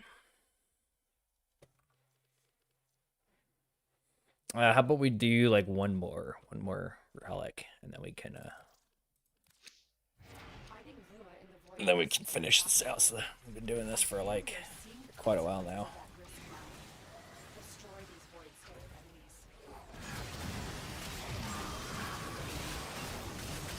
Just more gameplay with this build.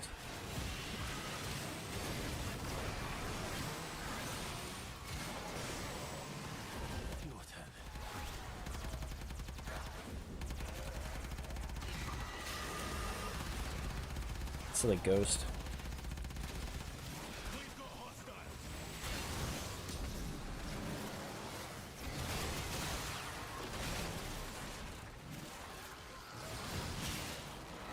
Watch yourself. It's dangerous out.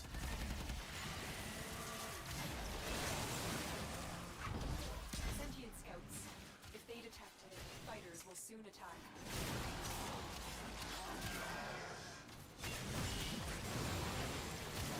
It's like technically, if you really wanted to, you could just run Hideous Resistance on this build, or like Spellbind or something. Whatever. Status immunity is worth it no matter what if you can get it. Not just for knockdown, but also just for general status immunity. I think magnetic and everything like that. But Komei's charm would also be pretty solid just in general. Help mitigate your because I'm pretty sure it works on overguard too. Like it'll negate a hit on even overguard.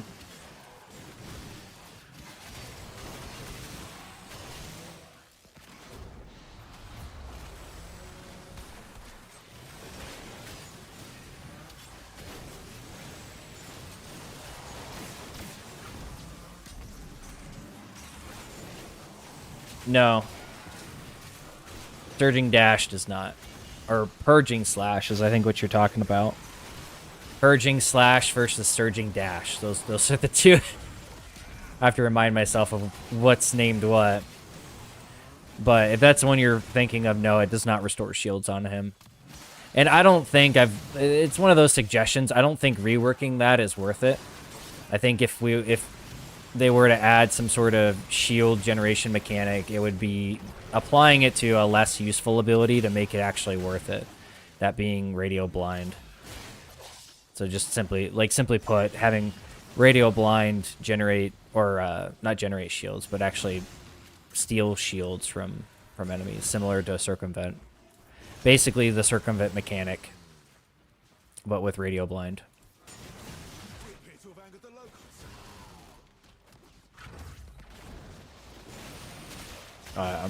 See if I can find the bypass here.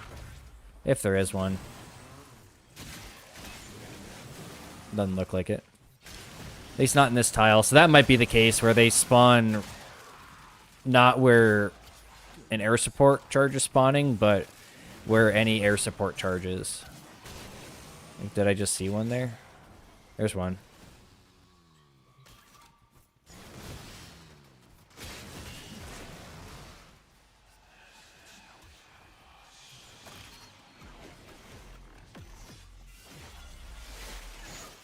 I'll give this guy a little bit of mania. Big old slash proc.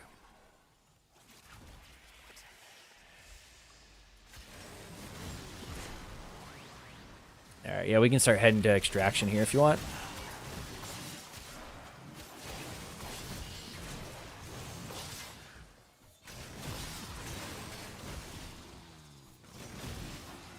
Pre-stage, kind of close to it.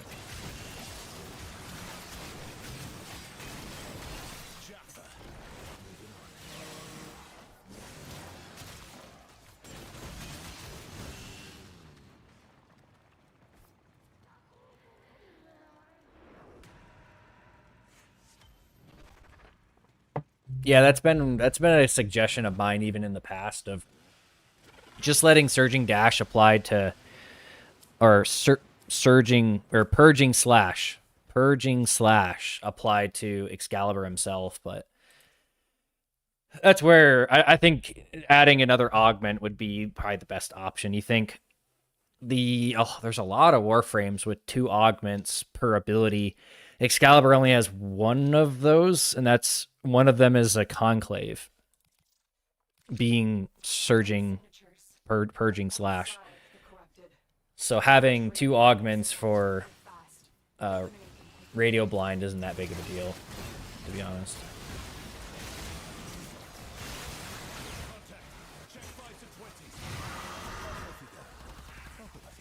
Figure kill these guys real quick because they're fun. And then we can extract.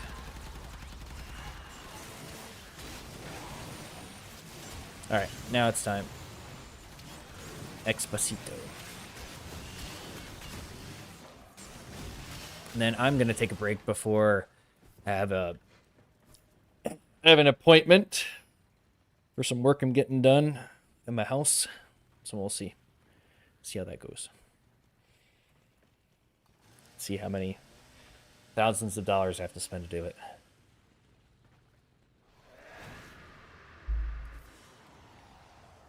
And so we learn the importance of clarity and purpose. Pretty good run though. Let's look at the stats. Some kills, some heckin' kills. 2000's ability used. Thank you, Slash Dash. All the damage you take in a melee build. And now I'm curious to see is how many kills I got of that. Where's my ghoulsaw? Has it moved up? It's right there. 22-5 on kills.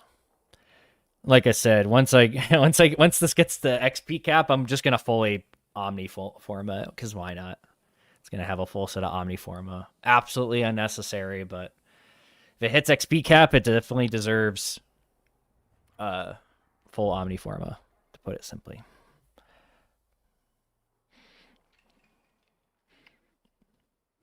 Yeah, if the Sundering Blind is what I'm calling it, but if they added Sundering Blind to basically